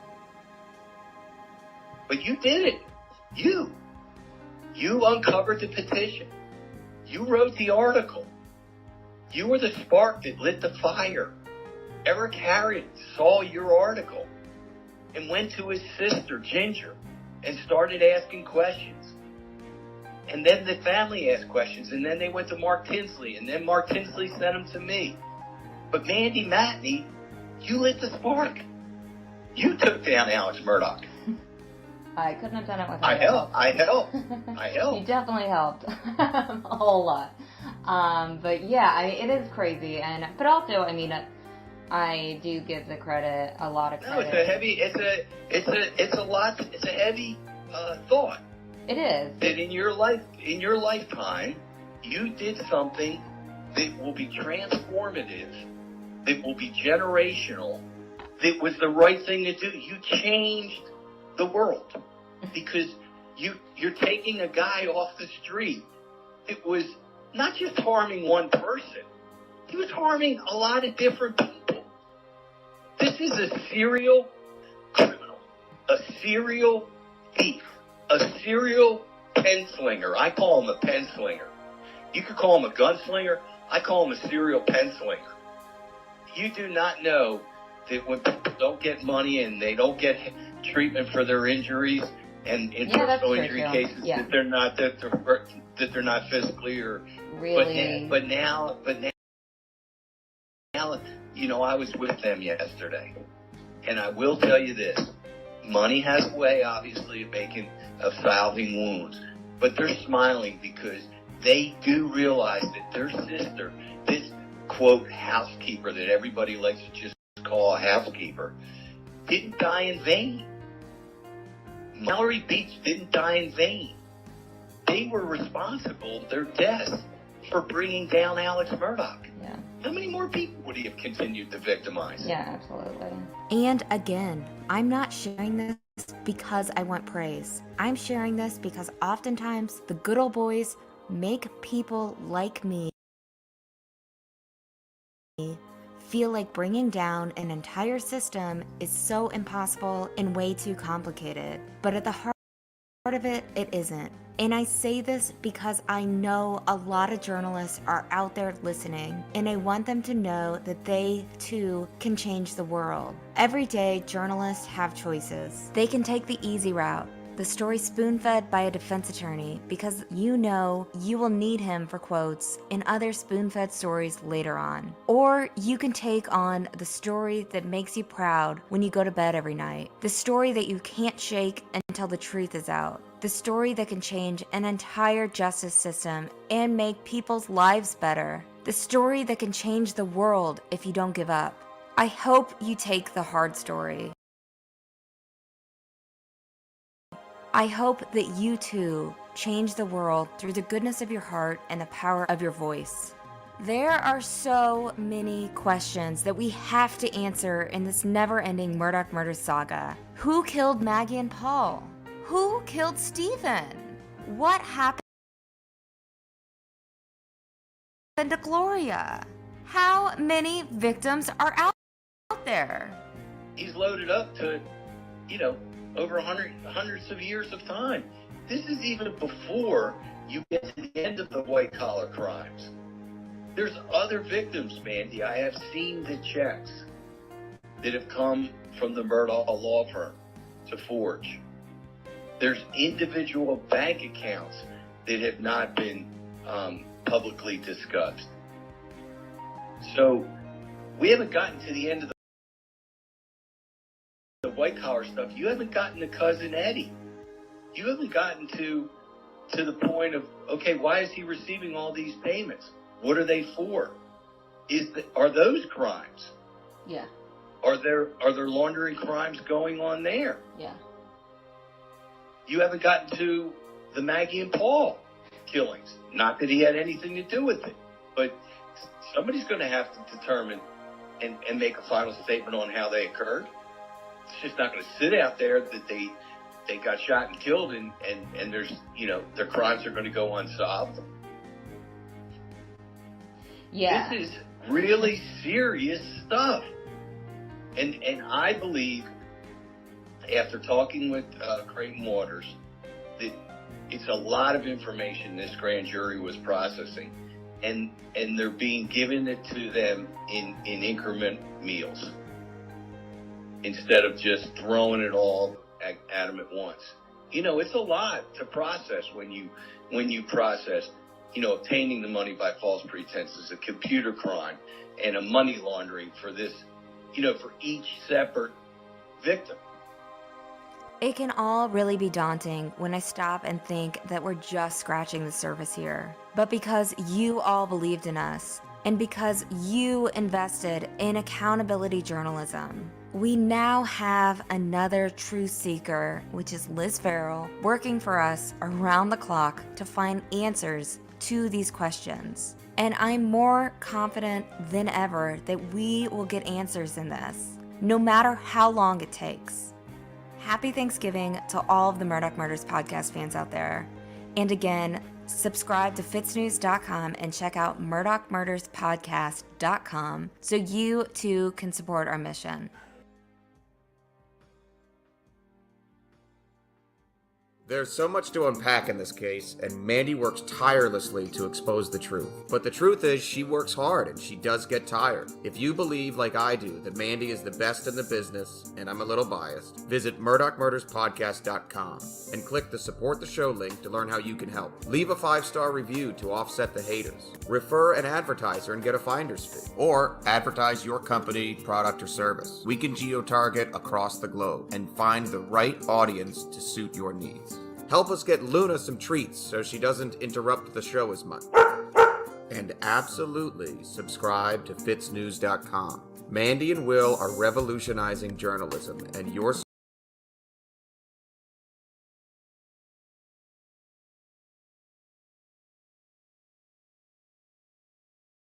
I don't know how many crimes Alec Murdaugh will be charged with, but this week, the disgraced South Carolina attorney was hit with 21 new felony charges, and his bond hearing, which was surrounded by skepticism, was postponed, and that is a very big deal. My name is Mandy Matney, and I've been investigating the Murdaugh family for almost 3 years now. This is a special breaking episode of the Murdaugh Murders podcast with Liz Farrell and David Moses.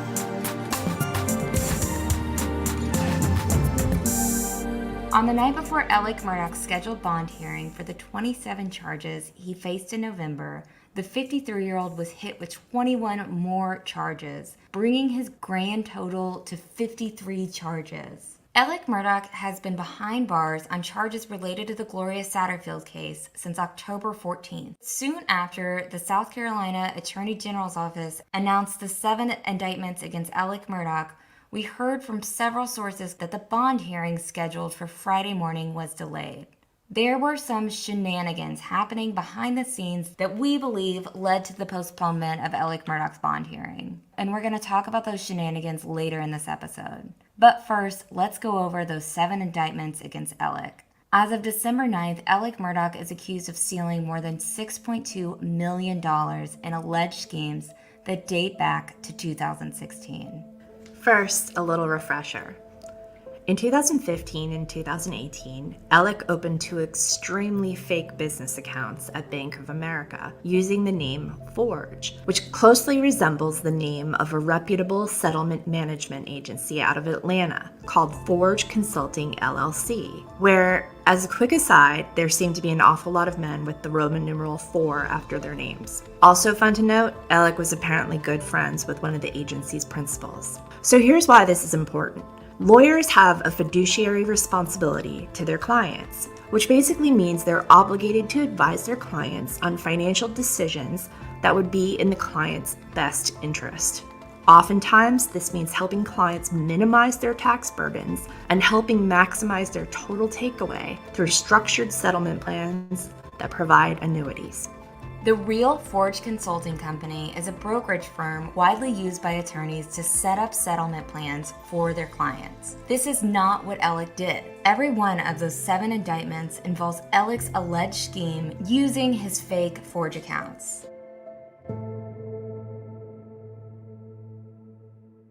And we will go over those 7 indictments. Indictment number 1, the Johnny Bush case. In June 2016, Alec allegedly pretended that $100,000 of Johnny's settlement money was used to pay someone to do, quote-unquote, accident reconstruction for Johnny's case. Alec apparently took $95,000 of that money by having a check cut from PMPED's client trust fund and then deposited it in his Forge account. He then withdrew some of the money as cash, used some of it to pay his credit card bills, and wrote checks to his associates, according to the indictment. Indictment number 2, the Jamie and Risher case. In August 2016, Alec is accused of having a $90,000 check written from PMPED's client trust fund with a description regarding Jamie and Risher, who had received an unknown amount of money because of unspecified injuries. Alec deposited the money in his Forge account and again used the money that was supposed to go to Jamie, to pay his credit card bills, withdraw his cash, and write checks to himself and his associates. Then, unbelievably, 3 years later, between August and November of 2019, Alec went on a trip to New York and allegedly spent more than $5,000 of Jamie's settlement money on his flight and his meals. That is hardcore. Indictment number 3, the Randy Droughty case.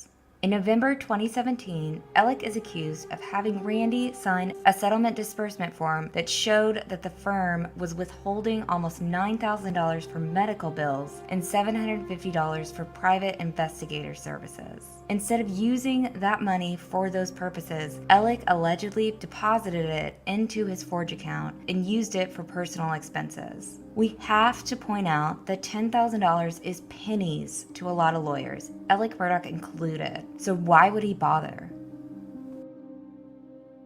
Indictment number 4, the Jordan Jenks case. In August 2018, Murdaugh allegedly convinced his longtime family friend, Jordan Jenks, who had come to him for help, that PMPED had to keep $85,000 of Jordan's settlement money to pay for a medical insurance lien. What did Alec do with this money? You guessed it. He paid his credit card bills, got some cash, and wrote checks to his associates. I'm not done. Then, 2 months later, Alec allegedly did it again, but this time he told Jordan the medical insurance lien was for $65,000. Let's be clear here. If someone believes they have the medical insurance lien for $150,000, that means they were significantly injured. I'm not done. Alec is also accused of forging Jordan's signature on a disbursement sheet, which is a document on which a client acknowledges and proves the money he is receiving from his settlement. I'll say it again. Alec supposedly did this to a longtime family friend.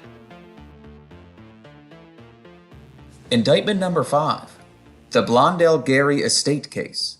In April 2019, the same month his son was charged with 3 felony boating under the influence charges in Beaufort County. Alec is accused of gaining the trust of the personal representative of the Blondell Gary estate and taking $112,500 of the estate's money from the client trust fund. He allegedly deposited this money into his Forge account and used it to pay family members, pay his credit card bills, withdraw as cash, and write checks to his associates.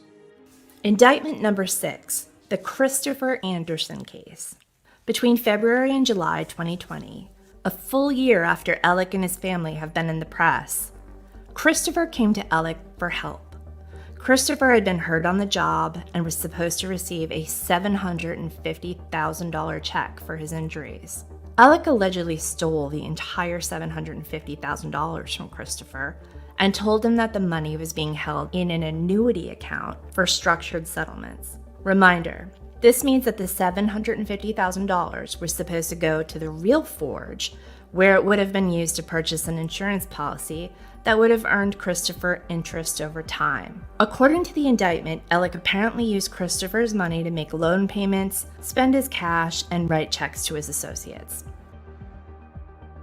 Indictment number 7, the Sandra Taylor case. Between November and December 2020, when the Murdaugh family was already in the local media limelight, Alec allegedly convinced a person representing Sandra's estate that Sandra's wrongful death case wasn't worth more than $30,000. Alec allegedly told this person that because it was so low, he wasn't going to even take his usual fee. So nice of him. But really, Alec got more than $180,000 for Sandra's estate and allegedly took more than $150,000 for himself and spent it on credit card payments, payments to family members, and checks written to his associates. We don't know who those associates are, but we will find out. And we'll be right back.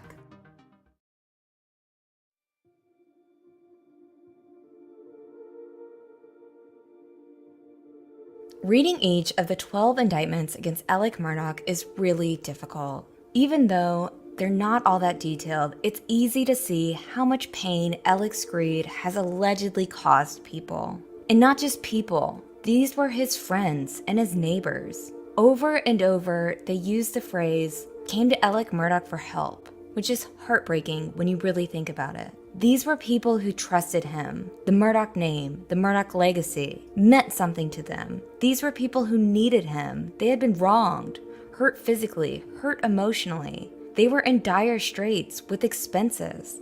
They had large medical bills to pay. Some were likely out of work. And he lied to them, allegedly, and took their money, allegedly, and then lied to them some more, allegedly. These indictments show how low Alec was allegedly willing to go. But why? And where did the money go? Liz and I have spent a lot of time poring over these indictments, and we want to share with you what we've learned. Takeaway number 1. A lot of people are missing a lot of money. If it wasn't clear to us already, it sure is now. This case is an absolute monster. It is complicated and unruly, and Alec apparently had a type. The victims listed in the indictments so far have had a lot in common. They trusted the Murdaugh name. They trusted Alec in particular. They went to him for help in getting settlements for their accidents, their injuries, and in their wrongful death claims. And they don't appear to have alerted law enforcement when they didn't get their money. Why is that? One reason could simply be that Alec lied to them, which he apparently did a lot according to these indictments. Maybe they asked him about the money and maybe he put them off, and maybe they believed him. Another reason might be that many of these people probably didn't know they had been stolen from yet. Maybe they weren't due to receive any part of their annuity prior to these investigations. Yet another reason, though, could be that they were afraid of questioning a member of the Murdaugh family.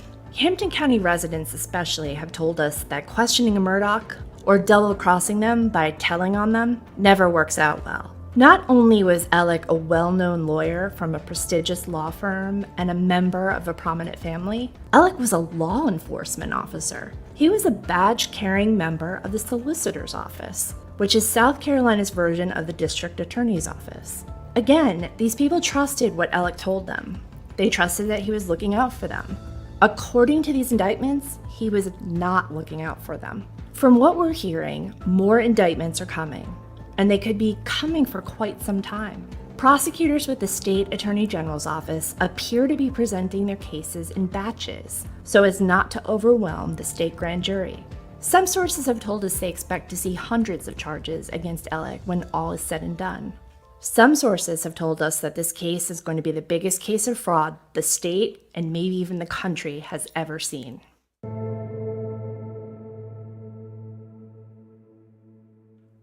Takeaway number 2. Alec clearly does have an addiction. His attorneys, Dick and Jim, want us to believe that he's an addict with a $10 million drug habit. There has been a lot of debate about the extent of Alec's apparent drug addiction. According to our sources, he really did have a substance abuse problem, but we have yet to hear anything that points to an addiction like the ones Alec's attorneys have been describing. At this point, we have to ask, was Alec maybe addicted to stealing? The man described in the 12 indictments so far seemed to be someone who was open to stealing any amount of money from just about anyone using any cover. In fact, it's starting to look like Alec did more stealing than litigating, and no one was safe from his scheme. He allegedly tricked his best friend, Buford attorney Corey Fleming, into helping him steal from the heirs of the woman who helped raise his children. He allegedly tricked a longtime friend and college roommate, who is Bamberg County attorney Chris Wilson, into bypassing PMPED's internal financial process and paying Alec directly for his half of attorney fees. The current indictments say that he stole from another longtime family friend and forged his name. Is it possible that Alec liked the feeling of taking money from other people? Is it possible that he was addicted to the feeling of getting away with something?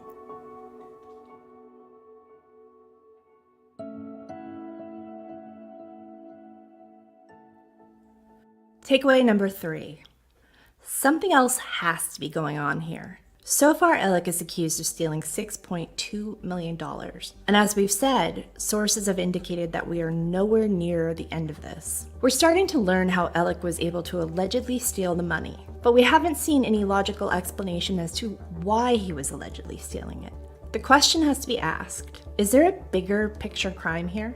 There has been a lot of speculation online about Alec's friendship with an alleged low-country drug smuggler who died a few years ago. Officials have not revealed any definitive or direct evidence that Alec has been involved in any kind of drug trafficking. But let's maybe take a look at one interesting aspect of smuggling. The Low Country has a lot of history with drug trafficking. According to the book Jackpot, High Times, High Seas, and the Sting That Launched the War on Drugs by Jason Ryan, which is a really interesting read about a massive drug bust here, involving a group called the Gentlemen Smugglers. Drug trafficking requires a significant investment on the part of kingpins. They have to have money to buy the drugs, and infrastructure like boats and planes to smuggle the drugs, and they have to pay people to transport the drugs. Apparently, back in the day of the Gentlemen Smugglers, they used investors to fund their drug runs. Again, just to be clear, we're not saying Alec is a drug smuggler, but it does become more and more concerning as to why he was allegedly stealing and what he was doing with the money.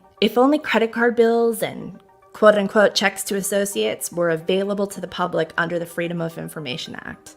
Alec's reputation among some attorneys in the Low Country was that he was lazy and not looking to work too hard on his cases. Is it possible that he wasn't making the money needed to support his and his family's lifestyles? Despite the national media portraying the Murdaughs as this fur coat and tuxedo-wearing family with a high-priced lifestyle, the Murdaughs really weren't all that extravagant, according to those who know them. Sure, they flew private, but we're told they used one of the law partners' jets and basically paid for the gas and the pilot and whatever other expenses come with the flight. All told, their flights weren't that much more expensive than commercial tickets, apparently. And yes, they sat courtside at basketball games, but those were college games. It's not like they were hanging out with Jack Nicholson and watching the Lakers. According to people who know them, the Murdaughs liked to throw parties and were the kind of friends that paid for everything when you were around them. They really were known as generous people, by the way. But this isn't a family where you're going to hear about champagne fountains and buckets of caviar. I'm not an economics professor, but I'm pretty sure that barn parties don't cost $6.2 million, no matter how much Miller Lite your friends like to drink. There has been some, I'll call it informed speculation, among sources who know Alec that he was perhaps being blackmailed and using the money to pay people for their silence. Right now, we just don't know. A few weeks ago, Alec Murdaugh's attorneys filed a habeas corpus petition in the South Carolina Supreme Court to challenge Judge Newman's ruling that was keeping Alec behind bars. To several of my sources, this move was a clear indication that Alec was desperate to get out of jail. And now we know why. Alec knows how many clients he allegedly wronged, or he should know. He likely knew that as soon as investigators opened the Pandora's box of the forge accounts, he'd be toast, no matter how much he was paying his Bulldog attorneys. Who knows where Alec Murdaugh would be if Newman granted his bond in October? Alec is a textbook example of a flight risk. He's likely got a lot of cash somewhere, and he's got the connections and the funds to hop on a plane and disappear. Newman ruled Alec as a danger to himself and society, and the more that we find out about Alec Murdaugh, we get why Newman made that call. Takeaway number 5. How many people knew that this was happening and did nothing? As we learn more and more about Alec's forge scheme, and all of the clients who were allegedly wronged, it's clear that Alec was in the middle of a criminal operation of some sort. It's highly unlikely that he came up with the scheme and pursued it all by himself. Alec has been described to us by dozens of sources who knew him. And maybe this is mean, but none of them have ever accused him of being a genius. Quite the opposite, in fact. We've heard he was a schmoozer, we've heard he was charismatic, we've heard he was fun at parties, but we've also heard that he was sloppy. So we don't think he could have done this alone. Not for long. Not with this many people involved. So were there others, his associates perhaps? Did family patriarch and former solicitor Randolph Murdaugh know about this? Randolph worked with Alec both at the solicitor's office and PMPED. He was widely respected among law enforcement agencies and attorneys across the state. And they aren't going to be happy with us for asking this question, but it has to be asked. If Randolph was as great of an attorney as everyone says he was, wouldn't he have known his own son was allegedly stealing from clients and using the prestige of their family's law firm to do so? And what about PMPED? What did they know about Alec's financial irregularities? And when did they know it? And if they didn't know, how in the heck did they miss it? Our sources have told us there are potential charges coming for cases that are much older than the ones we've seen so far. So this didn't raise any red flags for anyone? At this point, there are three options in our opinion. Either they were actively complicit, lending him help from the inside, or they were willfully ignorant and never bothered asking too many questions, or they were straight up irresponsible. No matter how you look at it, PMPED had a duty to protect their clients, and, well, here we are. Which leads us to perhaps the most important question of all. What did Maggie know before she died? What did Paul know? And what does Buster know?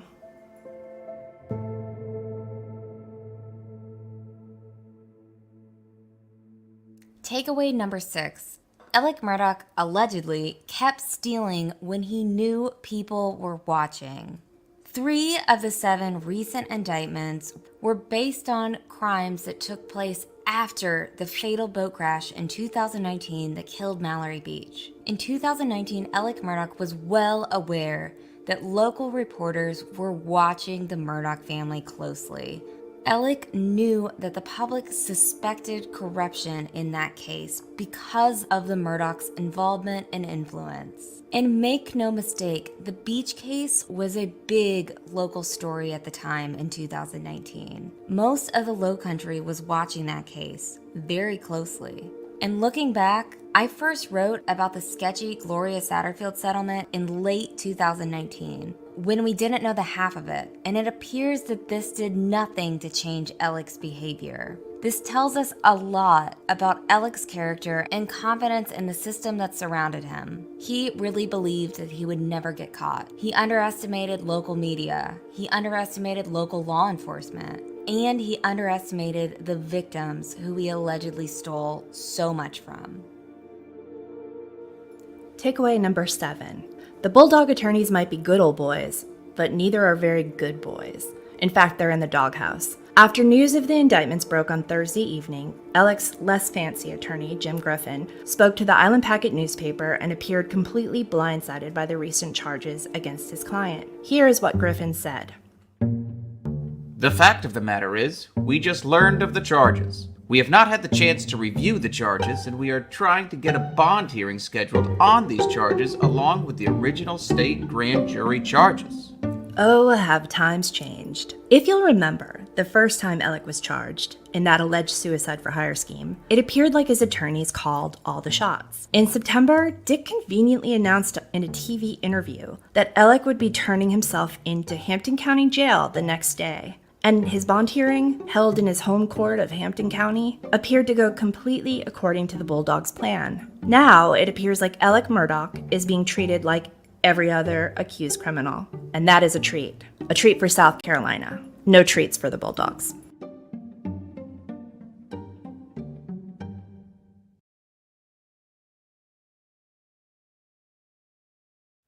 Which leads us to our next point. What was up with Alec's bond hearing this week? Something seemed off about this from the beginning. On December 6th, a day before it was announced publicly, multiple sources close to the investigation told us that Alec Murdaugh's bond hearing was scheduled for Friday, and that a different judge, not the judge who had been assigned to all of the Murdaugh cases, would preside. This immediately set off alarm bells to those of us on the lookout for signs of favoritism or other corruptions in this case. So what we were told is that Judge Allison Lee, who presides over the state grand jury, would now be setting his bond on the 27 counts he was charged with in November. The Supreme Court Chief Justice issued an order assigning Judge Lee to the case, and it felt like a switcheroo. The order basically said, So, actually, we know back in September that we said Judge Clifton Newman would be presiding over all criminal matters related to Alec Murdaugh. But we just realized that the state law says that bail for state grand jury defendants must be set by the current judge over the state grand jury, who happens to be a judge known for releasing violent criminals. But this is normal. So, yeah, we're gonna do that now.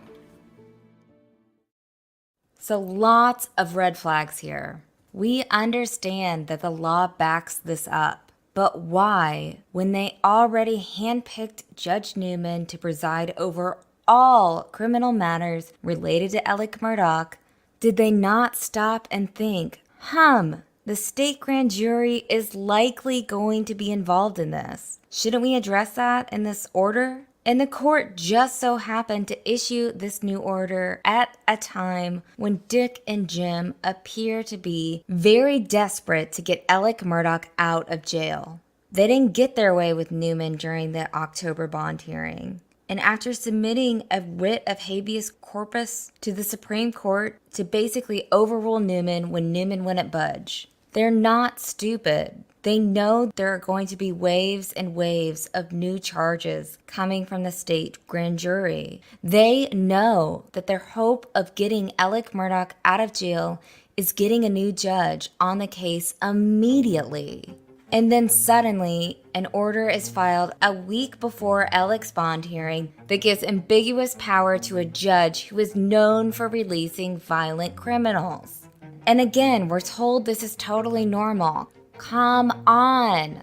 And then there was a problem with how much power Lee actually would have at the bond hearing. We were told that it was possible that the South Carolina Supreme Court would issue another order this week, giving Lee total power over the bond hearing and the ability to overrule Newman's decision to keep Alec Murdaugh in jail. But this presented a lose-lose situation for the justice system.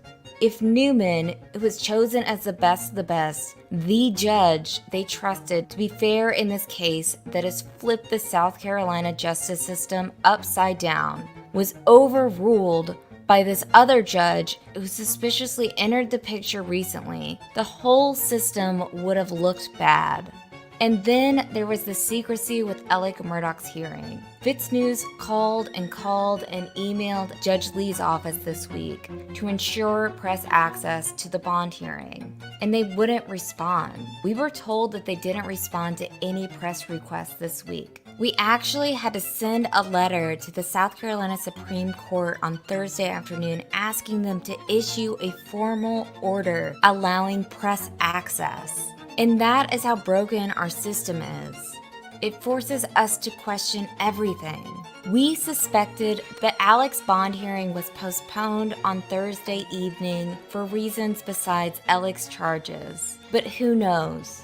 On Monday, at Alec's rescheduled bond hearing, we will be watching for more shenanigans. So stay tuned.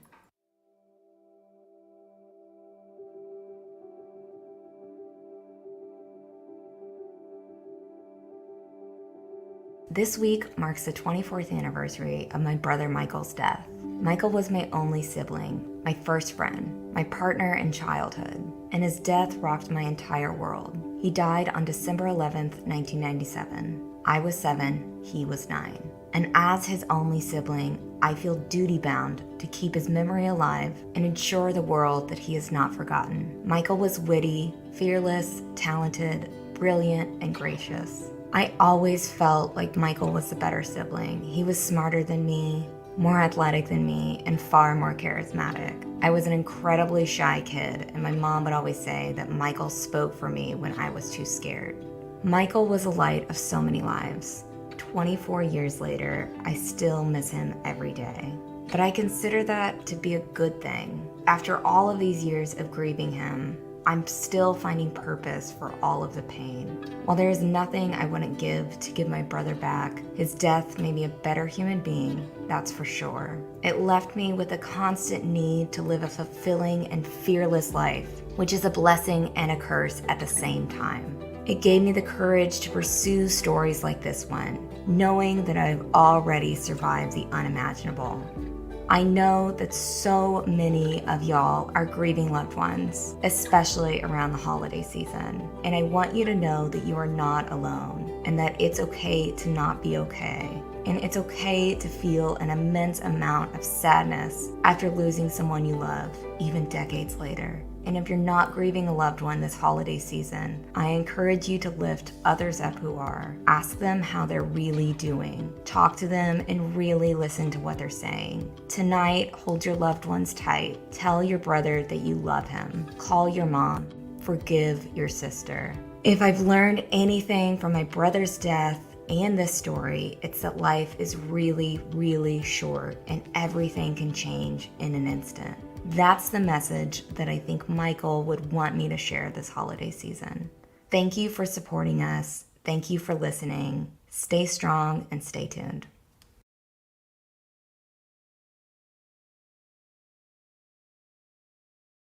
There's so much to unpack in this case, and Mandy works tirelessly to expose the truth. But the truth is, she works hard and she does get tired. If you believe, like I do, that Mandy is the best in the business, and I'm a little biased, visit MurdaughMurdersPodcast.com and click the Support the Show link to learn how you can help. Leave a 5-star review to offset the haters. Refer an advertiser and get a finder's fee. Or advertise your company, product, or service. We can geo-target across the globe and find the right audience to suit your needs. Help us get Luna some treats so she doesn't interrupt the show as much.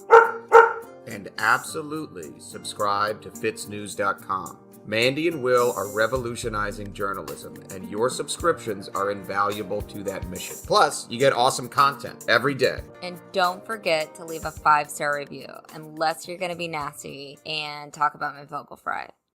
The Murdaugh Murders podcast is created by me, Mandy Matney, and my fiance, David Moses. Produced by Luna Shark Productions.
Bring the jury.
The jury is present, sir. Thank you. You may continue. Thank you, Your Honor. May it please the court? Yes, sir. Beginning with items, State's Exhibits 111, 112, 113, I believe right before we broke, I presented to counsel and was going to offer it to the witness, and I believe it was, without objection, going to be offered into evidence. Is that correct? Without objection. Admitted without objection. All right, Agent, or Mr. Greer, please review what's been marked as State's Exhibit 111, 112, 113, which would align with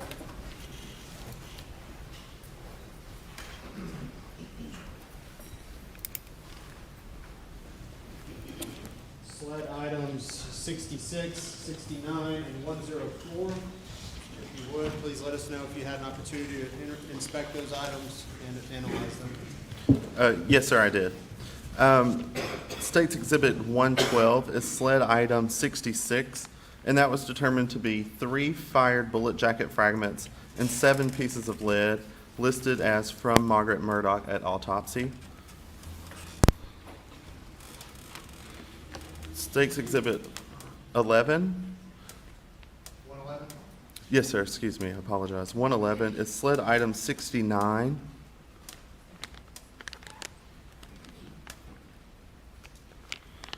And that is 1 combination wad listed as from left axilla of Paul Murdaugh at autopsy.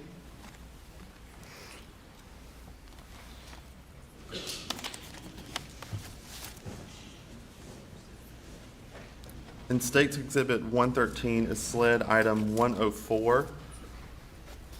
And that was 1 birdshot pellet listed as found with Paul Murdaugh's clothing. Thank you.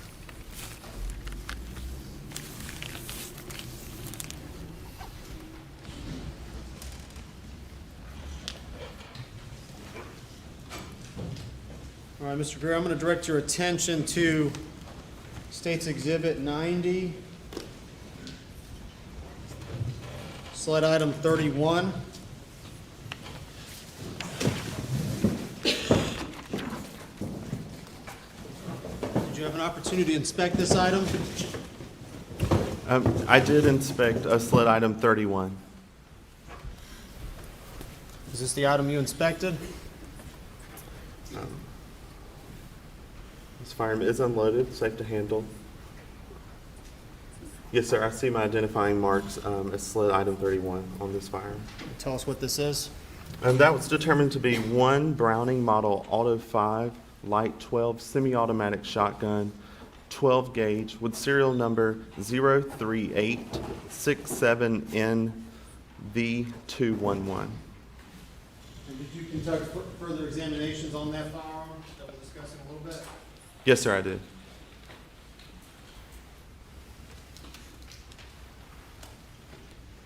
I'm going to show you what's been marked as State's Exhibit and entered into evidence. State's Exhibit 89, item 30 on your report.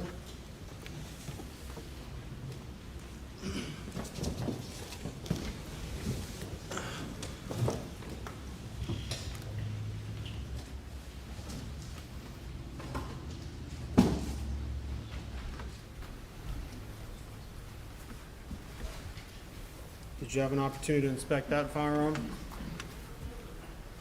This firearm is also unloaded.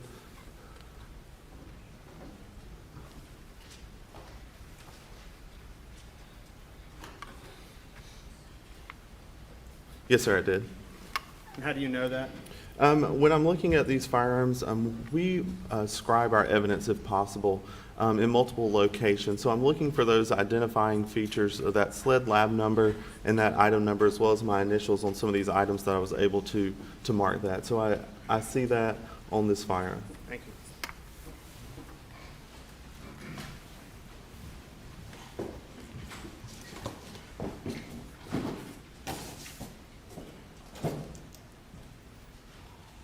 And for purposes of our results that we'll discuss shortly, did you conduct additional testing on that firearm? Yes, sir. Handing you what's been marked as and entered into evidence as State's Exhibit 91. That would be your SLED item number 32.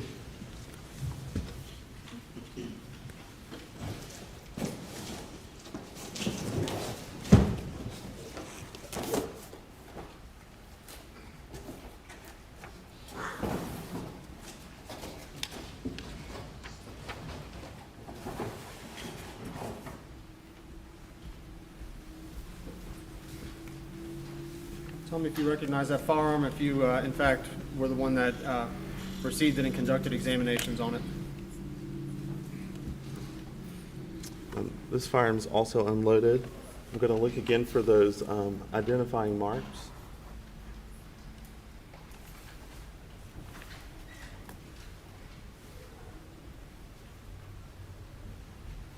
Yes, sir, I identify this as my SLED item 32.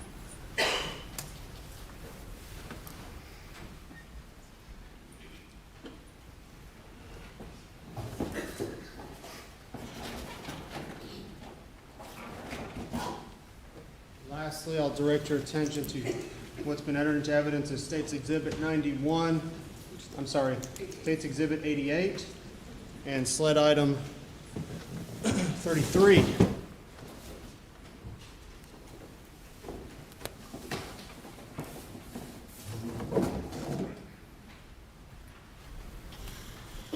Are you familiar with that item?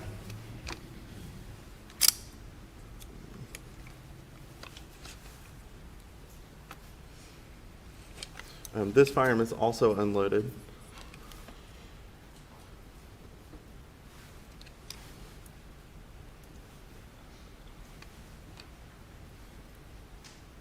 Yes, sir. I am familiar with this item. Is that the item that you conducted tests on? Yes, sir. This is the SLED item 33.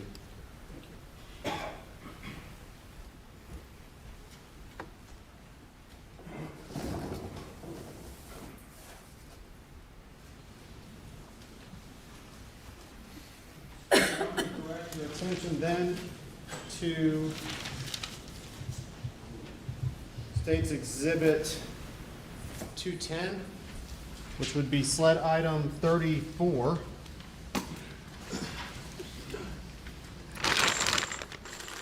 That's been entered into evidence collectively as State's item 210. Are you familiar with the contents of that evidence package? Yes, sir, I am. And what are they?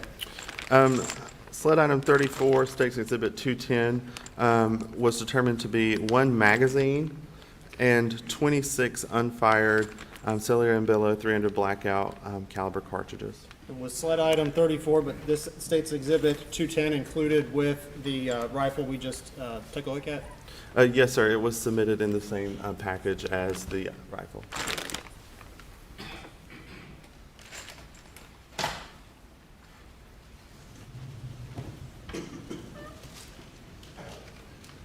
All right, moving on to State's Exhibit 143 through, State's Exhibit 143, 144, 150, and 148. Entered into evidence already, that would be SLED items 166, 167, 168, and 169.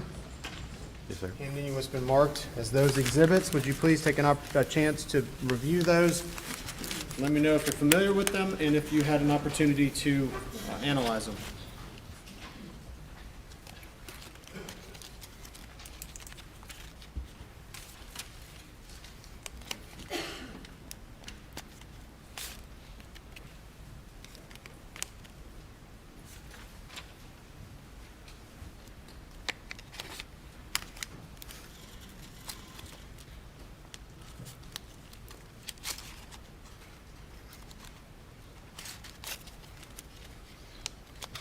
Yes, sir, I believe I have seen these items.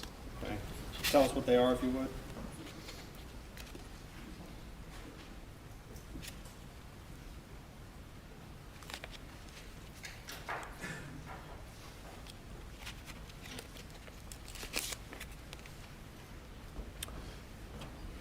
Each of these 4 items are 12 gauge federal shot shells, and they each all have the markings that are consistent with each other: a federal premium double aught buck 3-inch Magnum.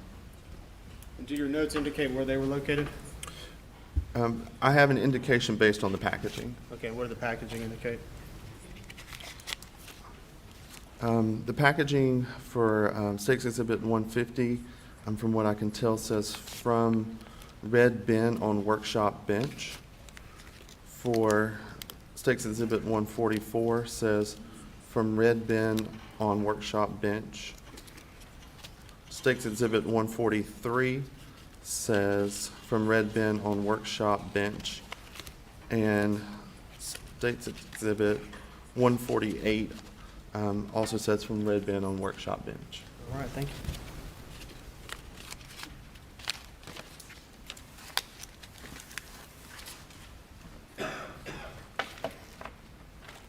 I'm now going to hand you what's been previously entered into evidence as State's Exhibits 145, 146, 147, and 149. That would be sleds number 162, 163, 164, and 165. Same as before, if you wouldn't mind, please take a look at those and let me know if you are familiar with their contents.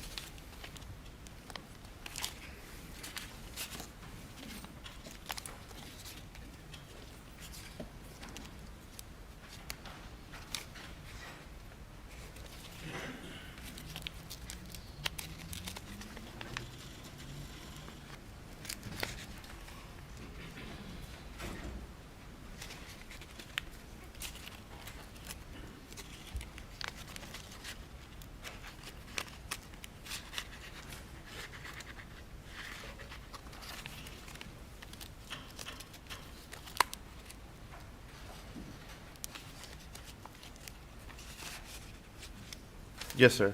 Okay. Tell us what they are. All 4 of these items are Winchester 12-gauge shot shells, and they all appear to have the same information on the shot shell of dry lock 3-inch with the number 2.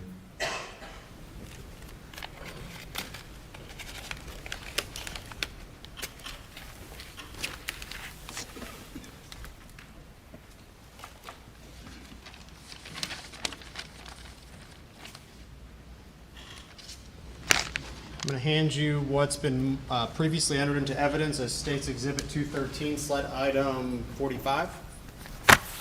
Please take a look at that piece of evidence and let me know if you are aware of what it is.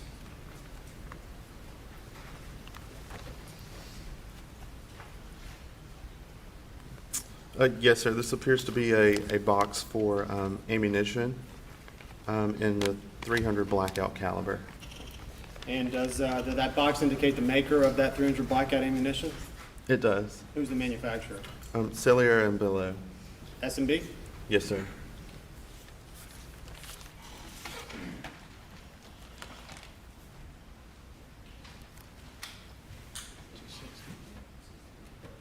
All right, this is State's Exhibit 260, which was previously marked for identification purposes only. State's Exhibit 260 contains sled items 35, 36, 37, 38, and 39. Mr.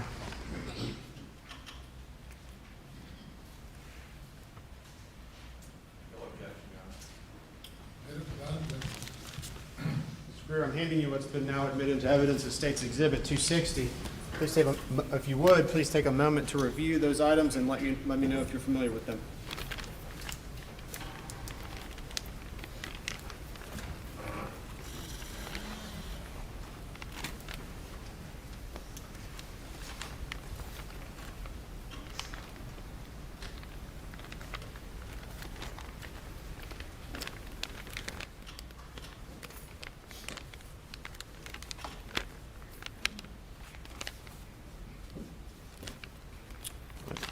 Yes, sir. I am familiar with this evidence. And what are they? These are SLED items 35 through 39. These were each fired 300 blackout caliber cartridge cases with the head stamp of Cellier and Bello. Thank you.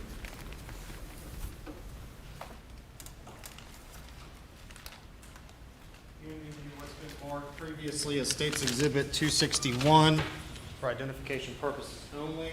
This would reference SLED item numbers 108 to 135. Collectively.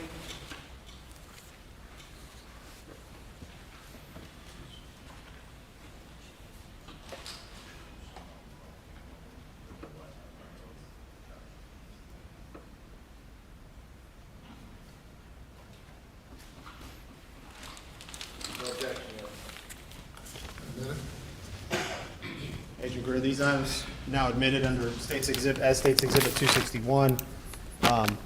Please take a moment to review those items, and any notes or information you might have on them, and let me know if you're aware of what they are.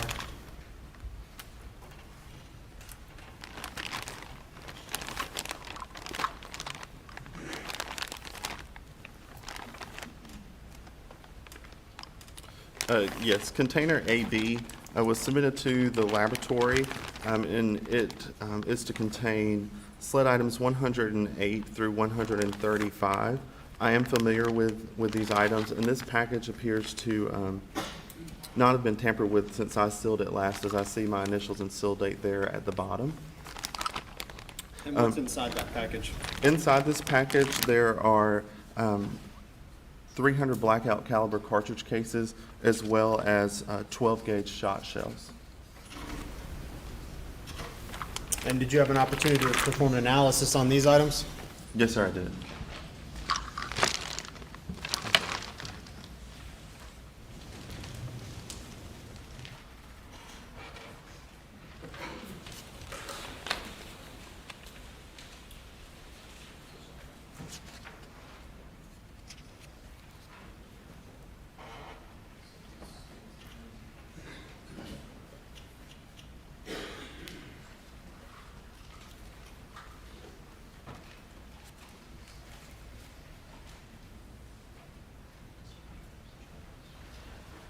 Mr. Greer, I'm offering you what's been marked as States Exhibit 398. That would reference SLED item 22.4. And I believe without objection, we'll offer it into evidence. Correct. If you would, please take a look at that item and cross-reference with your report and let me know if you're familiar with what it is.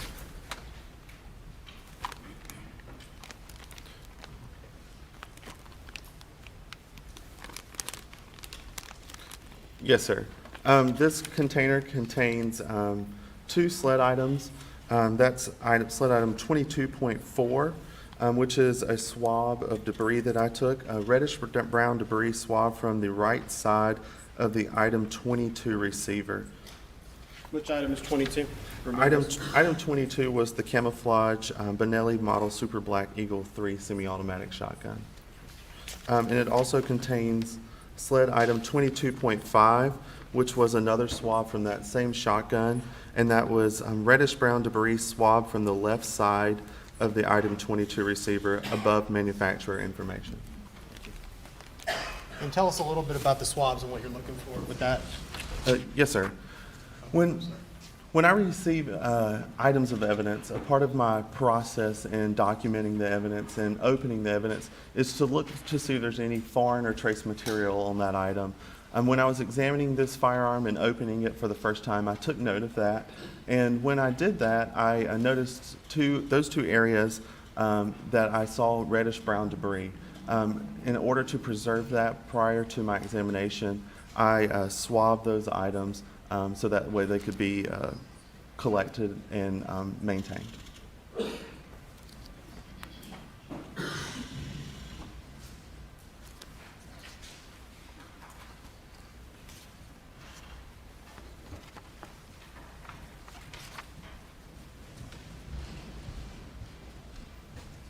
All right. right, Mr. Greer, I'm handing you what's been marked as State's Exhibit 399, which references sled item 22.7. State would offer that into evidence after you identify it, and I believe without objection.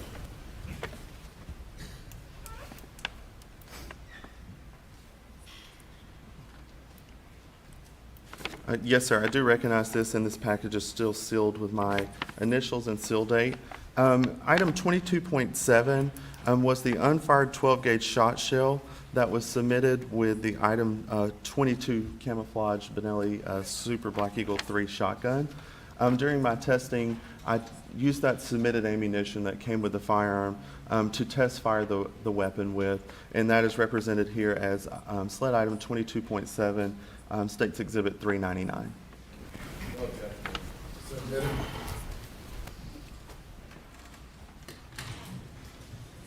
All right, Mr. Greer.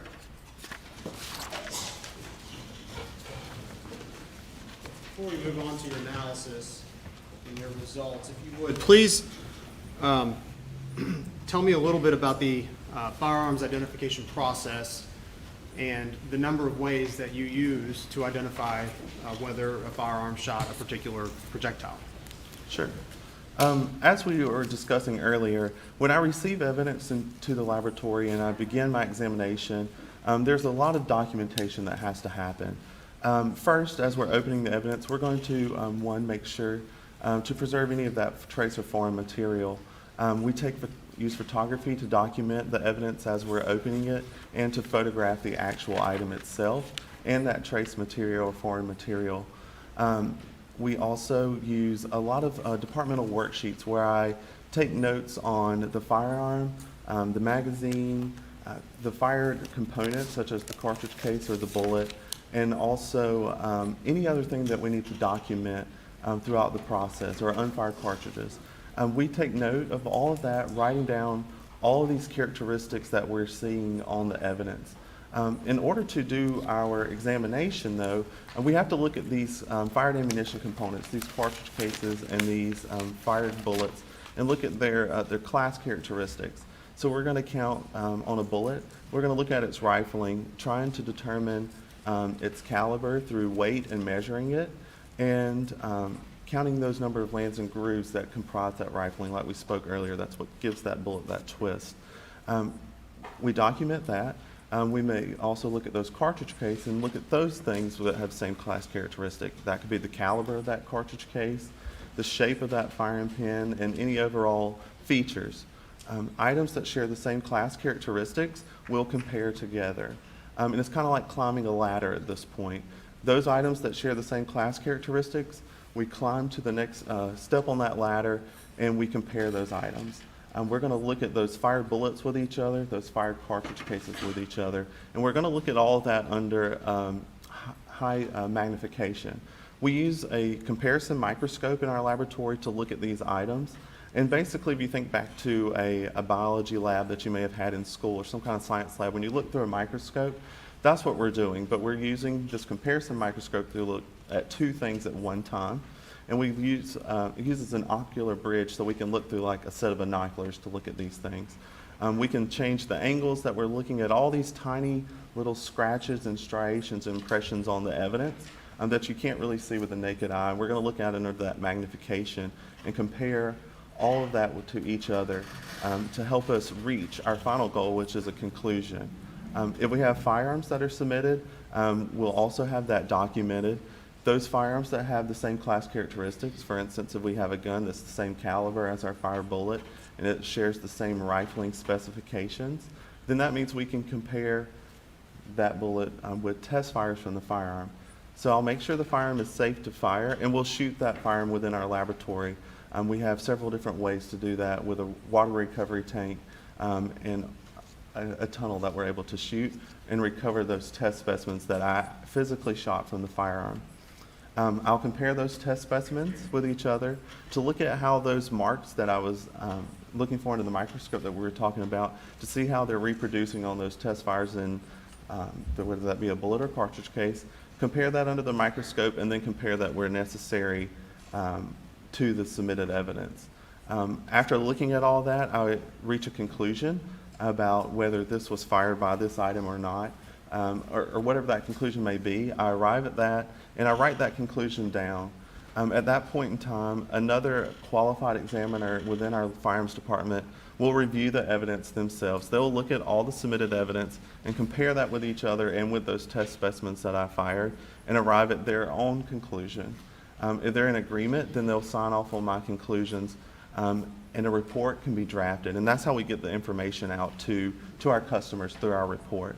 At SLED, we have the 100% micro verification process, where everything that we're issuing a conclusion on is reviewed by another examiner. So that case file, all that documentation that I generate goes to that examiner or reviewer. It undergoes a technical review and an administrative review before a report can be released.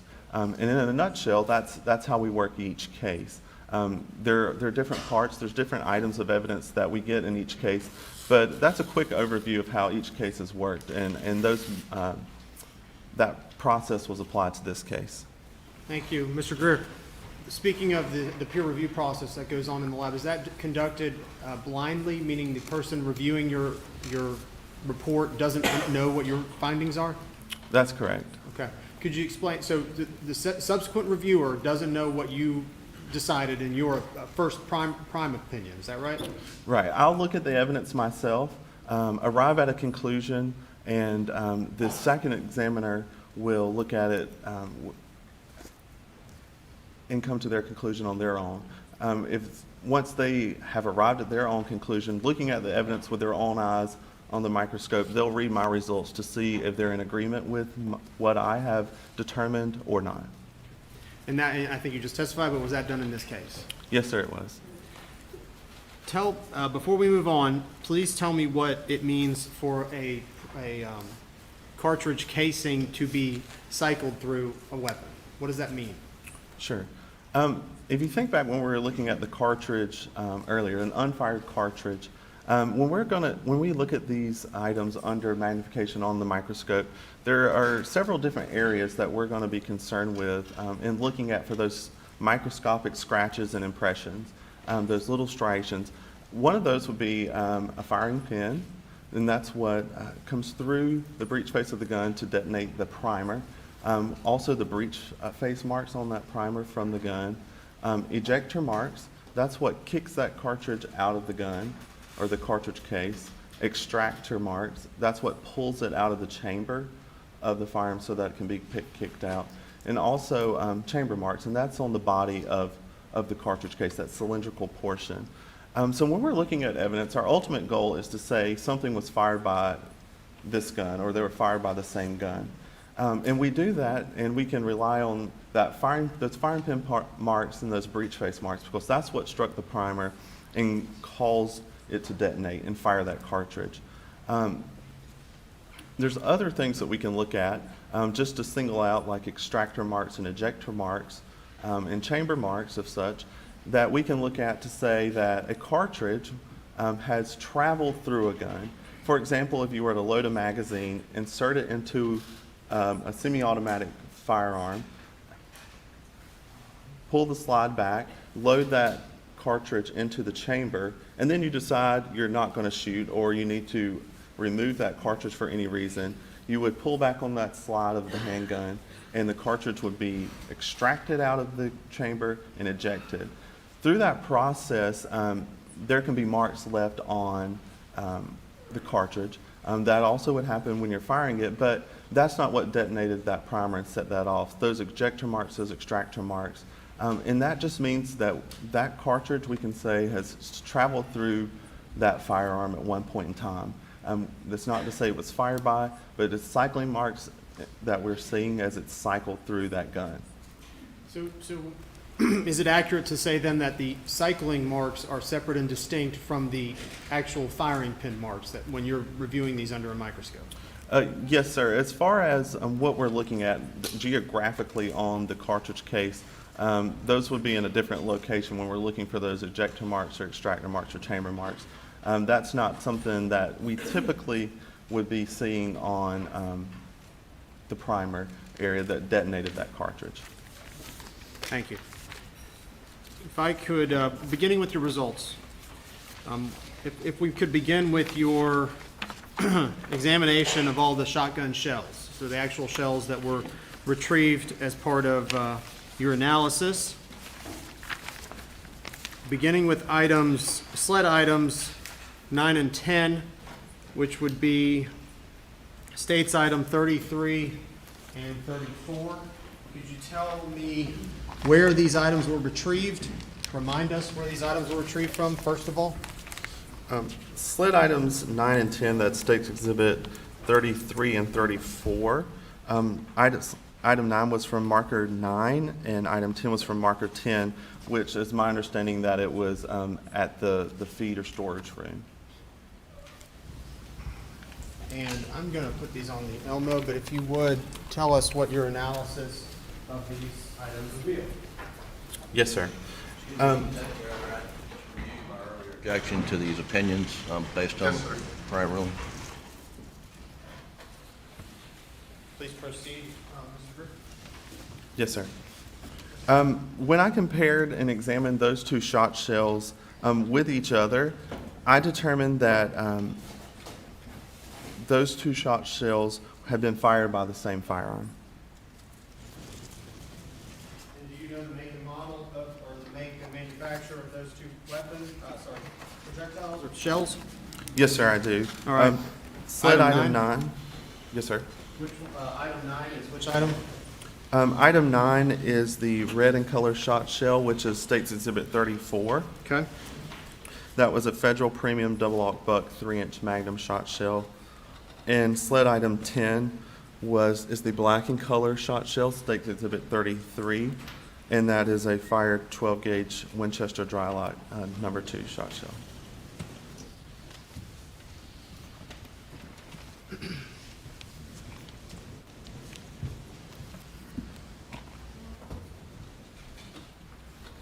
All right, Mr. Greer, moving on to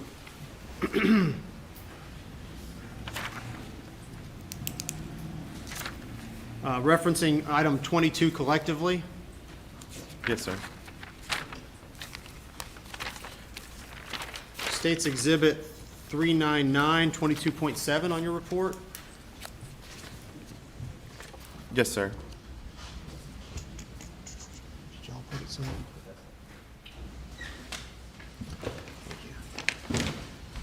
This would be States Exhibit 399. Did you have an opportunity, or could you tell us what that is? Yes, sir. That was the unfired 12-gauge shot shell that was submitted originally with the item 22 shotgun, which is the camouflage color Benelli shotgun. Could you go ahead and open that package for us, please? Yes, sir. Do you have scissors or just?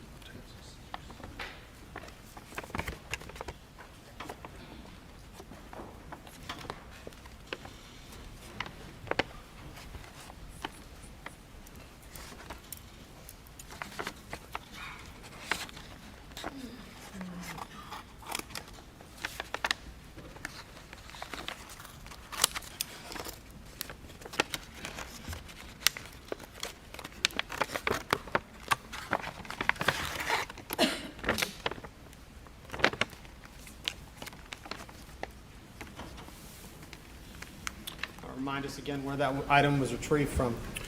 This item was originally submitted with the item 22 camouflage Benelli shotgun that was submitted to the laboratory.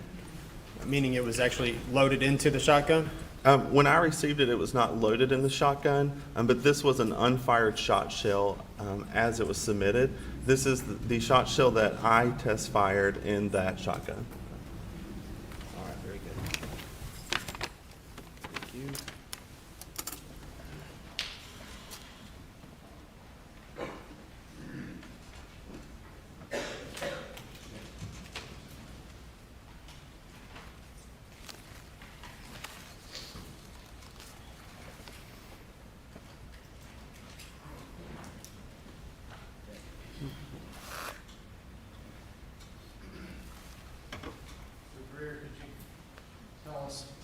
I'll put it on the Elmo. Tell us what the make and manufacturer of this item is. Yes, sir.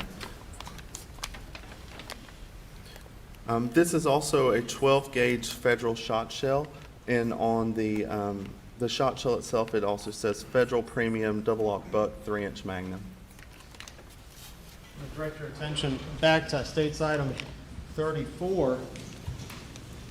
Are those two items consistent with each other?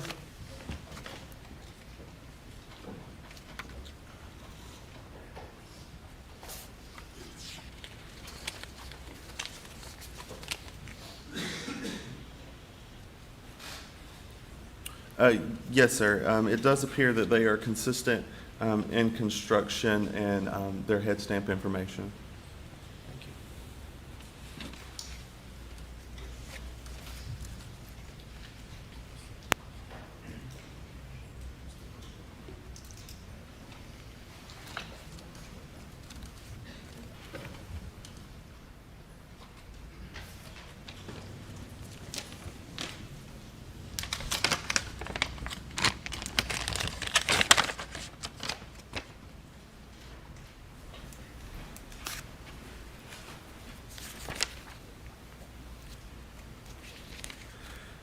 If you would, since let's work through the number of firearms that were identified by you. Did you have an opportunity to test those firearms with the projectiles retrieved? Yes, sir, I did. What were your results for item 30, the Mossberg pump-action shotgun? In regards to the two shot shells? Correct. My results after examining that, it was determined that the item 30 shotgun did not fire the items 9 and 10 shot shells. And could you move on to your item 31, state's item, one moment, I'm sorry. And the item you just referenced was state's item 89, the Mossberg shotgun. State's exhibit 90, sled item 31. Please tell us about that item. Yes, sir. Based on my examination, I was able to determine that item 31 was not fired by, that item 31 did not fire items 9 and 10. All right, concerning state's exhibit 91, your sled item 32, that would be a Benelli Super Black Eagle 2, black in color. Could you tell us your results of that?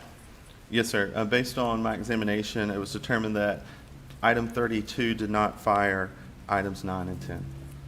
Item 32 was, however, recovered with a number of rounds in it. Is that correct? Yes, sir, that is correct. And what were those rounds?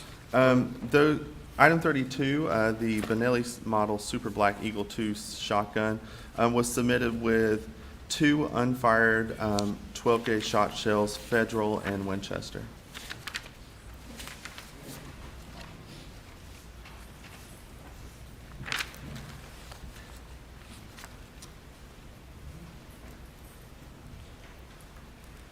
All right, did you have an opportunity to compare the shot shells with item 22, the camouflage color Benelli Super Black Eagle 3?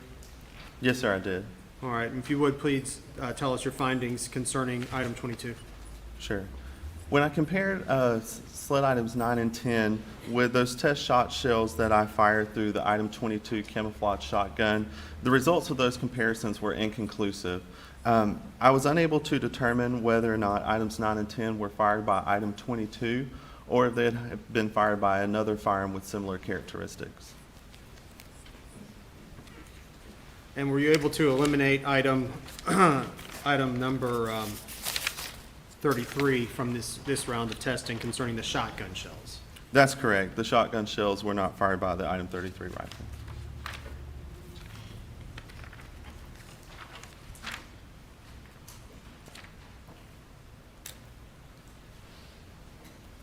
Moving on to your results, moving on to your testing, or did you conduct additional testing of 300 blackout rounds? Yes, sir, I did.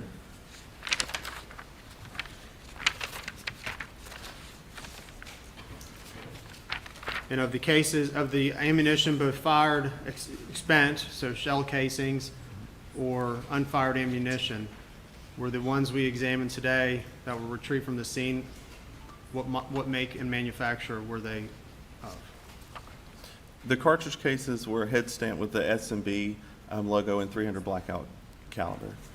Did you have an opportunity to test fire and examine sled item 33, states item State's Exhibit 88. The 300 blackout rifle, black in color. Yes, sir, I did.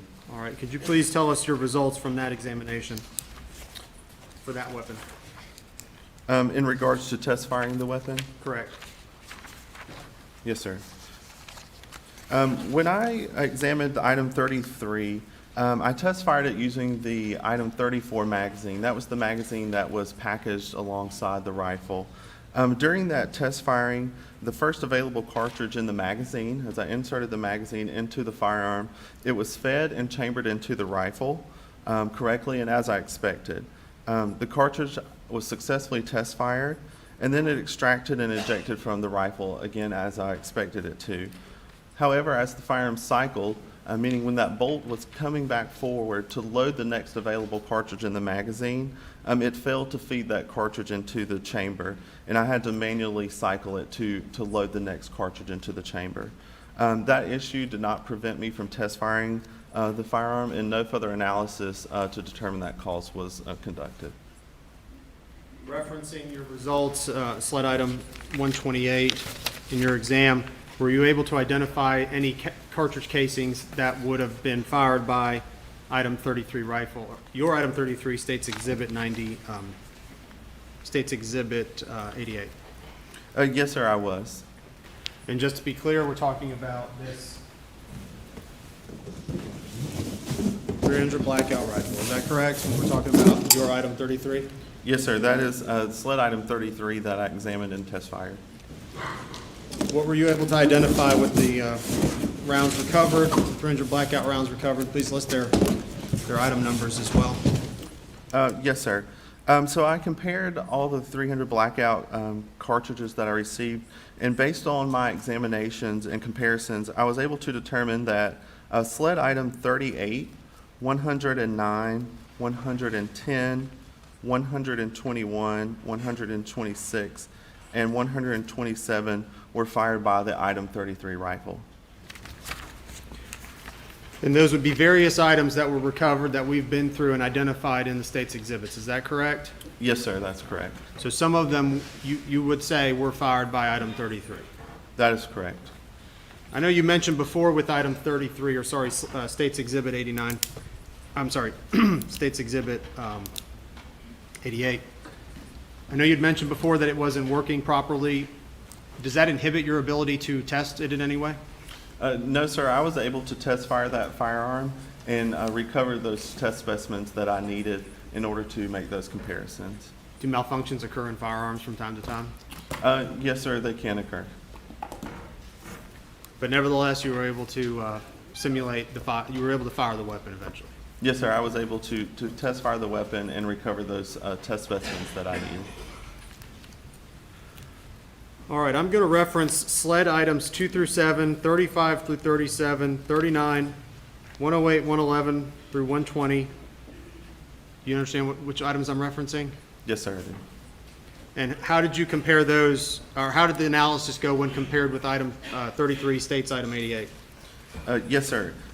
When I compared those items, that was items 2 through 7, 35 through 37, 39, 108, 111 through 120, and 122 through 124, and 128 with each other. And when I compared those with those test specimens that I fired through item 33, the results of those comparisons were inconclusive.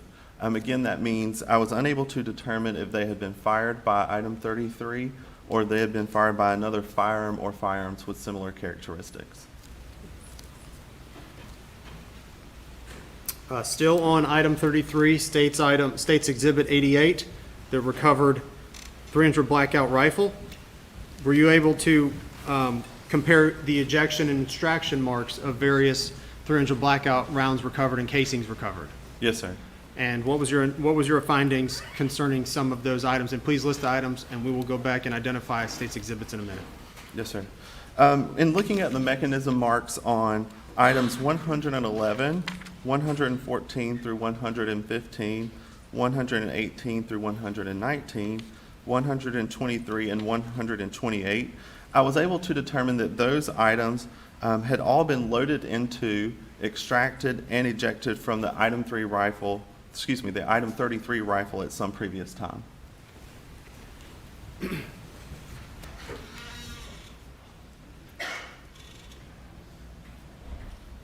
All right. Mr. Greer, I'm going to ask you. I'm going to renew my objection to the next opinion that he's about to offer based on our prior rulings, just for the record. Yes, sir. It's not, Prior arguments and understanding the court's rule. yes, sir.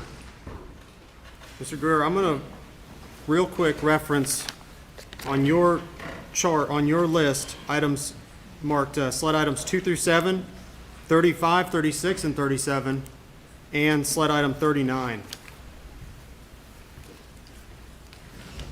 And that would be states exhibits 63 through 68.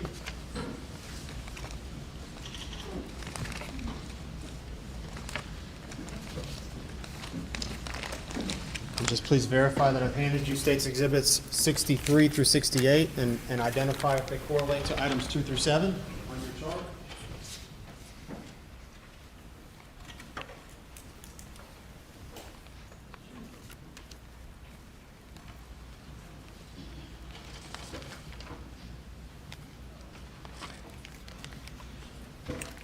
Yes, sir. These states exhibits 63 through 68 are sled items 2 through 7.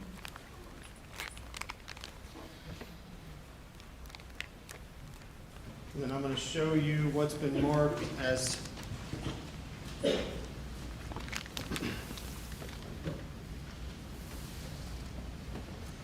the court's indulgence. States Exhibit 260.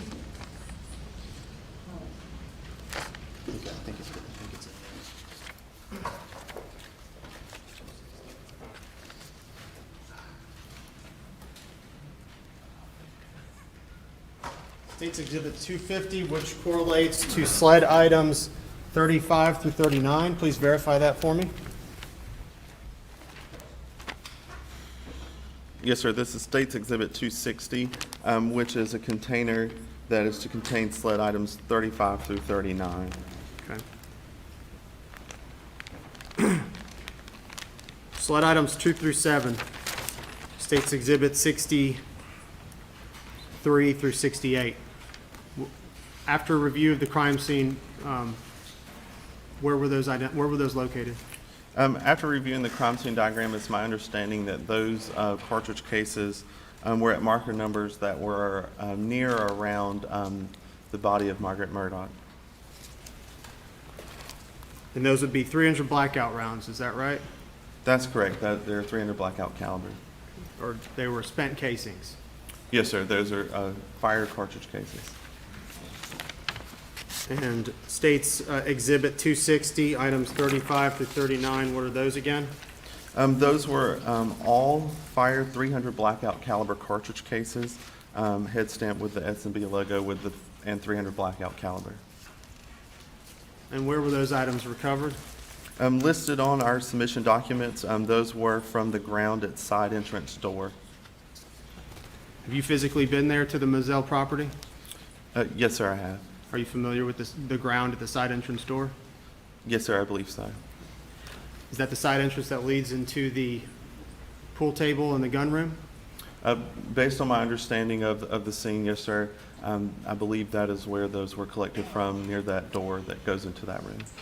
We have 300 blackout round casings collected from around Maggie's body, and we have 300 casings collected from the house. Is that correct? That's correct. And do you have any notes? Did you take any contemporaneous notes on the condition of your items 35 to 39, those collected at the side of the house? Yes, sir, I do believe so. I'm going to reference my case file here to confirm. Would referencing your file help you refresh your memory on that matter? Yes, sir, it would. During my examination, when I looked at items 35 through 39, which were recovered near that door area, I did note that they were tarnished and weathered in my case file. Mr. Greer, tell us what you found concerning those items. Based on my examination, it was determined that items 2 through 7, 35 through 37, and 39 had matching mechanism marks, and it was concluded that those items had been loaded into, extracted, and ejected from the same firearm at some previous time.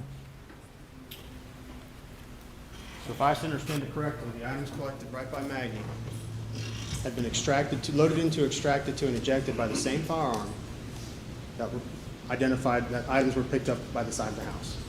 Yes, sir, that is correct. Court's indulgence?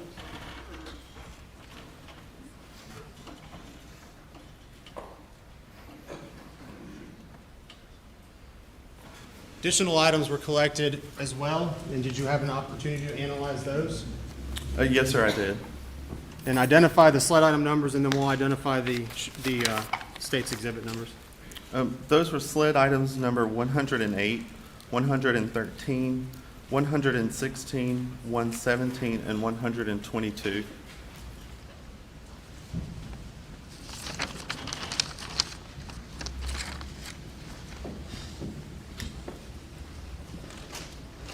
Handing you what's been marked as State's Exhibit 261, which includes various items. And what are they again? Yes, sir. This is a container that contains multiple 300 blackout caliber cartridge cases and fired 12-gauge shot shells. And in that in that collective bin include 300 blackout rounds of the items you just listed? Yes, sir. That's correct. All right. Tell us what your findings were for those items. And where were these collected? Based on the submission documentation, those were collected from areas such as from to the left of a shooting chair near field, from a right corner near field, from in front of a shooter's chair, under a table. Would you like me to identify each location? For those items, have you had an opportunity to review some body-worn camera footage and evidence and kind of identify what that actually meant? Oh, yes, sir. And generally, when it says left leg and right leg and near the front or back, what is it talking about? It appears that there's some type of shooting area that those were collected from. Okay. What were your findings concerning those items? It was determined that those items, and to include items 108, 113, 116, 117, and 122, also had those same matching mechanism marks, to conclude that they had been loaded into, extracted, and ejected from the same firearm as those at the crime scene around Margaret Murdaugh's body, and those several recovered from the home. So the items collected around Margaret Murdaugh's body matched the items collected outside the house, which matched items that were collected in the field at the shooting range.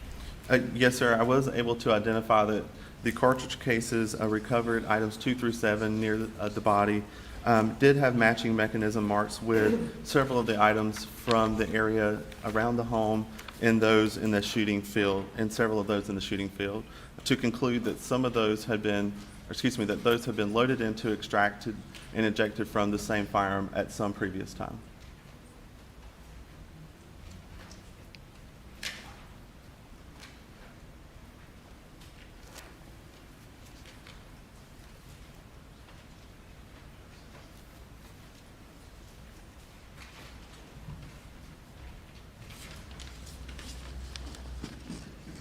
I'm going to reference slide item 8. That would be state's item 250, state's exhibit 250. I'm going to put it on the screen.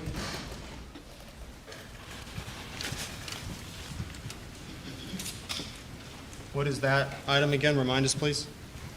Sled item 8 was one fired bullet, determined to be 300 blackout caliber, listed as near tire impression at marker 8.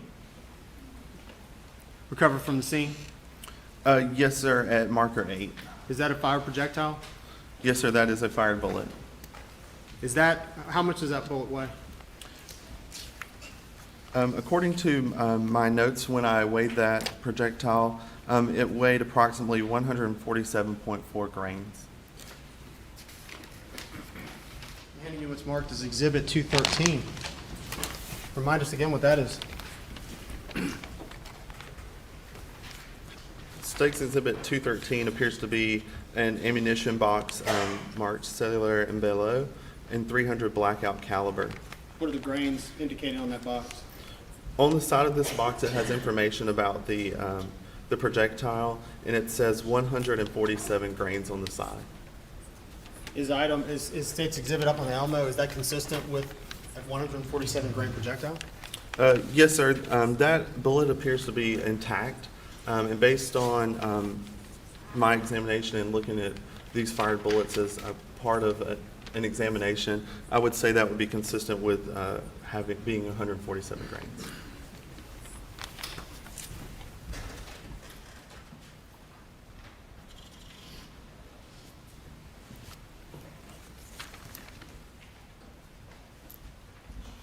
You have an opportunity to inspect sled item 12. Yes, sir, I did. Tell us your results of that.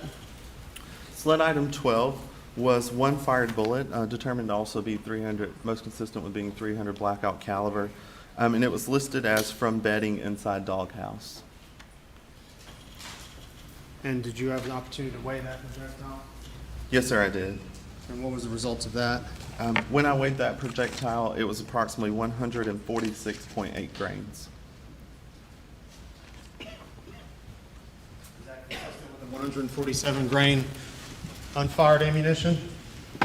Yes, sir, I would say that would be consistent with 147 grains.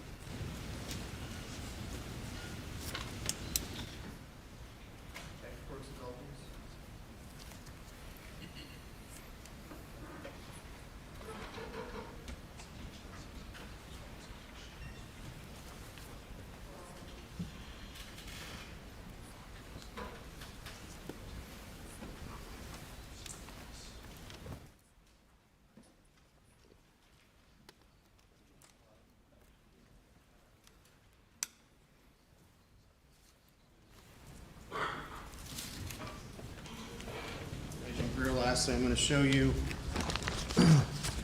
what's been marked as state and entered into evidence as State's Exhibit 143, 144, 148, and 150. Could you please remove those collectively and let me know if you are familiar with the make and manufacture of those items?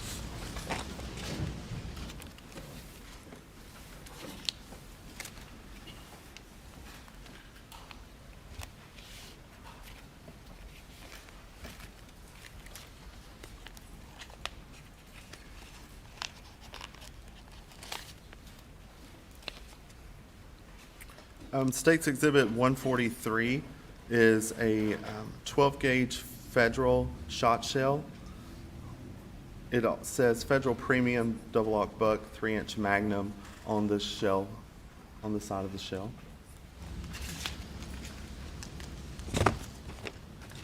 State's Exhibit 144 is also a 12-gauge Federal shot shell. On the side of it, it says Federal Premium Double-Aught Buck 3-inch Magnum.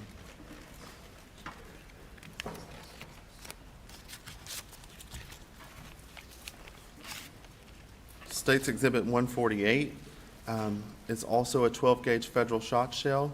On the side of it, it says Federal Premium Double-Aught Buck 3-inch Magnum.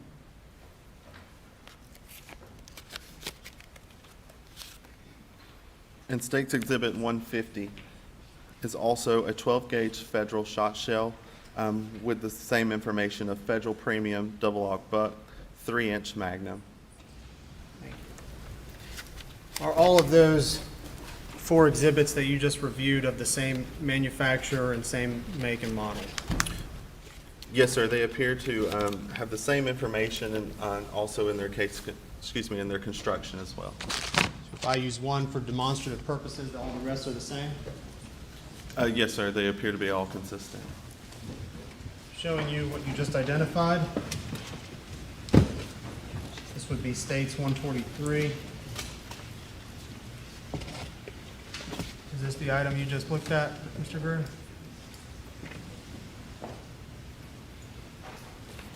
Yes, sir. Showing you what's been marked as State's Exhibit 34. Remind me again which item that is. Sled item 9. State's Exhibit 34 was sled item 9. That's correct. And what's the make and model of that? Sled item 9, State's Exhibit 34 was a fired 12-gauge shot shell with the Federal Premium double-aught buck 3-inch Magnum, red in color. Showing you what's been marked as State's Exhibit 399. This would be, yeah, where's item 9 from? Item 9 is listed as from marker 9, and again, based on my understanding of the crime scene document, that was near or around the feed. And marked as State's Exhibit 399, sled item 22.7. Where is that item from? Sled item 22.7, State's Exhibit 399, was the unfired 12-gauge shot shell that was originally submitted as item 22 with the camouflage Benelli shotgun. State's item 4, and you've already reviewed this. Exhibit 4 for the state, 22 for you. Is that the same shotgun that you're referring to?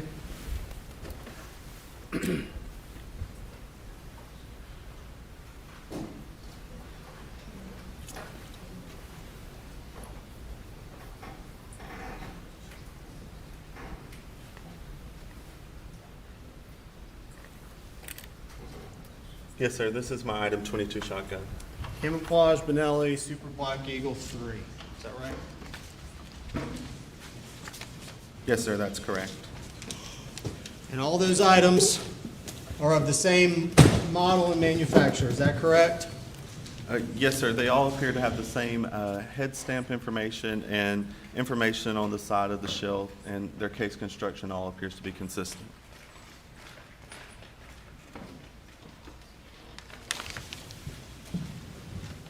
Reference your item 10 now.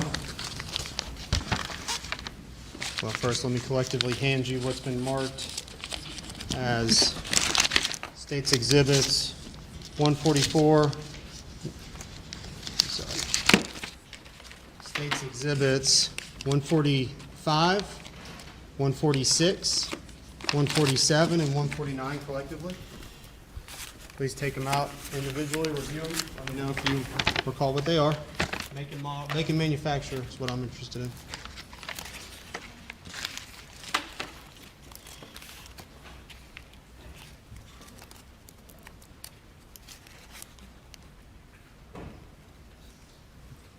State's Exhibit 145, it's head stamp Winchester 12 gauge with dry lock 3-inch and a 2 on the shell.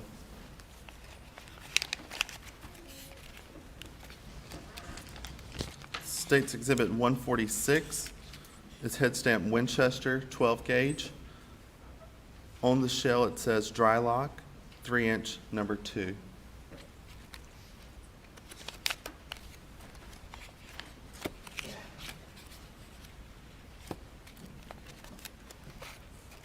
State's Exhibit 147 is head stamp Winchester 12 gauge. On the shell, dry lock 3-inch number 2.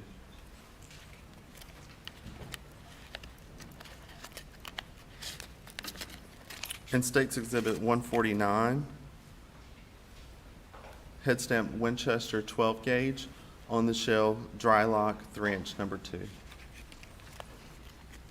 notes indicate where those items were recovered? Based on the packaging. What is the packaging? Where does the packaging indicate those items were recovered? The packaging for State's Exhibit 145 says from a state box on bookshelf in gun room. State's Exhibit 146 says from Kent box on bookshelf in gun room. State's Exhibit 147 says from nightstand in Paul's room. And State's Exhibit 149 says, from a state box on bookshelf in gun room.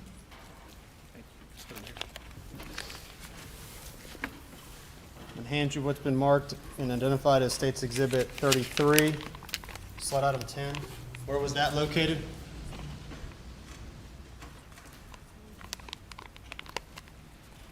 Sled item 10, again, was a fired 12-gauge shot shell, head stamp Winchester 12-gauge, on the side, dry lock 3-inch number 2, and that was located at marker 10, which again, based on my understanding, was near that feed room. Identify, please, the make and manufacturer of that item. Yes, sir. It was head stamp Winchester 12-gauge, and on the shell it says dry lock 3-inch 2. Is that consistent with the make and manufacture of all the other items you just reviewed? Yes, sir, it is.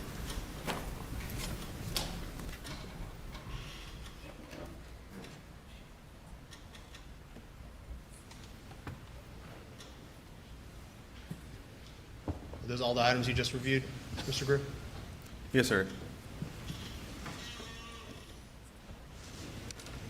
All right, no further questions from the state.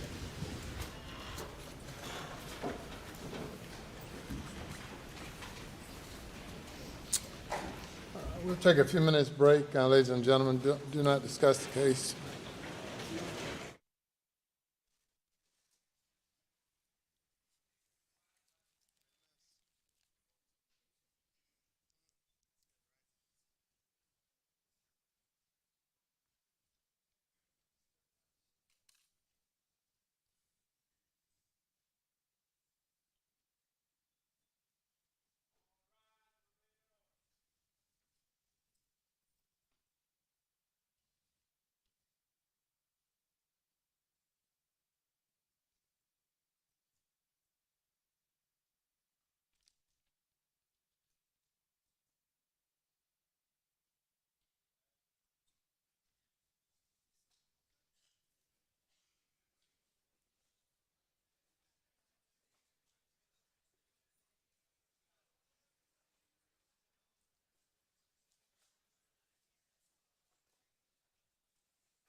Bring the jury.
Sir, cross-examination. Thank you, Your Honor.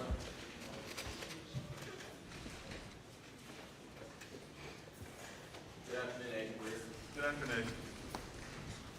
Just want to see if we can agree on one thing, and that is you're not here to tell this jury that any of the weapons in this room were used, in your opinion, to murder Maggie or Paul, correct? Based on my examination of the evidence, was able to identify that there were matching mechanism marks in items around, as mentioned, in the body of Maggie Murdaugh and other areas of the property. And in regards to the two shot shells in comparison with those shotguns, items 9 and 10 were inconclusive with the item 22 shotgun. So that means you cannot, and you did not, and you are not offering an opinion that item 22 shotgun was used to murder Paul Murdaugh, correct? My result was inconclusive, and what that ultimately means is I'm not able to determine that. It's a possibility that it could have been fired by that shotgun, and it also could have been another firearm with similar characteristics.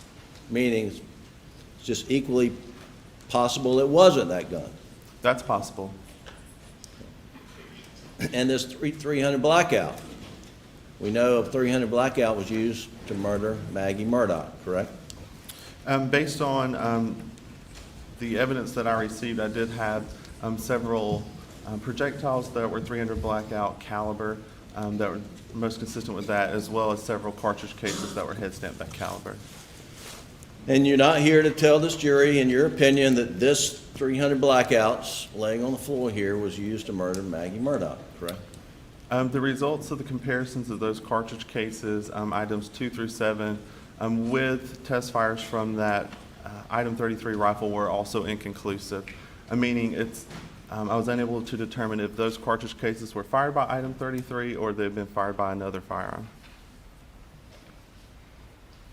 Well, how many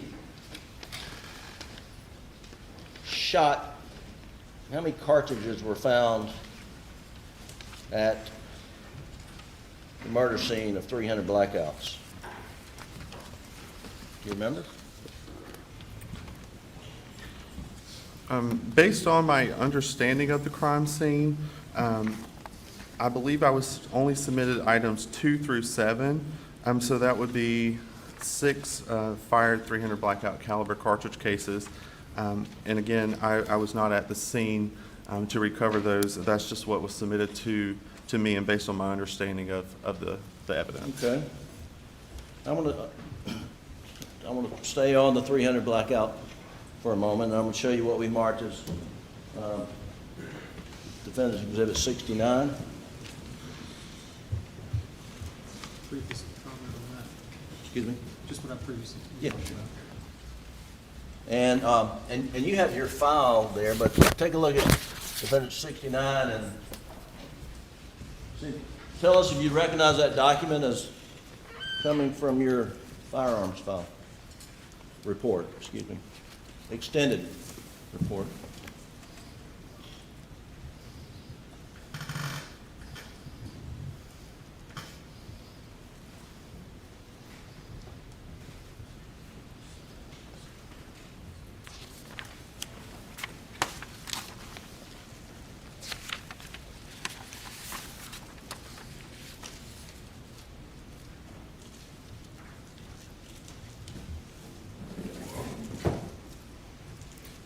Yes, sir. This State's Exhibit, Defendant's exhibit. excuse me, yes, sir.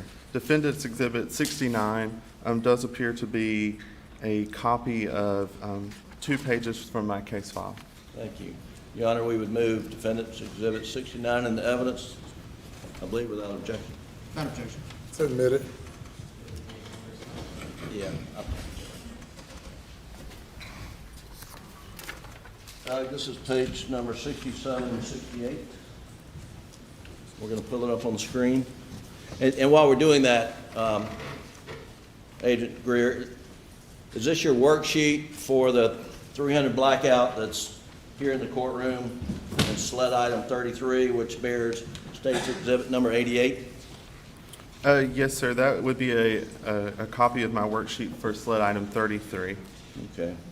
And this is the item that you're not prepared to tell the jury here that, in your opinion, was not used to murder Maggie Murdaugh. Based on my examination of the cartridge cases, or several of those cartridge cases that were recovered from all the locations, the results of those comparisons were inconclusive. I'm unable to determine if they were fired by that firearm or by another firearm or firearms with those similar characteristics. But you did test fire this item 33, correct? Yes, sir, I did.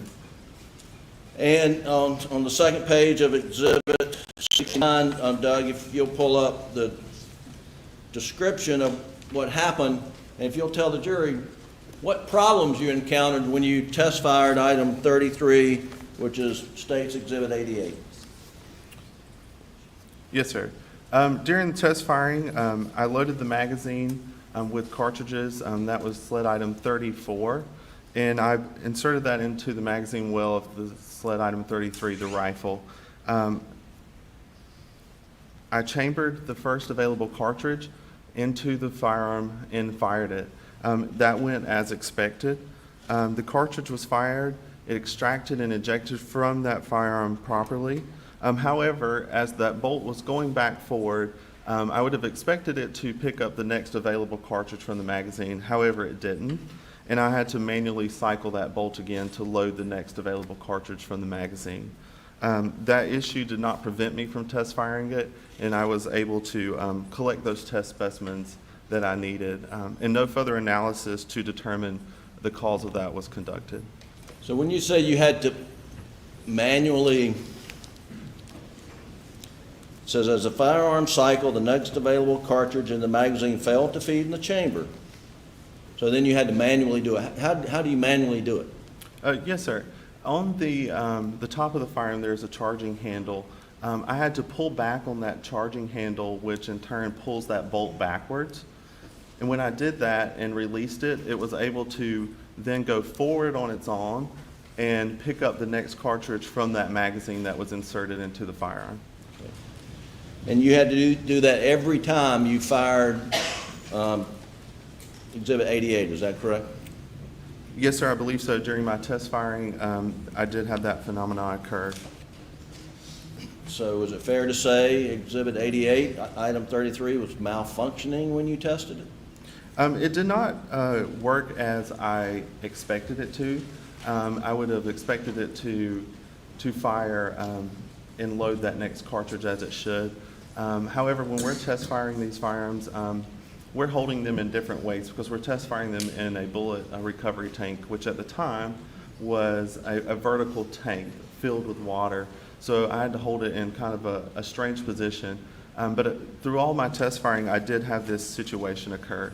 But again, no other testing to determine why that was happening was conducted. and I was able to test fire that gun and collect those test specimens. And is it fair to say you were not able to rapid fire, pull the trigger, pull the trigger, pull the trigger, and shoot bullets in immediate succession? During my testing, I had to manually load that next cartridge in, so it just took the amount of time that it would take me to do that step, if you will. Instead of the firearm performing that function for me, I had to do it, and that's what I did in this case. Okay, and then, all right, were you able to get the projectile out of the water tank and compare it to the two projectiles found at the murder scene, I believe? I don't know if it's item 8 or, no. As part of your analysis, did you compare projectiles from item 33 to the projectiles found at the scene? Yes, sir, that is correct. I did collect those test-fired bullets from our water tank, and I did compare that where appropriate with the fired projectiles that were submitted. And did you reach any conclusions based upon that projectile comparison? Yes, sir, I did. And what were those conclusions? Based on the observable physical characteristics of items 8 and 12, those are sled items 8 and 12, I determined those to be most consistent with .300 blackout caliber. Item 8 may be suitable for identification with other evidence, and item 12 sustained damage, and it was unsuitable for identification with other evidence. That means that due to the damage that it had sustained, there were no identifying features that I saw under the microscope that I would use for identification purposes. I also received several other projectiles and fragments that I compared to the item 33 rifle. Due to damage in their size, the calibers items 11, 66, and 137 could not be determined. They were just too small for me to make any determination about their caliber. Due to damage and the limited marks of value that I saw on item 11, specifically the fired bullet jacket fragment and the item 66 fired bullet jacket fragments, I was concluded that those may or may not be suitable for identification, and compared those later on to the rifle. Based on the no marks of value that were displayed on the item 11 bullet jacket fragments, item 11 piece of lead, and item 66 pieces of lead, I determined those were unsuitable. So again, due to there being no marks of value for me to compare, I was unable to compare those with those test bullets. Item 137 bore some type of strided marking. However, I was unable to determine the origin of those marks and use those for an identification purposes. And it was determined that it was also unsuitable.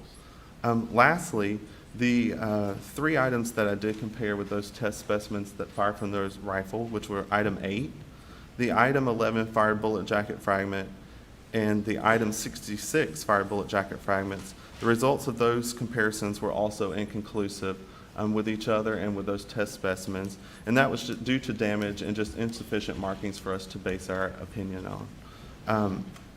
It could not be determined whether those items were fired by item 33 or by another firearm or firearms with similar characteristics.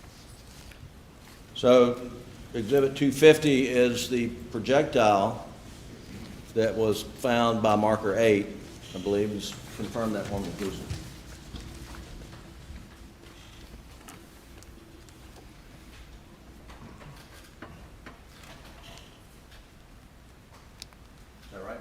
Yes, sir, that is correct. State's Exhibit 250 was sled item 8 near tire impression at marker 8. That's correct. And I believe you just, as you're reading from your report, told the jury that you couldn't make any conclusions about the projectile seized at the scene from the projectiles fired in a water tank from this .300 blackout laying on the floor here. Is that right? That's correct. The results of those comparisons were inconclusive, so I'm unable to determine if item 8 was fired by the rifle or by another firearm with similar rifling characteristics. Well, aren't the rifling marks on a projectile as it goes through the barrel more reliable when making firearm identifications than most any other tool marks that you rely upon? I wouldn't say they're more reliable. We do rely on the rifling in that barrel to mark those projectiles, and that's what gives those markings on puts those markings on those bullets. So we're able to look at them and do a firearms identification examination on them. Tools, firearms, all mark evidence. Again, I was unable to do that in this case, and my results were inconclusive. I mean, that's due to the damage that these may have sustained and to just insufficient markings that were on the bullet when I looked at it. There was not enough of those markings on there for me to determine if they were fired by item 33. But item 8, exhibit 250 there, do you recall whether there was human organic matter on that projectile when it was recovered? Let me refer to my notes. I don't have documented in my notes that there was any foreign material or trace on it as I received it.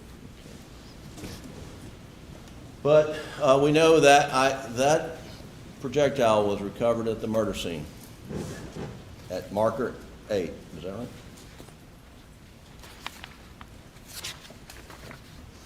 Near the tie. Yes, sir. Near the tire impression at marker 8. That's correct.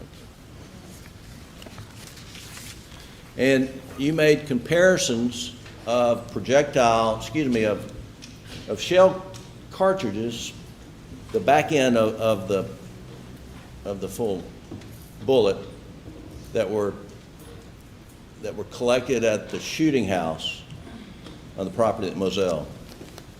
Did you not? I don't have the numbers, but we went through them a moment ago. You did.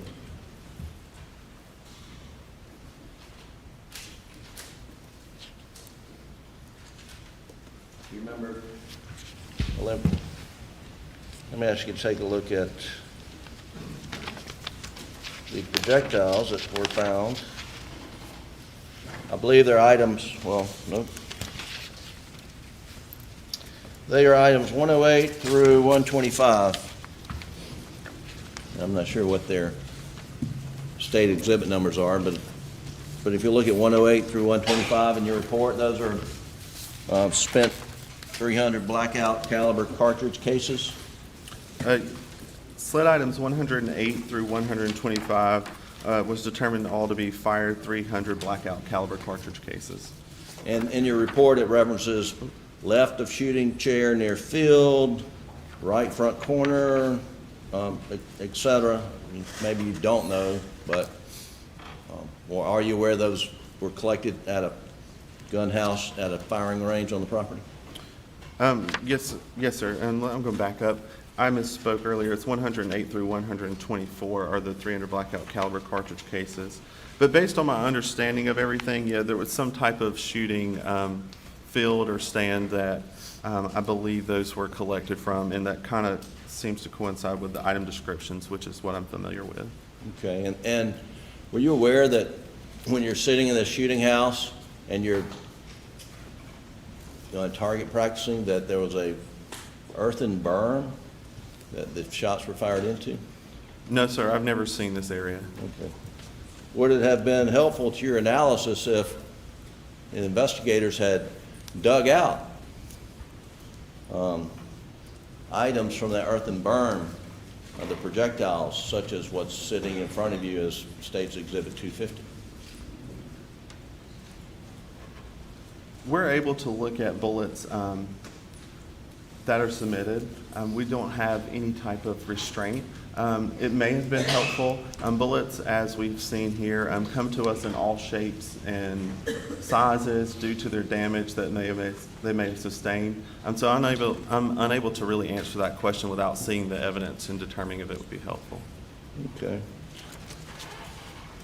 I want to ask you a little more about the conclusions that you reached as documented in your report. And particularly focused on item 128, and I'm still talking about the Buster's 300 blackout that's laying on the floor here in the courtroom. And just so we're clear, there were items, the cartridges that we talked about, the back end of the bullet, that you were able to conclude that they were fired by this gun, right? Yes, sir. I was able to determine in looking at the totality of the marks on those cartridge cases that there were items submitted to me have been fired by that firearm. And your conclusion that they've been fired by this gun, and we're talking about the cartridges. One is cartridge 38, which is up by the residence, correct? Yes, sir. Sled item 38, that's my understanding, and it was submitted as being recovered from near a door. Well, and that's the door that you testified that you saw when you went on the property. Yes, sir, I believe so. That's my understanding. And so, it's been a long week, 2 weeks, but there was a sled agent early in the case who had body cams going around picking up spent shell cartridges adjacent to that door, and you believe this is one of those, correct? That's my understanding, that those items came from the area outside that gunroom door. And you concluded that item 38, along with some other items found at the shooting house, which would be, well, 109 and 110, you concluded. Where are 109 and 110 found? Yeah, that's the shooting range, correct? Yes, sir. As submitted to the lab, collected, item 109 was collected from right front corner near field, and item 110 was in front of shooter's chair under table near field. Okay. And so, one spent cartridge found next to the door up at the main residence at Moselle, and then you've got 5 found at the shooting range that you say, in your opinion, were fired by this gun. Yes, sir, that is my opinion. But then you've also matched other cartridges, according to your report, items 111, 114, 115, 18, 19, 123, and it says 128 in your report, that you say were loaded into, extracted, and ejected from this rifle. That's correct. But you don't say they were fired from this rifle. That's correct. But they were spent shell casings found at the shooting range, correct? Yes, sir. And those were fired cartridge cases, and it's just plain term. They had been fired. When I'm looking at the totality of all these markings, again, we go back to those 5 areas that we're really going to look at. The marks that I saw that were in agreement, that I made that conclusion and based my opinion on, were those ejector or lug and extractor marks, and that's not what detonated that primer. So that's the difference there. So we know those marks can occur when that cartridge or fire cartridge case is cycling through there, but that's not what detonated that cartridge, and that's the difference in that result. Yes, sir. Well, let's look at it from the other side of the coin. So you're saying that the breech marks on the primer, where the firing pin hit the primer, did not match up.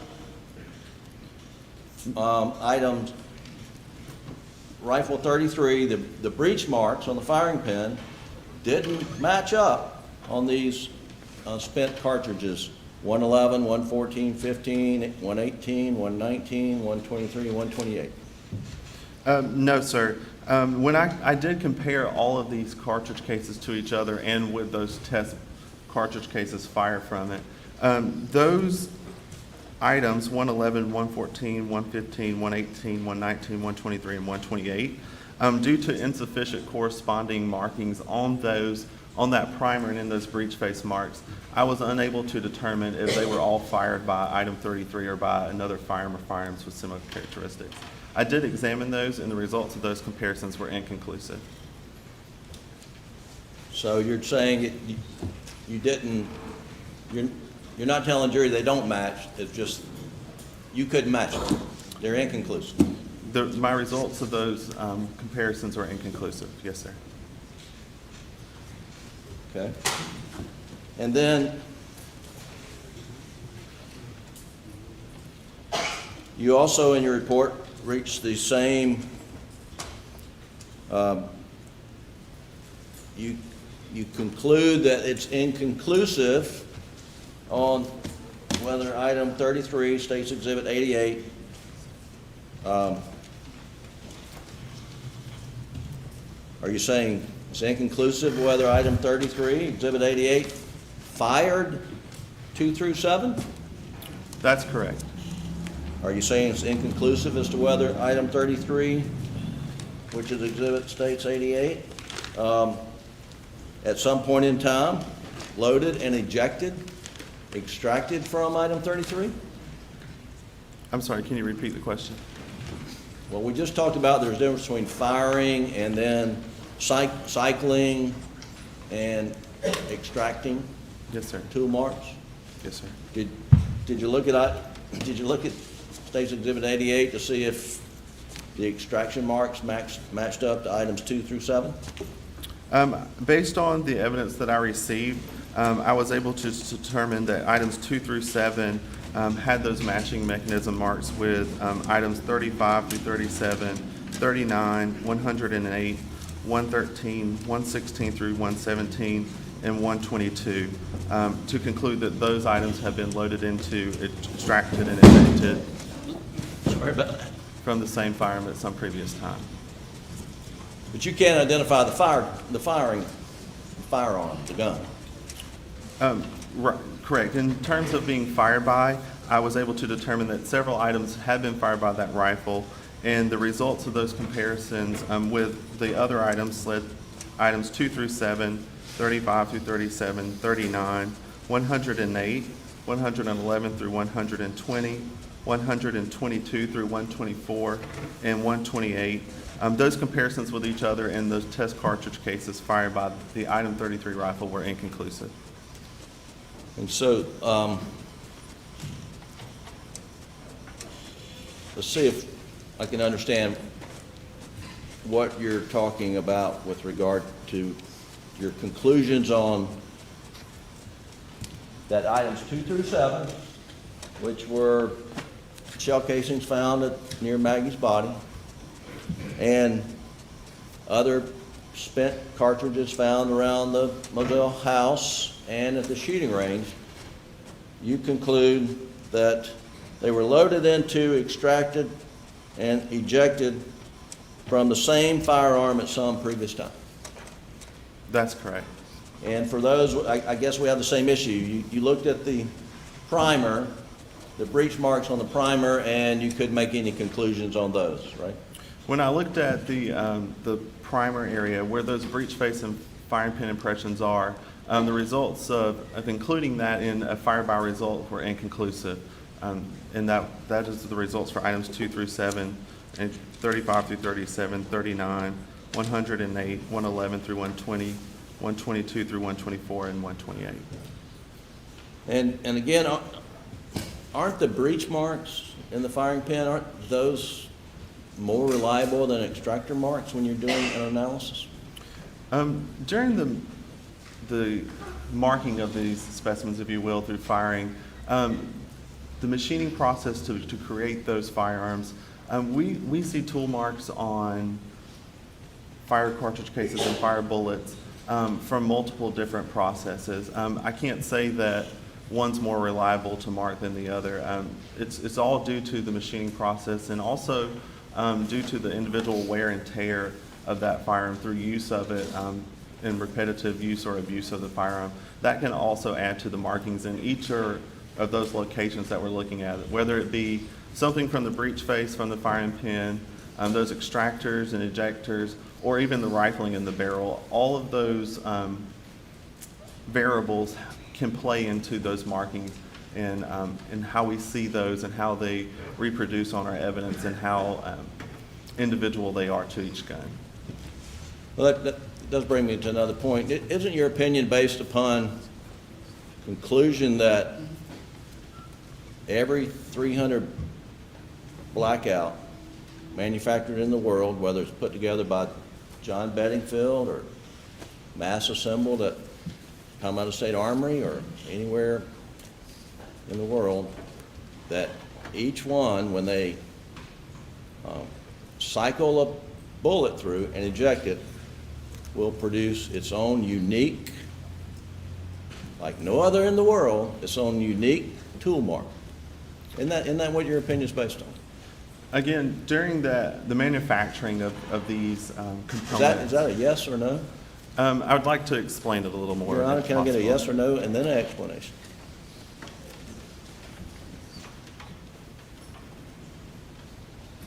You're objecting, you can answer the question. Restate the question. Isn't your opinion based upon the presumption or the basis of your opinion is that every 300 blackout manufactured in the world produces its own unique set of tool marks when it cycles a bullet through? Yes or no? I would like to answer that with a little bit of explanation if possible. Your Honor, would appreciate a yes or no, and he can explain all day long. If you can answer yes or no, you must answer yes or no, then explain. Can you repeat the question one more time? I apologize. Is it your opinion, in this case, about the shell cartridges being fired from the same 300 blackout? Isn't that based upon your presumption that each 300 blackout manufactured in the world makes unique tool marks when it cycles a bullet and ejects it?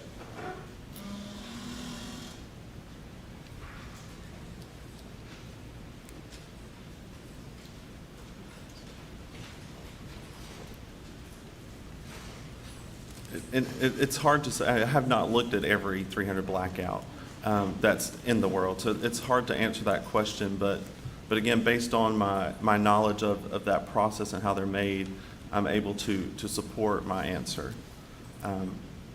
without answering it in a yes or no manner, I suppose.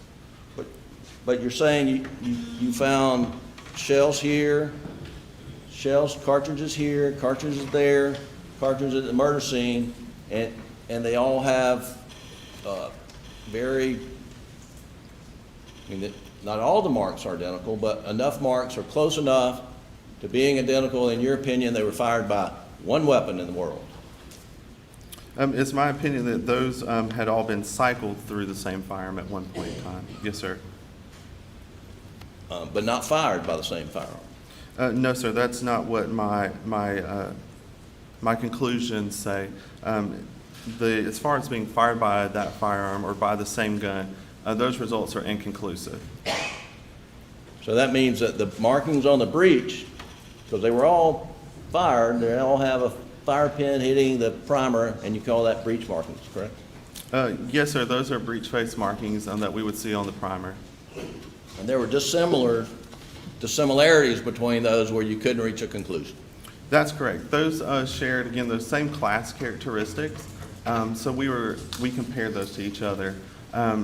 Based on our comparisons, that's correct. There were not enough, there's not enough agreement. There was insufficient agreement there for me to reach a conclusion based on my training and experience and looking at all of these cartridge cases that I could say that they were fired by the same firearm, and that's how we arrived at that conclusion. And can you say when those tool markings were made on the, or when the, scratch that. Is there any way to determine, for you to determine, when the shell casings, cartridges were cycled and ejected in this one firearm that's unique to all others in the world? I cannot date when those were fired or when those were loaded into or extracted and ejected from a firearm. No, sir. I cannot put a time stamp, if you will, on that. No, sir. and you can't state whether it was a 300 blackout assembled in 2016 given for Christmas gift, or if it was a replacement given in 2017 or 2018. I mean, you don't know what year the gun was that cycled and ejected? That's correct. I do not have knowledge on the year of manufacture of these firearms. Okay. Now let's move on to the shotguns. And you were, clear a few things up. You were shown a lot of items that were taken, unfired shot shells. And this is 12 gauge. I'm going to show you Exhibit 143, 144, 145, 6, 7, 8, 9, 10, all the way to 50. And I'm not going to ask you to take these out, but I want you to take a look at all those and tell me when those were seized or taken into evidence in this case.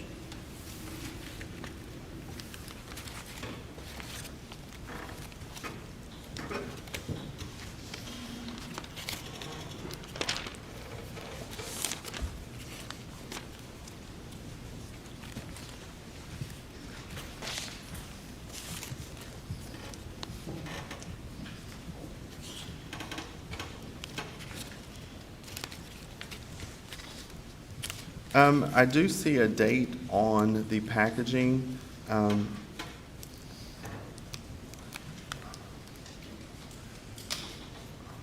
of these packages are ripped right through it.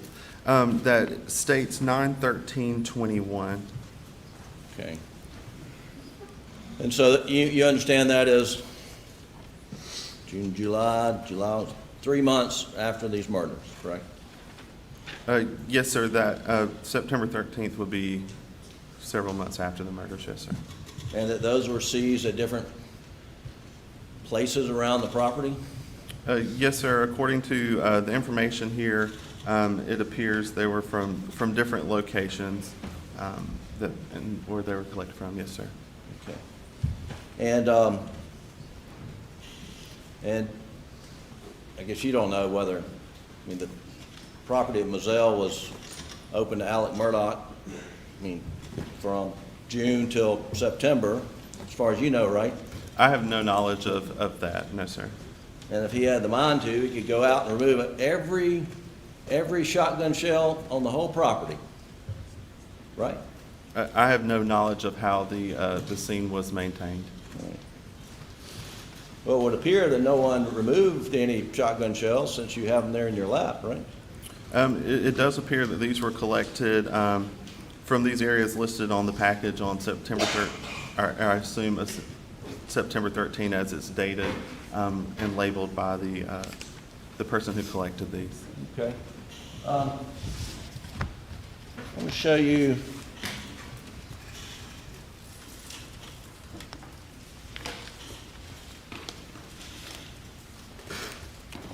Exhibit 63 and 60, what I marked is Exhibit 63 and 64. And these are pages 51 and 55 from your report.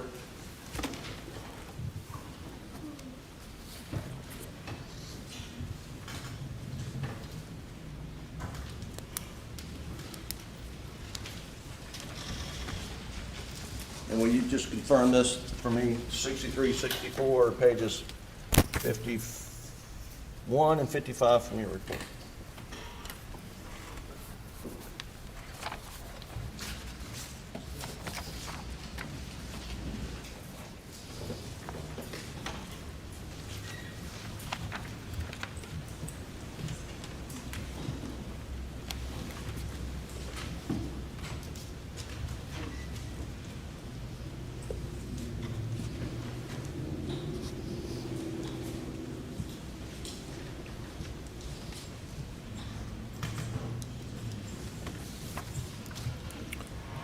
Yes, sir. I do recognize Defendant's Exhibit 63 appears to be a copy of an Item 10 worksheet for the fire shot shell.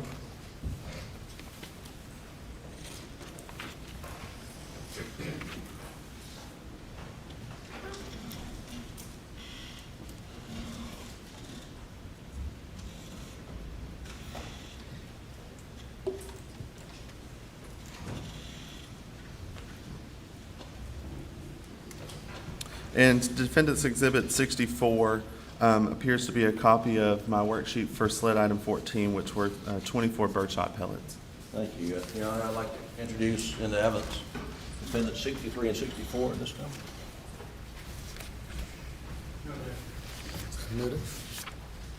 And just, Doug, if you'll pull up 63, which is page 51 of the report, and Agent Greer, will you tell the jury what this is? Yes, this is just a copy of one of our standard worksheets that we use to document evidence in the laboratory. So this is an ammunition and cartridge case worksheet, which is why I utilized it when I was documenting the item 10 fired shot shell. And this contains my notes that I took on that item. Okay, and just so that we're clear, are we talking about Exhibit 33? This is the black colored shot shell that was found in the feed room where Paul Murdaugh was murdered? Yes, sir, that is correct.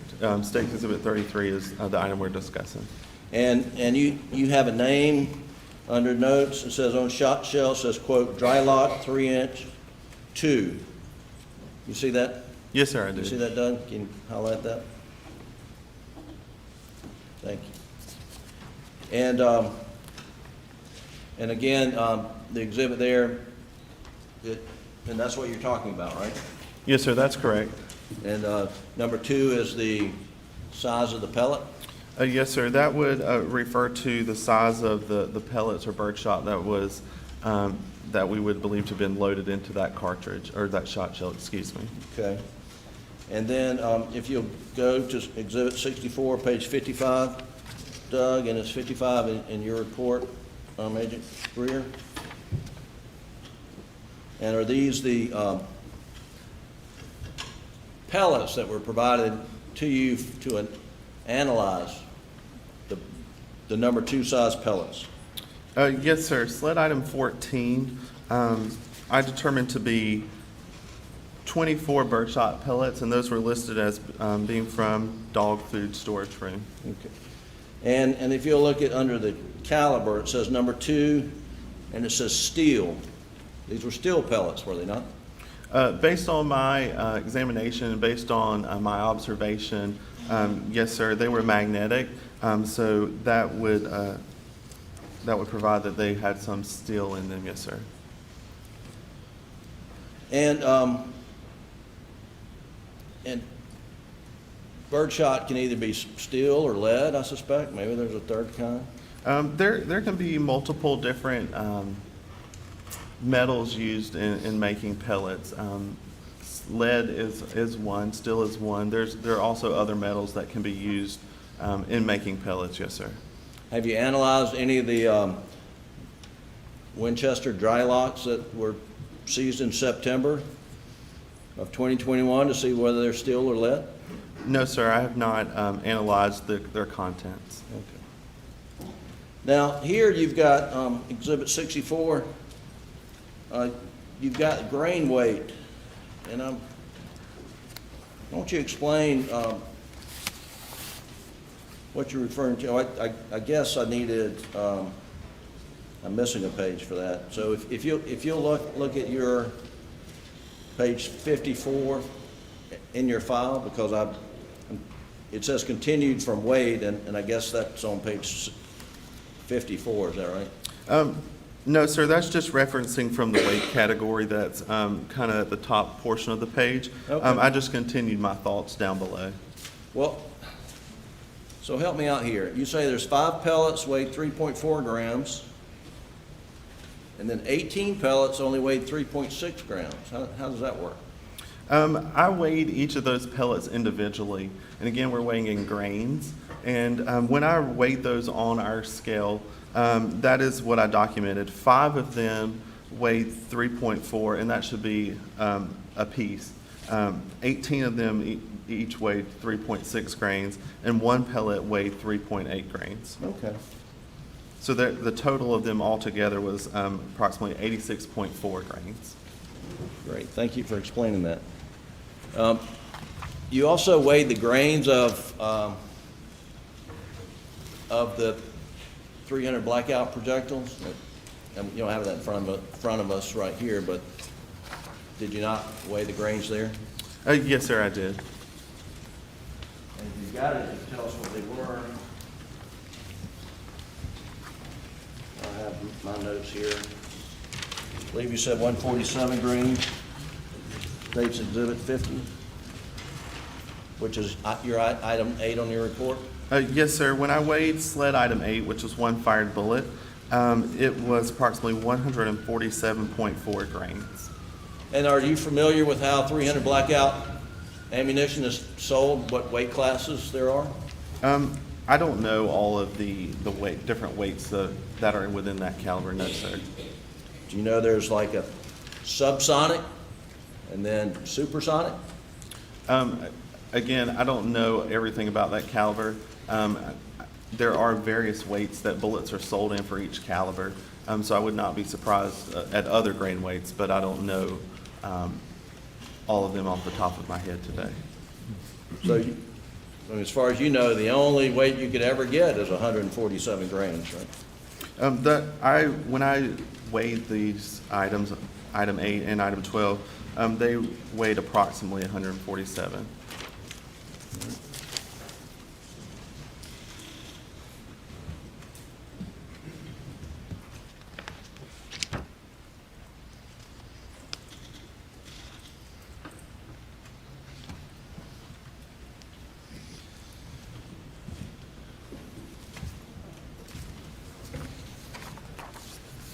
You mentioned in your testimony that item 32, which is Exhibit 91, had a Winchester and a Federal 12-gauge shotgun shells in here. Do you remember that? Yes, sir, they did have 2 unfired 12-gauge shot shells submitted with it. That's correct. But you did more than that when you testified shortly ago. You said one was a Winchester and one was a Federal, I believe. Yes, sir. One is a Federal Premium Heavyweight TSS, and one is a 12-gauge Winchester Longbeard XR, I believe. Oh. The Winchester is not a dry lock, correct? No, sir. The markings on that shell said a Longbeard XR. Nope.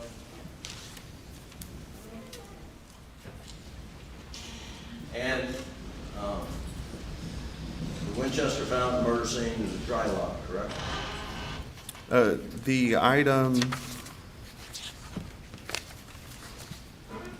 is 10 shot shell, which was recovered from Marker 10, which I do believe, my understanding is around the body of Margaret Murdaugh was a Winchester 12-gauge shell, and it says dry lock on it. Yes, sir. All right, thank you.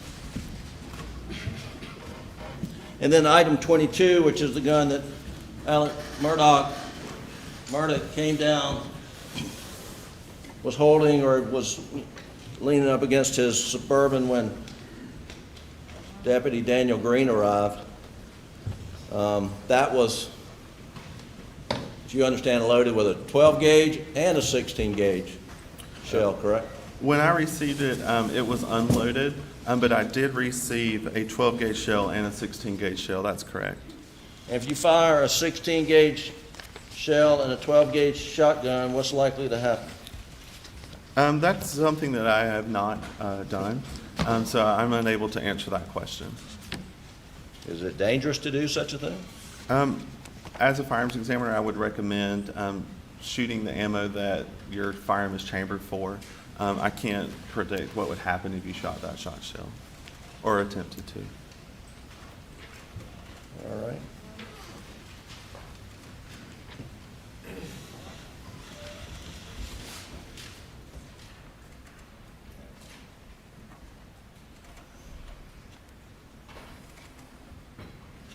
You spoke of this review process at SLED with regard to your tool mark analysis, and you said you do your analysis, you look at things under a microscope, and you type up a report? Yes, sir. I look at the evidence, reach a conclusion, and write or type those conclusions. Yes, sir. And then a reviewer, someone, and in this case, what was the name? Initial CW? The reviewer was Chad Smith, another examiner within our department. Is he on the same level with you at SLED? He is also an examiner. I don't know his classification, but he has been employed in the department longer than I have, completing firearms examination. Okay. And then he looks at it, but does he prepare an independent report and then flips the two over and see if they match, or does he just take a look at it, come up with his thoughts, and then look at your document to see if he agrees with it? He does not prepare an independent report. No, he does look at the evidence and arrive at those conclusions, and he would read my results. If he agrees with them, then he will sign off on those conclusions. If he disagrees with them, then there's also a procedure for that to happen.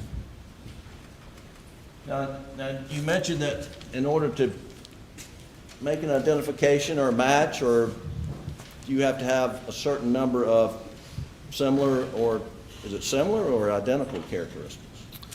In order to make an identification, we want to see sufficient agreement between the individual characteristics. There's not a certain number that I use, as we use a method called pattern matching. And we're looking at, under the microscope, all these tiny striations and impressions, and looking at the surface contours of those two tool marks with each other. And we're looking at those individual peaks and ridges and comparing those under high magnification in order to make an identification. And based on that, through our training and experience at doing this job, we look at thousands of comparisons, conduct thousands of comparisons.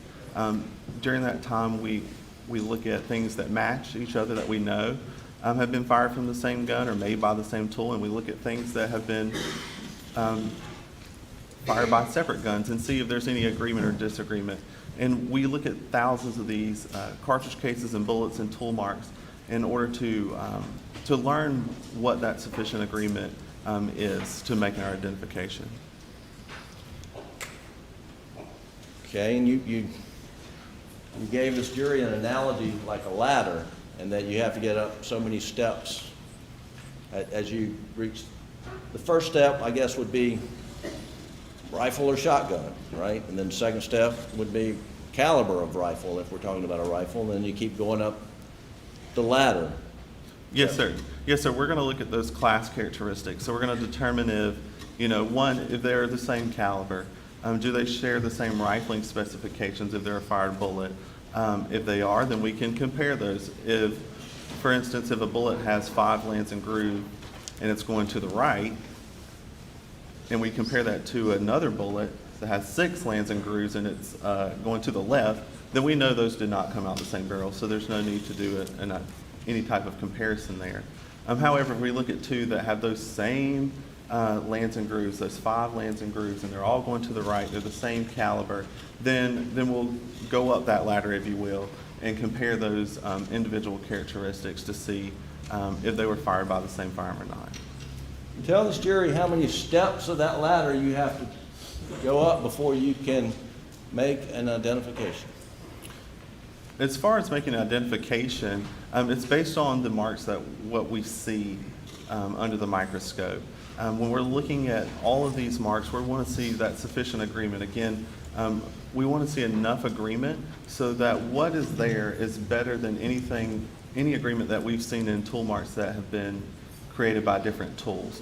And that's learned on the job doing this, doing practicals that I did in training, looking at thousands of comparisons of things that I've test fired, that I know were fired from the same gun, looking at things that I've test fired from different guns and looking at that. It's also done through studies that I participated in training. I'm looking at things that help us know what that sufficient agreement is within all of those features and looking at the totality of those markings. So we're not going to base our opinion just on one little mark. We're going to look at the entire surface area of that bullet, the entire surface area of that cartridge case in order to make our conclusion. We're not looking at one little mark and making an identification. So we have to think of the totality of all the markings that we see under the microscope. So the short answer to my question, there is no set number of steps on the ladder you have to reach before you can make your decision. We use a method of pattern matching again, and that's how we do it. And that's a widely accepted method throughout all firearms examiners in the United States and the world, really. That's what we've been using for years to complete firearms identification, and that's what's been widely accepted, looking at these patterns and comparing them in order to make our identification and reach our conclusion. Well, now you say it's been widely accepted, but isn't it true that that your field of expertise has come under criticism by the scientific community? There has been criticism, but again, there's been research completed to support firearms identification, if you will. Well, I mean, the National Academy of Scientists issued a report and was pretty critical of the objectivity of your work, that it is more subjective because you don't have a set number of rings on a ladder you got to reach. It's based upon your experience, your training, and your opinion. But there's no objective criteria by which to measure whether something matches or not. Isn't that, you're aware of that criticism by the National Academy of Scientists, right? I'm aware of some of the criticism, yes, sir. However, the process of making the identification is subjective in nature, but it's based on some objective data that we're looking at. There's, again, lots of information that we're looking at, the contours of those tool marks, the individual peaks and ridges of those tool marks, and looking at it, it's not just looking to see is this a match and it looks good. We're really looking under high magnification at all of these features to see what agreement or disagreement that we can determine. And again, that's based on some objectivity, of how we arrived to that situation. But you agree that your chosen field is part art as much as science, right? Our field is an applied science, really. We do use lighting and angles to look at these features under the microscope, and it's important to know how to move those items around and move those lighting and those different stages on our microscope in order to see some of these markings. It can be difficult to do, and there is a special technique that you have to learn in looking at this and doing it and using that microscope to really become familiar and efficient. Did you agree with me previously in this courtroom under oath that this profession you're in is part art? There is some art to it, and that's just the lighting thing. For example, we have to look at that, and we have to use that oblique lighting in order to make some of those striations show up. Again, these are tiny little marks that we're looking at under magnification. But the field itself is not art. It's an applied science. We're using scientific processes to reach these conclusions with years of research to support it. You first examined item 22 back in June of 2021, correct? Which is the shotgun that Alec Murdaugh had that was taken by Deputy Green, right? Yes, sir. Item 22 was a Benelli Model Super Black Eagle, and I did receive that item in June, yes, sir. And when did you receive, I'm not gonna pick it up again because I dropped it and it's almost past 5 o'clock on a Friday. I don't want to create more of a delay, but when did you receive the 300 Blackout? Is that the item 33 rifle? Yes, sir. You're referring to?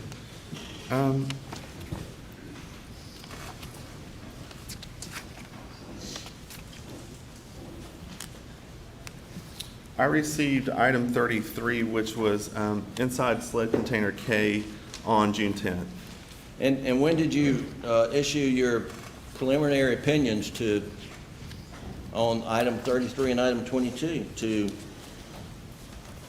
to your agency, SLED?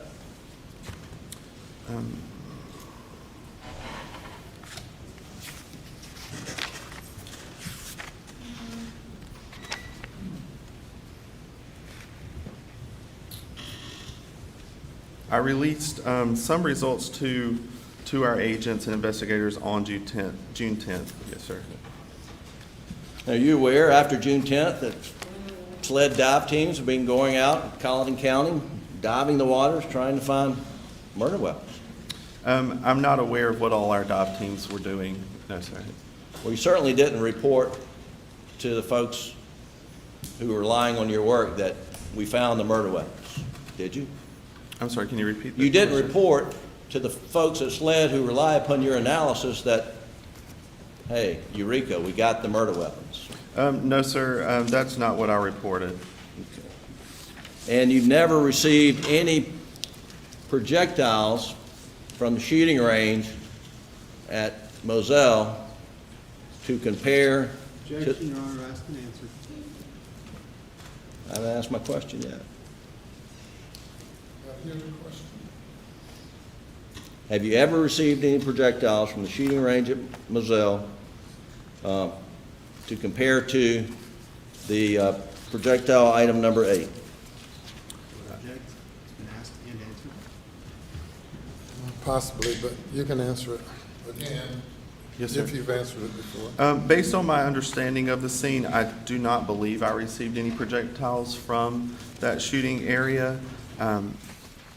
But that's based on my understanding of where I believe the other projectiles were recovered from. When you got item 22, the shotgun, do you know whether it had been swabbed on the inside of the barrel? I believe it had been processed by other departments. However, I do not know what those swabs entailed. If a shotgun has been recently fired, does it leave evidence in the barrel, that soot and stuff? Yes, sir. It's possible that we would see some type of residue from firing in that barrel. And are you aware that Agent Worley swabbed the top before she removed the 16-gauge shell from it? No, sir. I do not know what Agent Worley did in this investigation. Can you see residue with the naked eye of a shotgun that has just recently been fired? Sometimes, yes, sir. And that is something that we also document as part of our examination of the firearm. And when I looked into the barrel and looked down the bore of the item 22 shotgun, I do have in my case file circled that I noticed some fouling or residue in the barrel. Was it recent fouling or residue, or was it just a dirty gun? I can't date when that fouling was placed there. That residue was placed there. No, sir, I can't put a time on that. What about the 300 Blackout? Was it? I think you have a note that some fouling there, but maybe I'm confusing it. Yes, sir, that's correct. On the item 33 rifle, I did note that there was some fouling or residues in that barrel. The opinion that you have provided this court as to the shell casings from the murder scene, which are items, SLED items 2 through 7, and that your opinion is that they were loaded into, extracted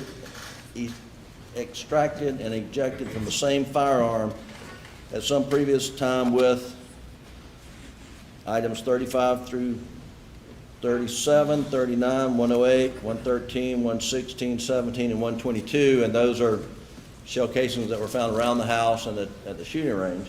Your opinion that they were loaded into, extracted, and ejected from the same firearm. Do you hold that opinion with 100% certainty? Yes, sir. That is my opinion. That is the conclusion that I reached. Did you ever tell Agent Owen that you could not forensically state with 100% certainty? No, sir. When I arrived at that conclusion, that was my conclusion, and it was also agreed upon by the reviewing examiner. So if there's a note in Agent Owen's report that you couldn't reach it with 100% certainty, then someone has made a mistake? I don't know the contents of Agent Owen's report. Okay.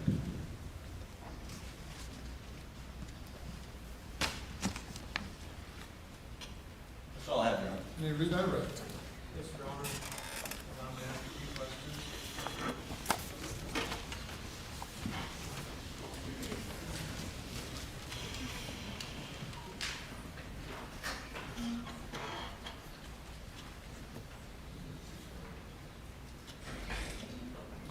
So I'll stand for a moment.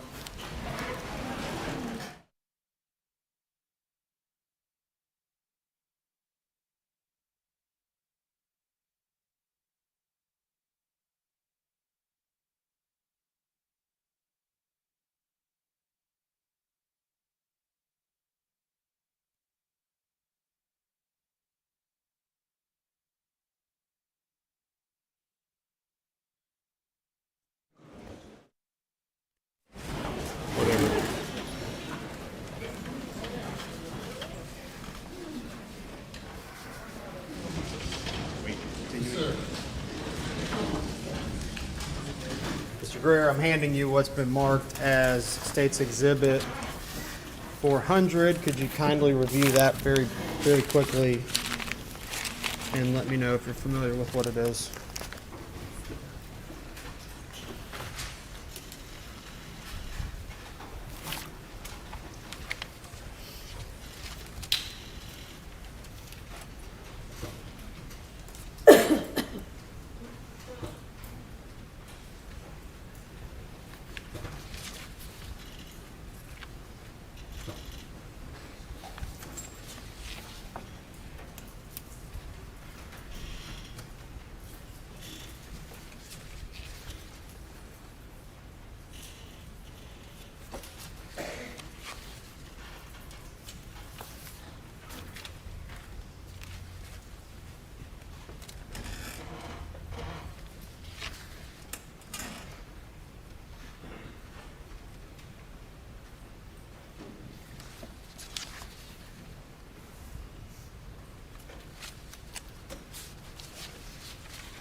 Yes, sir.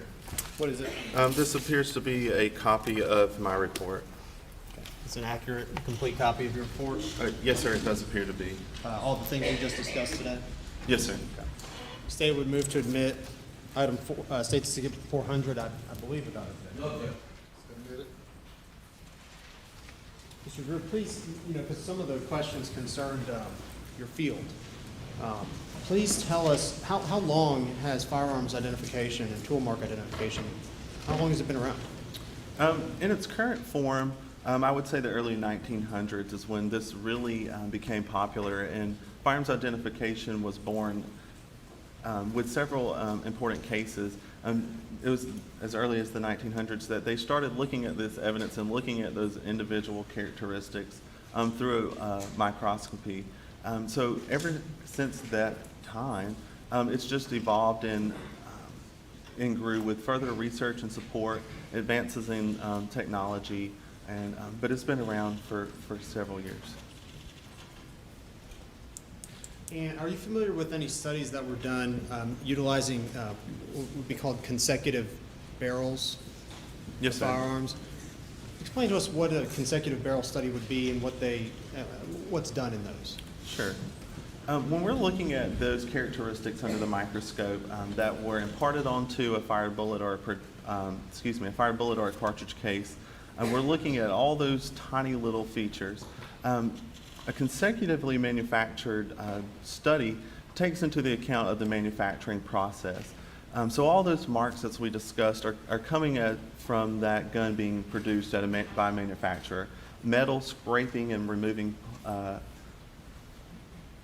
metal. So we have tools cutting and tool stamping and really working on hard metal surfaces. So when we look at a study that has consecutively manufactured things, that presents an opportunity for a worst case scenario for us as examiners. If those tools were going to leave markings on other firearms, so if you had this breech face being made by the tool and it made the next one, it made the next one, those are consecutively manufactured. If there's any carryover of those characteristics from one to another, that's what that study does. It highlights that and it puts that as an emphasis as part of that study. And we as examiners, in looking at that, that's our worst case scenario. If we're going to see any carryover of that tool making that item or that breech face, we would expect to see marks. There's several studies that are out there, and I've participated in several of those as part of my training, where we're given samples that have been fired by consecutively manufactured barrels. So if we see any agreement between each of those barrels, we should see it there. Or studies where we have consecutively manufactured breech faces. Again, those are breech faces made by the same tool, one right after another. And if we see agreement in there, we should see it in that study. I've participated in those studies, in those research projects. Some of them have been studies prior to me becoming an examiner, and I was able to clearly distinguish and accurately distinguish between those projectiles. So I was able to determine those projectiles were fired by this barrel, this barrel, this barrel, and this barrel, or that cartridge case was fired by this gun with that breech face, this gun with that breech face, and this gun with that breech face. So we are aware of that in our community, and we do things to be proactive on that, and that's just an example. And that's something I participated in and was able to successfully pass as part of my competency in determining what was fired by what in those consecutively manufactured studies. And you were able to compare firearms that you know were consecutively manufactured, one after the other, right after the other. That is correct. And just for clarity, we're talking about, I'm referring to items 33 and 22 on your report. That would be the item 33 being the blackout rifle, and then item 22 on the camouflage Super Black Eagle 3. Yes, sir. Your results for some of those were, when you say inconclusive, what does that mean? Does that mean that they could have been fired, or that you just can't determine? That's correct. Inconclusive is one of our conclusions that we can issue when there's not enough agreement or disagreement there in those tiny microscopic characteristics. So what inconclusive means is it's possible it could have been fired by that gun, and it's possible that it may not have been fired by that gun.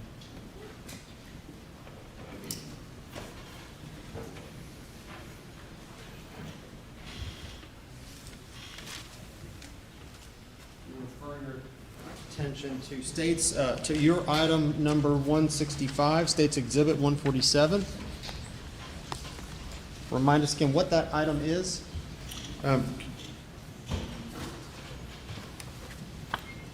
Could I see item 165? You make me find it. Sorry. It's fine.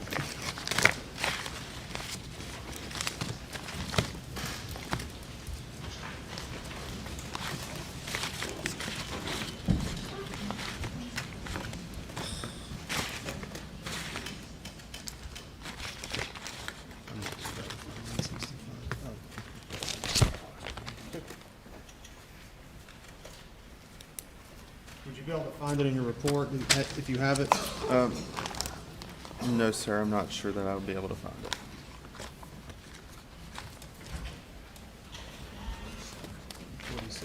Yes, should be here. Unfortunately. 146.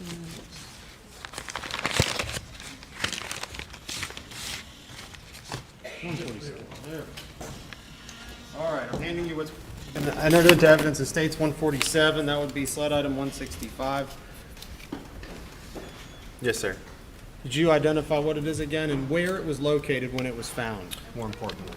Yes, sir. This was a Winchester 12 gauge shot shell. And on the side of the shot shell, it's stamped dry lock 3-inch 2.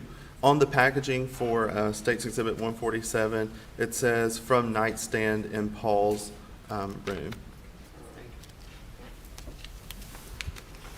Now, I know council asked you a question about, your field being an applied science. Just so we understand what an applied science is, are there any other examples of fields that are applied in that general realm of applied sciences? Yes, sir. A lot of what we do as firearms examiner is learned through our process of training and looking at samples and learning the job. It's kind of like, if you will, a physician. They go to school, they learn a lot in their medical school, but they still do a residency program, if you will. So they're on the job, doing on-the-job training. Comparing what he does to. Objections overruled. May continue. Please continue. Yes, sir. So they learn things in school. Firearms identification is not something that you can necessarily go to a school and learn to do. You can't get a 4-year degree and become a firearms examiner the next day.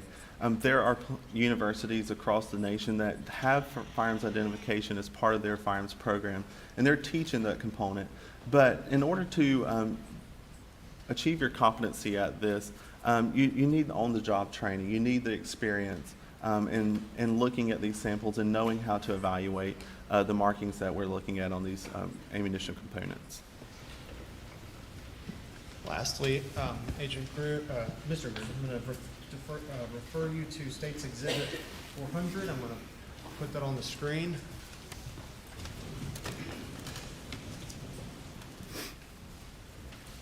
I'm going to direct your attention to item 128. Can you see that on your screen, Mr. Greer? Yes, sir, I can. Specifically, your findings concerning 2 through 7. You see where my pen's pointing? Yes, sir, I do. Which items were 2 through 7? Those were from markers 2, 3, 4, 5, 6, and 7 respectively, and from my understanding of the crime scene, those were the ones that were located around Margaret Murdaugh's body. Okay. And again, we're on what page now, Mr. Greer? That's on page 7, yes, sir. Okay. Items 2 through 7 found around Maggie's body. Items 35 through 37 and 39, where were those located? Those were from the side entrance door, which would be the door, I believe, coming out of the gun room area. And items 108, 113, 116 through 17, and 122, where were those located? Those were from various areas, thought to be from the shoot field or from the field. And tell me again what your conclusion was. I was able to determine that based on matching characteristics in the mechanism marks that items 2 through 7, 35 through 37, 39, 108, 113, 116 through 117, and 122 had all been loaded into, extracted, and ejected from the same firearm at some previous time. Nothing further. Thank you. Further examination. No, Your Honor. All right, thank you. You may step down.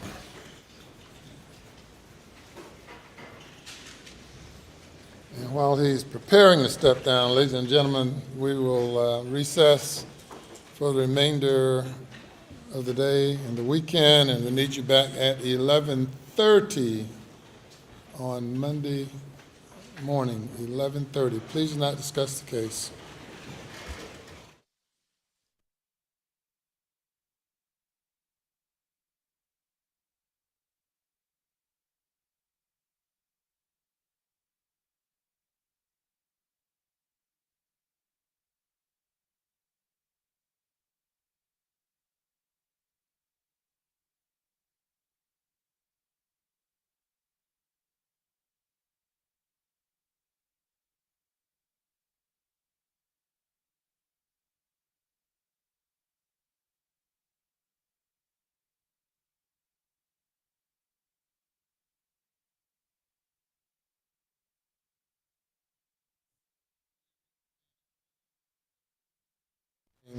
Which witnesses will you have? Your Honor, if we're talking about the in-camera hearing, we'll have Mark Tinsley and We do have another issue, which I believe I had indicated to Your Honor perhaps in a pretrial conversation as to a conversation that took place a few days after the crimes occurred, in which there were a number of individuals present. Mr. Murdaugh was present. I don't know the contents of that meeting because I've been out of an abundance of caution, have stayed away from that, and I believe that we may have a little bit of testimony just on whether or not there is any attorney-client privilege to that conversation. I've been careful throughout this investigation preparation not to be privy to that, but I do believe that it is not an attorney-client privilege conversation, but I'd like the court's ruling on that before I became privy to the contents of that. That's the only other issue at this time that I think would be addressed in camera that morning. Your Honor, and sort of a surprise here, were those conversations recorded? No.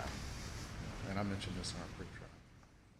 What you're referring to. Neither one of us know what the contents of those conversations are. I believe Mr. Griffin was present at this meeting, which is exactly why I wanted the court's ruling before I became privy to the contents of the defendant's statements at that meeting. We're not quite sure, but we'll wait with bated breath to hear whatever it is. Can you be more specific as to what you're talking about, Mr. Waters? From my understanding, there was a meeting or some sort of gathering in which Mr. Griffin and Mr. Murdaugh and then a number of other individuals were present, in which the defendant made some statements. The contents... Individuals? No. I think some of his partners and other individuals, maybe some family, to which I have never been privy to the contents. However, I would like to know the contents, but I've been careful out of an abundance of caution not to ever become privy until I had a ruling from the court that there was no attorney-client privilege because of the presence of third parties to that conversation. So I would like to address that with the court, and if the court believes that and rules that there is no attorney-client privilege, then I may, at the appropriate time, examine people who were present at that conversation as to what the defendant said. And is that in relation to financial crimes or? No, sir, that would be in relation to the murders of Maggie and Paul. But it is an in-camera matter that if we have the time available, I wanted to raise that with the court. Maybe we can go ahead and knock that one out as well. All right. Any thoughts by the defense?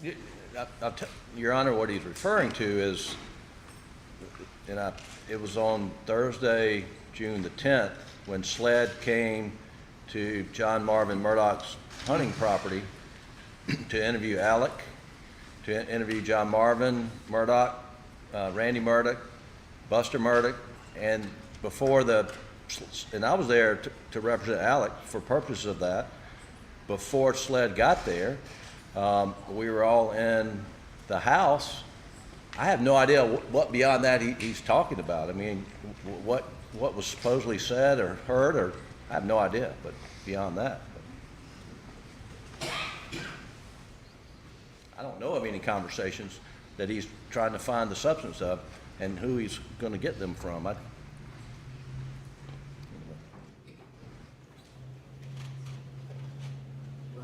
Your Honor, I think that's just it. We would have a witness as to the circumstances of who was present, and in the event that Your Honor rules that because of the presence of third parties, it was not a protected conversation, then I would then, become privy or asked to become privy to the content of that. And again, that isn't by inquiring of who? Well, the witness who were present, and so I'm going to call one of those, which could be law partners. Exactly. And again, I wouldn't even have to do that on the stand. I would just want Your Honor's blessing before I did that because of an abundance of caution and protection of the attorney-client privilege. At that point, I could, offline become privy to the content of it. It may be nothing. I've just been told that there was that meeting and the circumstances of it, and I don't believe it's protected, and so I'd like to know, what the defendant said at that meeting. Yes, sir. sounds like he's asking for a deposition, Your Honor. And he's got no right to an evidentiary hearing about what happened at a meeting in the course of a trial. He's got no right to compel people to come testify so we can find out what was said. That's discovery. I mean, state grand jury allows him to do that, but there's no rule that permits him to conduct a deposition, whether in court or out of court, and that's what he's trying to do. Not asking to conduct a deposition, Your Honor. I've actually been doing this out of abundance of caution and protection of the defendant's rights and making sure that we didn't cross the line without the court's input. And again, the content may be something that's useful or not. Well, if you'd like to brief or send a memo or cases to the court regarding statements made in the presence of counsel and third parties, whether that's protected by attorney-client privilege or not, then the court can address the issue. Yes, sir, Your Honor, and I'll be happy to address that Monday morning. I will.